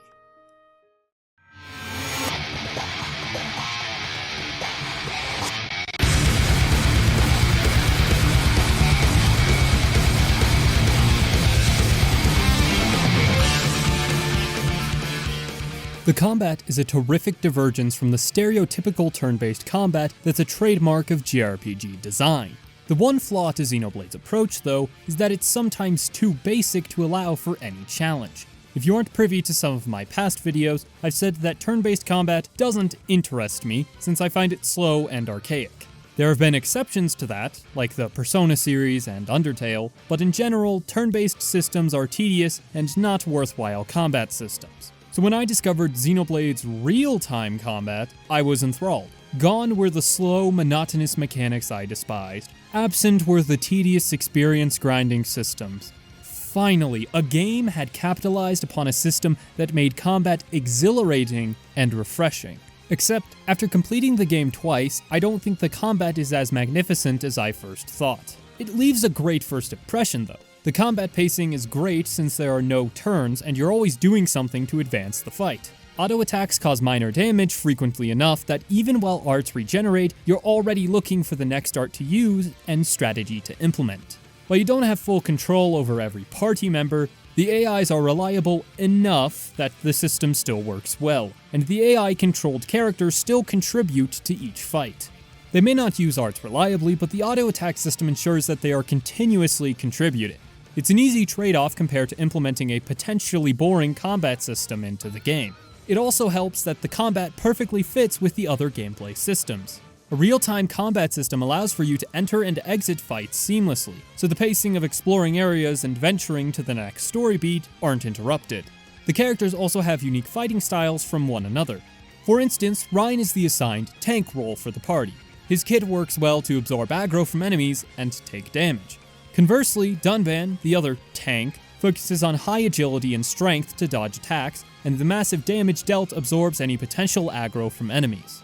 Despite these two characters serving the same party role, their playstyles and ideal equipment setups are completely different, and it's what helps make the combat seem so unique and complex. While I think some will find that satisfying enough, the system seems to be losing its complexity the more I play it. The system as a whole isn't flawed, though. The general structure of real-time combat, where the player takes control of any one of 3 party members to defeat a single target enemy, is so engaging. In general, it lends itself to complexity and characters that can fulfill a variety of roles. The one disappointing aspect is individual character variety. While each character has their own gimmick, each party member suffers from limited customization options. Let's look at Dunban for this, since I have already mentioned him. His core role is as an agility tank. It differentiates his counterpart Reyn while also allowing for some differences in each build. His skill trees also contribute to that. His Wisdom skill branch promotes the Naked Dunban build, focusing on a lack of armor in favor of increased agility. It's a creative build that still sticks towards the character's main gimmick, while giving a unique option for better customization. But the problem is, there isn't a lot of variety in his skills. The other 3 skills in Wisdom focus on improving double attack rate, more agility, and armor weight. Bravery improves aggro, tension, and strength at full HP. Prudence focuses on critical hits, light armor defense, spike defense, better party gauge, and aura duration. Obstinance features skills that improve equipment again, HP buffs again, physical defense again, and blowdown immunity. The final skill branch, Enthusiasm, benefits Dunban's haste rate, tension again, counterattack rate, and party gauge recharge. Based on these 5 skill branches, there isn't a lot of variety for customizing Dunban or even other characters due to the skill link system. So for Dunban by himself, he mostly focuses on increased aggro, reduced equipment weight, and high agility. You can add some high strength stats to his character too with some strength up gems, but that's the maximum amount of customization. There is one skill in the Prudence branch which can incentivize players to equip light armor, making him more of a physical tank. However, he still remains an agility tank. If you try slightly diverging from that set role that Dunban plays, then he's going to be an inferior character. For skill links though, his best links are similar skills that other party members have too, including increased tension, reduced equipment rate, etc. These skills are attributes that every party member should equip, so it reduces the amount of skill variety for Dunban's character. Now, it's possible to conclude that the minute-to-minute combat is repetitive as well. With how much I've hammered on about a lack of customization, that would be reasonable to assume, but I don't entirely agree with that. The main flaw is the lack of customization because it can bleed throughout the rest of the combat like a ripple effect. However, I still think the combat is good and unique, but it's just not as complex as it should be. The lacking complexity hinders my enjoyment of the combat system, since Xenoblade has the potential for an amazing combat system. Yet this first entry doesn't reach those heights. In my opinion, Xenoblade Chronicles 2 boasts more complex, developed, customizable combat, and I prefer it more for that reason. Despite all of my grievances with the combat, the greatest strength of it is what the game does to connect the combat and the narrative. One of the most prominent and well-known parts about Xenoblade is the foresight mechanic. Shulk is capable of seeing the future, and it results in some great misdirection in the cutscenes. Not only is his power a narrative mechanic, it's also a gameplay mechanic. It bleeds into every aspect of the game, and Xenoblade's quality only strengthens because of it. The foresight system in combat is what drives home the unique nature of it, both because it's fitting for the narrative, and also because it creates interesting gameplay. The first part is more obvious. Since the narrative implements a foresight mechanic, a gameplay system featuring said mechanic is fitting. Moreover, it prevents the combat from seeming inaccurate or improper for Xenoblade. The second aspect I said is what elevates the whole combat system, because the mechanic rewards players who pay attention and are prepared for an encounter. The tutorial messages inform you about each type of attack, and based on that, a perceptive player can figure out how to counteract each type. For talent arts, using Monado Shield is best. For ether attacks, Monado Armor is the most effective. And for physical attacks, the player can use either Monado Armor or Monado Speed to counterattack. And to prevent any of these attacks, the player can also break, topple, and then daze an enemy. So based on these options, a player can prepare for specific counterattack methods, and if they do, they're rewarded with greater tension, which buffs the party's critical hit rate, critical heal rate, and chain attack damage. All of those rewards incentivize the player to prepare and understand the combat system better, which is a feedback loop that encouraged even me to learn the combat system thoroughly. And that's truly impressive, because I usually find the combat in JRPGs to be supplemental distractions at best.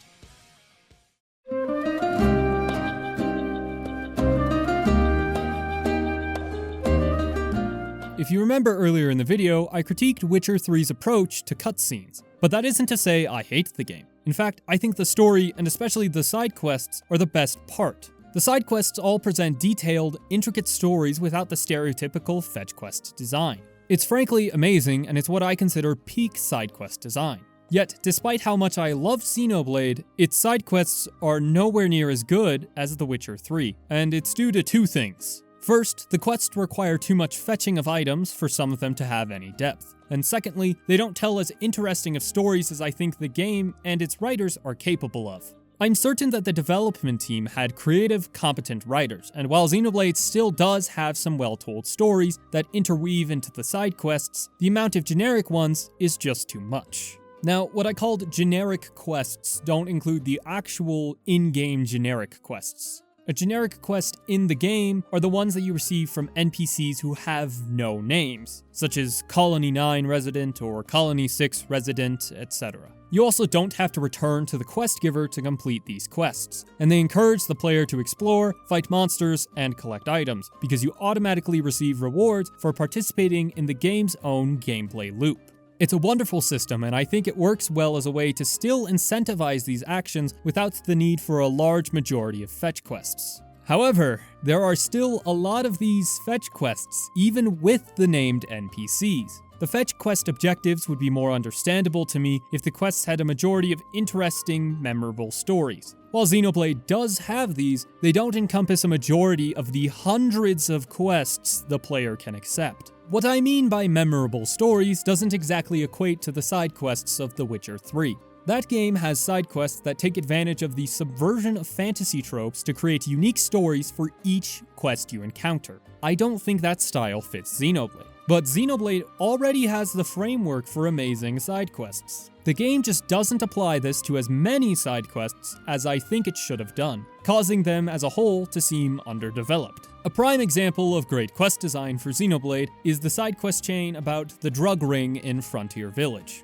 The party discovers that the drug ring in Alcamoth takes advantage of a group of Nopon who produce red pollen orbs in Frontier Village. Shulk and everyone break into the club at night, expose the drug ring, and then stop Bana, who was the kingpin of the entire operation. The quest chain I just described doesn't provide any meaningful commentary or subversion of tropes. It's simply a memorable story that explores and develops the world of the Bionis even further, which should be the standard for the quests of Xenoblade. Most of the time, however, the quests consist of small stories that are even less memorable than the Kingpin Bana questline, and when that happens, the fetch quest objectives aren't as acceptable. The most common quest chains you'll find amount to 1 or 2 quests with minimal meaningful character interactions. For instance, there's a quest chain in Alcamoth with a high Entia boy named Elior, who wants to look at the stars. He asks the party to gather the materials for the telescope, and he's able to make one. Later on, Kaleka takes interest in the boy's fascination with the stars, so he asks the party to gather even more materials to enhance its functionality. Yet, that's the end of the quest line. It's simple and boring, yet it stuck out to me because I thought the designers could have done so much more with the quest line. The side quest sequence I mentioned above happens so frequently. Another strange example of this happens in a quest line near the end of a typical playthrough, requiring them to defeat 2 high-level unique monsters for the very end of the side quest chain. The first one is about getting supplies for the High Entia refugees in the refugee camp. Simple, but effective at displaying the conditions of the High Entia after what happens at Mechonis Core. Instead of developing the High Entia refugees, however, the next 2 quests focus on Dolan's affections for a High Entia girl in Colony 9. The second quest requires Shulk and friends to find a flower in Tephra Cave, and the last one is the quest that involves defeating the 2 unique monsters I mentioned earlier. The quest diverges from the interesting development about the High Entia to a love quest line that doesn't go anywhere. What's even worse is that the final one is a special skill tree quest, so the game believes that this quest is of high importance to the characters. And after all the effort to help Dolan with his feelings, the quest doesn't even showcase what happens when he confesses his feelings. You can find him in Colony 9 though, sitting next to a High Entia woman with a generic NPC name. And I think that truly pinpoints how generic and unsatisfactory this quest line is. While the 2 examples I just included were generic and disappointing, the game's side quests are still good. I don't want to downplay how much I love them in Xenoblade. The best side quests, though, take advantage of the foresight mechanic while including memorable stories, characters, or ideally both. Each area typically has a handful of these types of quest lines, and they exhibit the best qualities I mentioned earlier. Colony 9 has the Emmy Leader side quest chain, where the party witnesses her growth throughout the defense force, and they ultimately influence her decision to cheat or not during the captain's test. The quest line is so memorable because the player can witness a character's entire growth and the consequences of her actions during the penultimate quest. Colony 9 also has the questline from Sesame, simply titled The Plan, where the characters help him gather supplies for what seems to be a shady deal. However, Sesame actually was only planning a fireworks show for the colony. Even though the questline ends in a slight gag, it still boasts a unique storyline that displays the colony's growth after the Mechon invasion.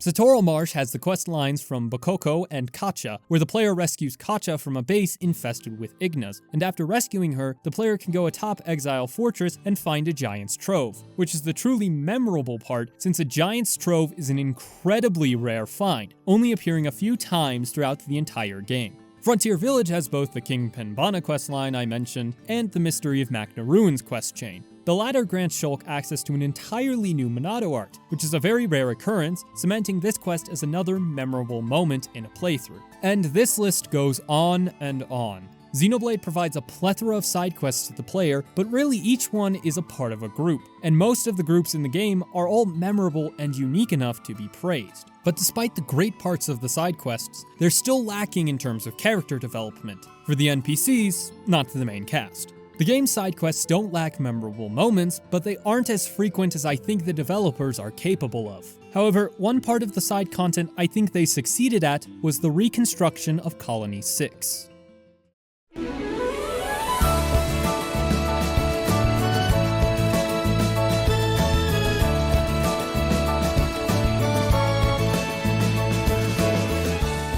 Reconstructing Colony 6 is the best part of side questing for Xenoblade Chronicles. The act of reconstructing takes advantage of the gameplay loop I mentioned before, battling, exploiting, and collecting, to open up more quests, shops, and item orb locations to the player. The reconstruction rewards players who actively explore, battle monsters, and collect items, since you offer a combination of monster drops and items to level up the colony. As the player levels up the colony, they can invite more residents, opening up more facilities and activating new side quests, which all give the player more experience, money, items, and gear for completing said quests. It's a fantastic loop that continues throughout the entire runtime of the game. However, the actual systems in place to upgrade the colony aren't always reliable, since they sometimes require items of unnecessary rarity to continue reconstructing the colony. The most infamous of these items includes the ice cabbage, which has a 6% chance of spawning only at night and only in specific locations. It is technically possible to find it in generic locations at night, but you have to be incredibly lucky. It's reasonable that a player could find one ice cabbage on a normal playthrough if they explore Valak Mountain thoroughly. This can present a decision for the player, choosing between a Collectopedia entry or Colony 6 reconstruction. But reconstruction requires 2 of the damn cabbages, so it's incredibly unlikely that a player will get the 2 cabbages required for reconstruction. To make matters worse, the only way to trade for an ice cabbage is to trade with Europe, and that also requires the player to complete Mechonis Core and not invite him to Colony 6, while also having 4-star affinity with Upper Bionis. The requirements for the trade are frankly ridiculous, and it's the most annoying aspect about Colony 6 reconstruction. While it doesn't classify as a complete failure for me, it's still a major weakness of the reconstruction process. Aside from the sometimes annoying reconstruction though, the rewards from reconstructing the colony are the best side content in the game, which includes memorable stories that fit with the game's core exploration of destiny and choice.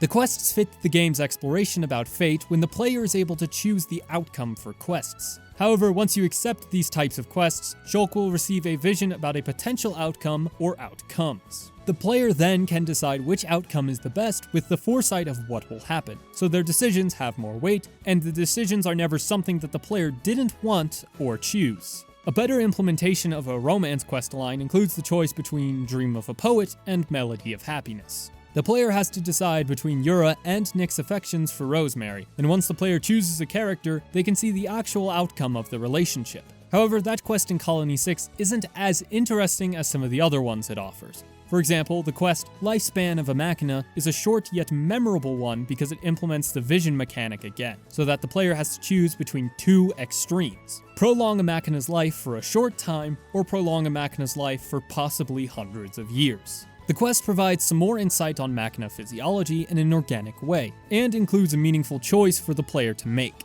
While players aren't able to see the full ramifications for their actions, the visions and the distorted speech from Neonic, which becomes fixed after the player's actions, are still good enough as outcomes for this quest, with far-reaching consequences. Quests like these are what make Colony 6 such a great part of the side content in Xenoblade. It's still a shame that the great side quests aren't as frequent as they should be, even in Colony 6, but something that did consistently impress and awe me was the environment.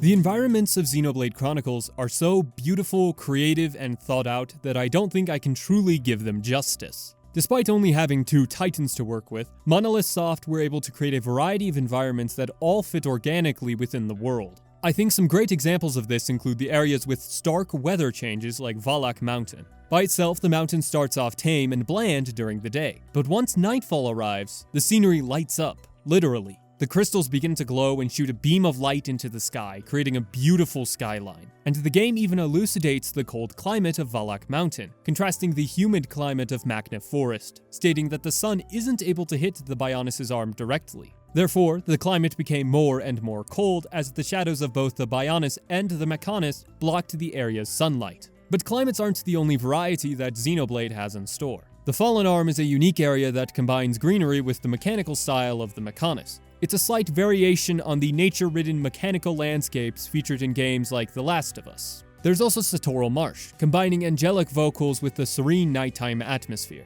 which provides a unique take on the stereotypical dark, gloomy swamp environments. Colony 9 is also a different implementation of a hometown, placing it in the middle of a canyon armed with military anti-air batteries. The game has a plethora of unique visuals that serve as striking, often mesmerizing scenery, which acts as a wonderful, unique, creative setting for the player to explore.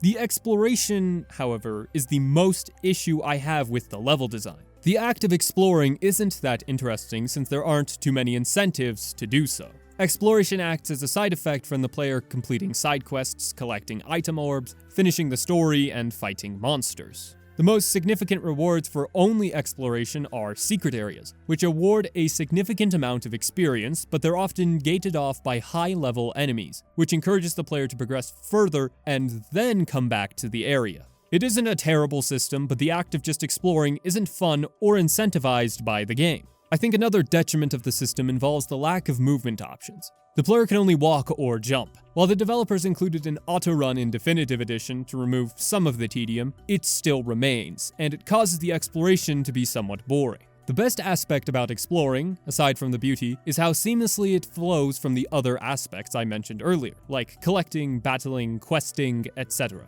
The exploration occurs as a side effect of those aforementioned other gameplay features, and a majority of maps can be completed by completing the other systems I just mentioned. It creates a unique gameplay flow that incentivizes the player to interact with every gameplay system, and the interconnectivity is what makes the game's interactivity so engaging, despite the somewhat lackluster quality of the exploration if you look at it in a vacuum.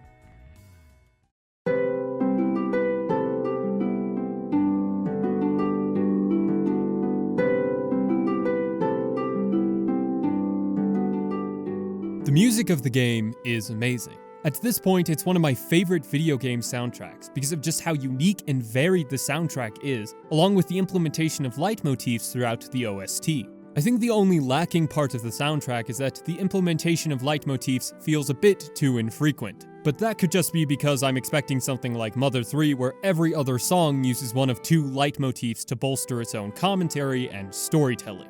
Xenoblade definitely doesn't do that, but I think it's only a minor flaw in the OST. There are, like Mother 3, two types of leitmotifs here, the main theme and Zanza's theme. The main theme appears exactly 4 times throughout the soundtrack, according to my unreliable, non-musically talented ears of course, so take my claims here with a bit of skepticism. The first instance is obviously the main theme.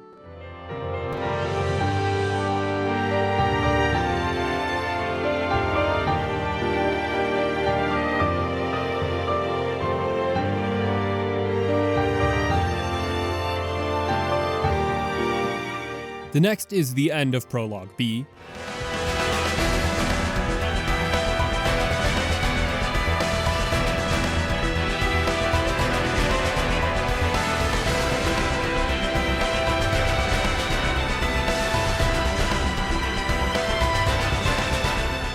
The third is in the track Shulk and Fiora.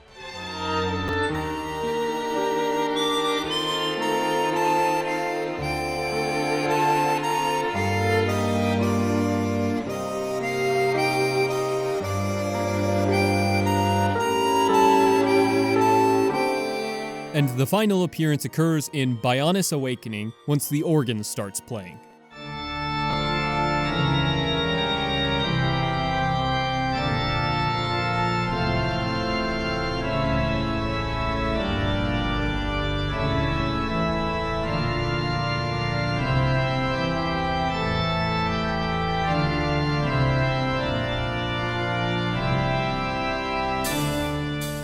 To find the significance of the motif, I think lightly investigating some peer-reviewed academic literature on the name for Monado is important, since the Monado marks the first appearance of the main theme, and I am no expert on entomology or the game's nomenclature. Now, the Monado originates from the word monad, which can have slightly variant meanings depending on the field of academia. But the most prominent interpretation I found was from the Pythagorean tradition. The best explanation for the concept came from Mysticism and Science in the Pythagorean Tradition by Conford F.M. The Pythagorean monad similarly symbolizes the primal, undifferentiated unity from which the two opposite principles of limit, physically, light or fire, and the unlimited, space, air, void, must, in some unexplained and inexplicable way, be derived. The explanation here represents the monad as a form of unity between two contrasts, or binaries. And I think that same binary carries on for each appearance of the main theme in the soundtrack. The first instance, the title screen, juxtaposes nature and technology. The technology is represented by the Monado, and nature is represented by, well, the landscape, or nature, if you will. It starts off the union of binaries, and it characterizes this union as beautiful because the scenery is so serene, and the game will continue to display the beauty of this binary as the leitmotif reappears. Such as with the next appearance that depicts a different, more sinister side of a binary in the prologue. The binary is now between Homs and Mechon, biological and mechanical. It continues the contrast that appeared in the opening between the Bionis and the Mechonis, and the theme still has the confrontational aspect from the opening. But as the leitmotif reappears, the game illustrates a more loving side. The appearance afterward is in Shulk and Fiora, which begins the affectionate side of the leitmotif because it changes to a more hopeful, romantic version of the main theme. That romantic aspect is also reinforced by the intimate reunion between Shulk and Fiora. Based on the romantic mood of the scene, the game's soundtrack conveys the significance of love and unity. The game already has the same commentary about love and unity throughout the game, especially with Colony 6 reconstruction, the battle against Zanza later on, and even Future Connected. It's no stretch to state that Xenoblade Chronicles proudly displays said theme, but it's just subtle enough for my liking. Furthermore, a key aspect about the Monad is that the idea incorporates opposites, and in the two characters' reunion, the mechanical-biological binary manifests again. Fiora has a mechanical body and hails now from the Mechonis. Shulk still has his biological body and hails from the Bionis. It acts as a beautiful union between opposites, so it's incredibly fitting that the main theme, representing the idea of a monad, occurs here. It's a way for the music to reinforce the game's own narrative, which here aims to convey the romantic chemistry and affinity between Shulk and Fiora. The union commentary continues in more of an antithetical way during the events of the Mechonis Core. In the song Bionis Awakening, the organ plays a sinister version of the leitmotif. Since the theme is now sinister, the game characterizes whatever occurs in the scene as malevolent and undesirable. And what exactly happens that is so vile? Well, the destruction of unity, of course. The destruction I'm referring to is when Zanza takes control of the Bionis and destroys the Mechonis, which represents the act of killing half of a binary. By depicting the Mechonis' death as malicious, the Unity commentary is, yet again, reinforced by a wonderful implementation of the leitmotif. It's one of the most impressive parts about Xenoblade, using leitmotifs to influence the game's own message. And while we're discussing the Monad's influence on the game, I think it's best to mention how the explanation for the Monado arts fits with the Pythagorean Monad, because it also has the Unity theme I described. The Monado arts appear at times of distress for Shulk, mainly near a character's predestined death. But the arts act as a way to preserve a character's life, so the binary there is between death and life. While the explanation is somewhat interesting on a thematic level, there is never a literal explanation to the appearance of the Monado arts. All we're left with is this commentary, which isn't bad by any means, but not as satisfying of an idea as it could have been with respect to how the Monado arts activate. But as a whole, the reappearance of binaries throughout the narrative, especially the music, is beautiful.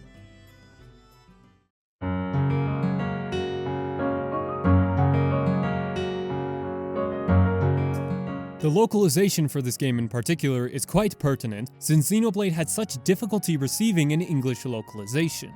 What's even more surprising is that it has a frankly amazing one at that. The voice actors are all fantastic, the dialogue is varied and natural to English, and the team created unique names for characters or concepts that don't directly translate well.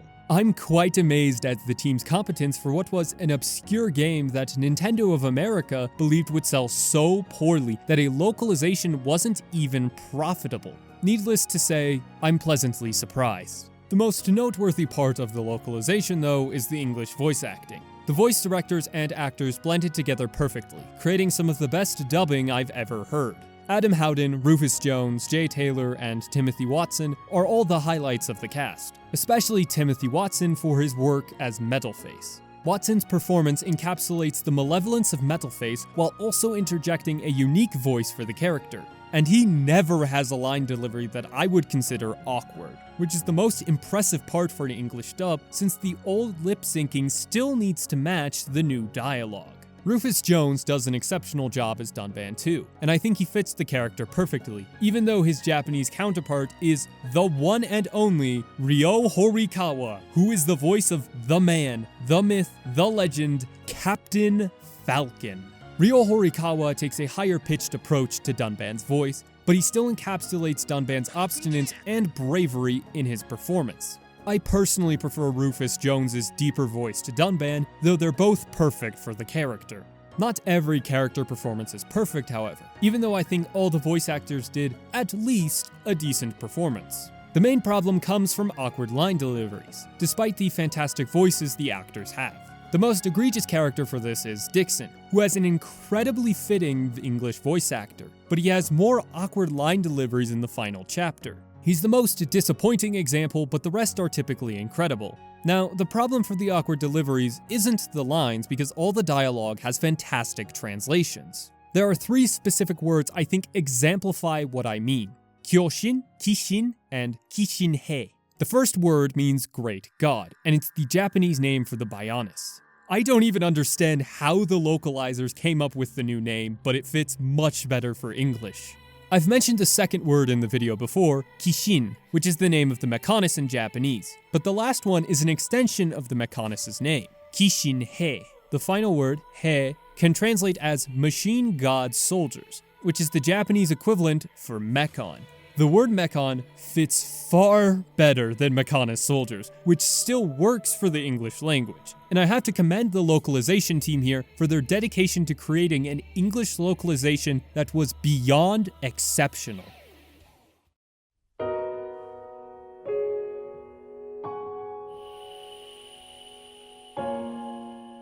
This section is titled Definitive Edition Changes, which is an oxymoron since Definitive Edition didn't really do a whole lot of, changing. But when the developers did add new content, it was lackluster at best. Time Attack Mode is the best new addition to help elucidate what I mean. Time Attack Mode is a great new addition to the game. It adds a plethora of new combat challenges, just like the ones in Xenoblade 2, which is so great since it adds a new layer of content to the game. Time Attack Mode is also really challenging with different difficulty levels, just like the mode they made before in Xenoblade 2. And that's what Time Attack Mode is, right?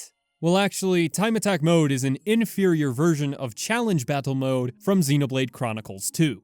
Although, it is fitting that the name is Time Attack Mode instead, because it's not challenging at all. It's an underdeveloped addition to a combat system that desperately needed something more challenging than the final super bosses in the game. Sure, the super bosses are difficult, but once the player understands how to defeat them, there isn't any additional challenge. Adding further challenges beyond the difficulty of the super bosses would have been an excellent idea since so many people have mastered the game's combat system by this point. But what we're left with is a disaster that's disappointing and lackluster. I don't want you all to think that I hate Definitive Edition though, because I still think it's the best way to play Xenoblade.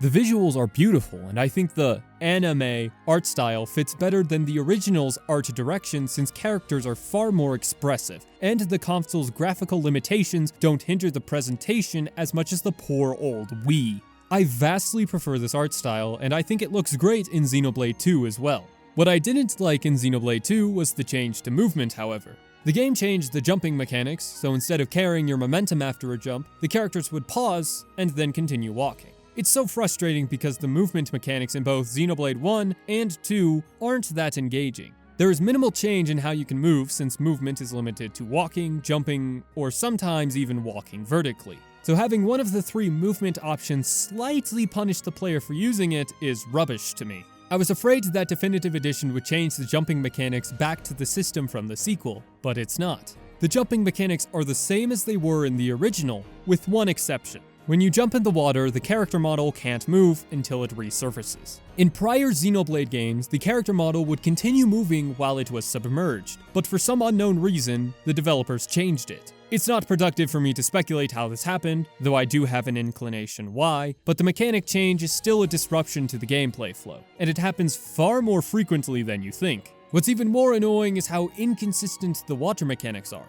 If the bottom of a lake is shallow enough, then the character model can continue moving while they're still underwater. So now the mechanic change is disruptive and inconsistent. It's probably the worst change that happened in Definitive Edition, but I'd much rather have this than the jumping mechanics from Xenoblade 2. The one additional change that I could see people taking issue with is the alteration to objectives for side quests. There's now an option to have a blue objective marker that can display the exact path you need for all of the side quests in the game, and I love this change.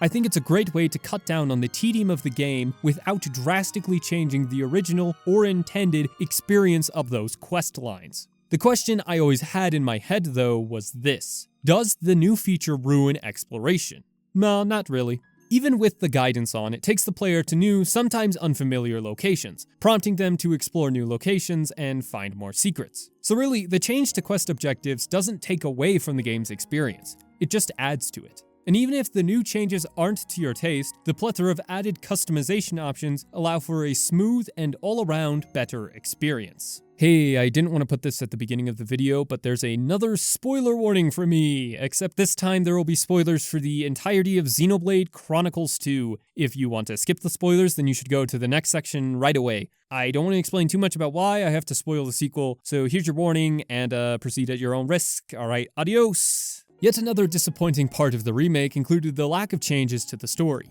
I should clarify though that I appreciate the dedication to the original story, but when the developers don't follow through with retcons they added to the universe, it becomes frustrating. Alvis's design change is a great addition, connecting the continuity between Xenoblade 1 and 2. But the developers decided to keep the universe creation scene from the original, which is just baffling. Lifting the scene from the first game can cause confusion since it's vastly different compared to the scene from its sequel. It isn't a matter of perspective though, since Alvis is the one who shows Shulk the creation of the universe. I believe it's supposed to be a memory from Zanza since it takes place in memory space, but Alvis, otherwise known as Ontos, originates from the other universe, so he should have knowledge of what actually transpired on the space station. I don't know why the developers kept the scene the same, but it's confusing and unproductive. It's indicative of the main problem with Definitive Edition: too little change. I don't think drastic changes would have been good either, but as someone who adores the original, I personally wished that the developers added more.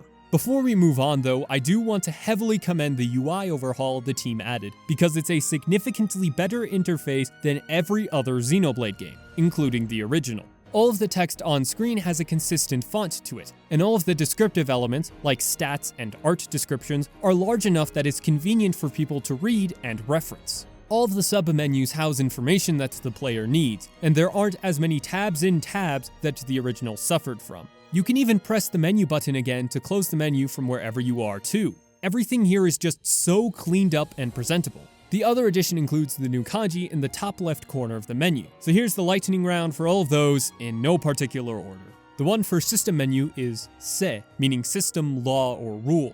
The autosave kanji is kaki, which means writing.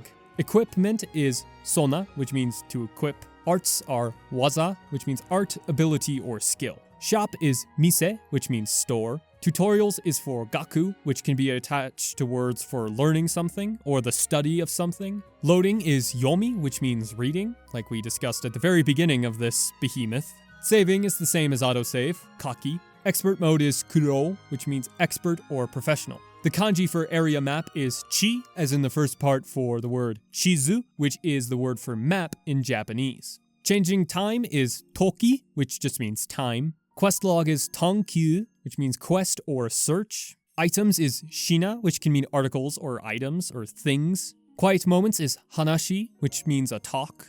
Options is ogina, meaning supplement or assistant. Achievements is sho, which means prize or reward. The main menu is o, meaning center or middle. Party is tai, meaning regiment, party, or squad. Heart to hearts are naka, which means relationship. The Pawn Spectre report is ton, which means barracks or camp. Gem crafting is ko, which means craft or construction. Colony 6 reconstruction is oko, as in okoru, which means to become prosperous. Skill trees are ude, which means ability or talent. Affinity tree is kizuna, which means bonds. And finally, the Collectopedia is atsu, as in atsumaru, which means to collect or to gather. Okay, that was a bit too long, but I found that information a little bit interesting, so I decided to leave it here in the video. But now we're at the final section. What message is Xenoblade Chronicles trying to convey, and how well does it truly achieve that?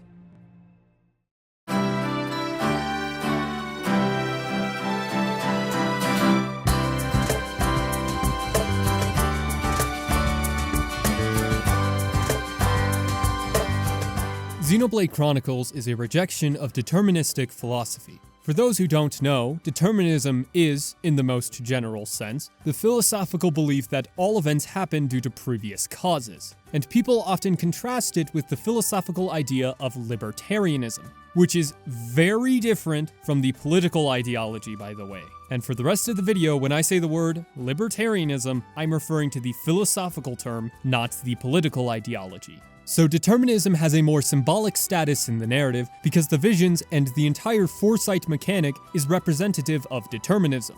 I think the best way to elucidate the symbolism is by this method. The characteristics of visions in Xenoblade Chronicles share similar qualities to determinism. Now, this analysis isn't going to cover the entirety of determinism, because I think you only need just a light, surface-level understanding of it to grasp the commentary of Xenoblade Chronicles. So the main aspect of deterministic thought is that prior events cause future events. This process can be referred to as causality, and it's the process that Xenoblade features the most. The idea of causality is rampant in the story, especially in terms of visions and the mechanics behind them. The visions work because of the ether particles, which are a base element in the game's universe. Ether particles act in such a way that instruments like the Monado are capable of predicting where the particles will go. Since everything, including all creatures on Bionis and Mechonis, consist of ether, their actions are predicted too. These aforementioned mechanics are indicative of a causal relationship because the ether particles cause a predictable chain of events. So, since the foresight mechanics have a causal relationship, it's representative of determinism due to the idea of causality being a staple in both Xenoblade's foresight and the idea of determinism. So now that we know how the visions and determinism are quite similar, how does that affect the story or the meaning it's attempting to convey? Well, the entire game depicts the struggle of Shulk and his friends trying to defy what happens in the visions. For instance, Shulk sees a vision of Fiora dying and he attempts to prevent it. When he sees another vision of Reyn's death, he prevents it and unlocks a new Monado art. When he foresees Sharla and Juju's deaths, he accompanies Sharla and stops the vision from coming true. Once he sees Melia dying in the High Entia tomb, the party leaves Alcamoth and heads towards the tomb to help save Melia's life. Even combat carries over this idea, since the visions in combat occur when the party is in danger or is liable to die. Each example here demonstrates the character's desires to defy the visions because, while the actual characters don't know this, each vision benefits Zanza. For instance, when Shulk witnesses the vision of him attacking Metalface on Prison Island, he tells the party, and they all arrive at Prison Island to ensure that the vision becomes reality. But the events on Prison Island have lasting effects that the party doesn't know about. It frees Zanza's spirit and aids Zanza's plan to defeat Mechonis and ergo Meyneth. Each vision helps Zanza and reinforces the idea of causality that I mentioned earlier. So attempting to defy causality acts as a rejection of determinism. The same rejection appears again in the game's ending in lines such as these. I just want to live my life as a Homs! We do not know what the future will hold. More fun not knowing! This dialogue acts as a method to display the characters' determination to defy determinism, because they all reject the idea of causality, which is a staple of deterministic thought. Plus, the game's resolution involves creating a world without causality, without determinism. Zanza acts as a god of the world, and he behaves as though deterministic thought is the way of the world he created. So when Shulk creates a world without gods, the game's symbolism implies that Shulk is creating a world without causality. Since the game resolves in a world without said causality, contrasted by the previous world being riddled with determinism, the narrative acts as a commentary on deterministic thought, saying that it doesn't define the world or human actions. It's essentially a story that proclaims the supremacy of free will. It's amazing how Monolith Soft created a game with such a well-integrated commentary that I only scratched the surface of. It's spectacular how well the literal narrative and the gameplay mechanics feed into that commentary too.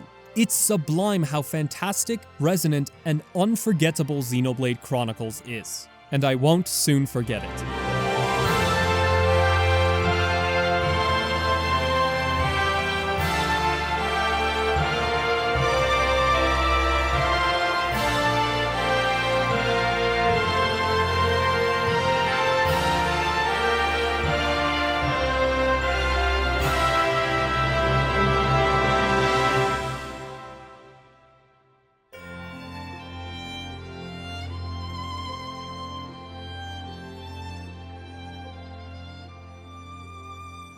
Hey everyone, thank you so much for watching this video. No matter how long you watched, if you only watched a little bit or the whole way through for some reason, I truly thank you. There are a lot of people I would like to thank for helping with my writing and making this video possible and making some things I said in this video possible. So first of all, I would like to give a huge thank you to the translators of Xenoblade The Secret File Monado Archives, which includes the following people. So thank you to Hachi Mitsuka, Legsimo7878, Itramel, Shulk, Cybrators, Regiamoto, Paradigm and Eriko, Toki Isegi no Mikata 4453. I have no idea if I pronounced those kanji right. There's only the kanji here and I'm not great with Japanese names, so I apologize if I got that wrong. Also, thank you to Zalosta, Lugal Banda, Telos, Zach, Fred Zero, Athakaspin, Wooden Zero Spoon, Anthony Cavuotto, Noe, Brandon Beckstrand, Sandile 483, Flippy TG, Gallifron, Sleepy FLCN, Artemis Hunter, Catamus, and these final two people I have some other special thanks to, but those are people who either wrote, translated, or edited the English version or unofficial English version of The Secret File Monado Archives. And these last two are some special thanks from the book. The first one is Clyde Mandolin, whom you may know for translating Mother 3 and making the fans translation. Huge thank you for working on Secret File, or for just being in the special thanks, and for translating Mother 3, because I love that game, so thank you very much. Chugga Conroy is also in the special thanks, and I would like to give a special thank you to him as well for making his Xenoblade Let's Play. It is the reason I finished this game and fell in love with it so much. I had it before, and then once I discovered it, I just tore into this game, 100% completed it, and so my love and adoration for this game would not have been possible without him, so thank you very much. I'd also like to thank a few people that inspired me to make this video. Thank you to K Jewelers, Signet, and Luxon for providing some great analytical content on Xenoblade. Thank you to Enel for showing me how creative and unique the combat of Xenoblade 2 truly was. I would also like to thank the people on the Xenoblade Wiki for providing some information that I didn't know. The following information and pages are what I used to research for this video. The first one was the Ice Cabbage Collection statistic, verifying the kanji that were on the Monado, verifying the names of NPCs if I couldn't remember them, verifying the names of locations if I couldn't remember them, and verifying the names of skill trees if I couldn't remember them. As you can see, I'm not the best at long-term memory, so the Xenoblade Wiki helped a lot with that. Thank you very much. I would also like to thank some people from Reddit, specifically from r/Xenoblade Chronicles, for helping me whenever I had a question or I was curious about something. So this is a list of people who helped me with the project directly by talking to me and saying, hey, here's something you can add, or hey, here's like a little tip or something, or hey, yes, I think that is right, you're good, 100%, yeah. So I would like to thank Shulk Narukami on Reddit for helping me a lot with the script and coming up with everything and keeping it all in my head, making sure I stay track on things. Thank you a lot. I really appreciate you. The rest are people who answered my questions on the subreddit if I had any. So thank you to Ten Tanak, Robo Tortoise, Unbound Monado, and Waluigi Fan 20. I would also like to thank u/deleted, because one of the people I wanted to thank has since deleted their account. I don't know who you are, but thank you. All those responses are something that actually did influence the writing and what I wanted to talk about. So thank you all very much. I have two last thank yous. One is Sena, which is a Japanese Let's Play channel, and that's where I got the footage for the Japanese voice acting for Metal Face. So thank you very much. I would also just like to thank Monolith Soft for making this game and re-releasing it.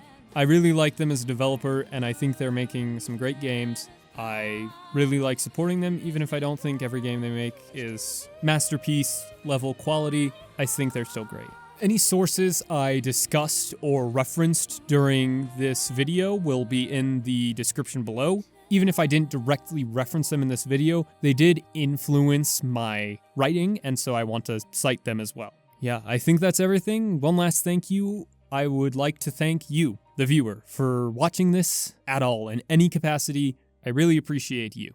Normally I do this kind of spiel where I say, make sure to dislike and unsubscribe and leave a hate comment.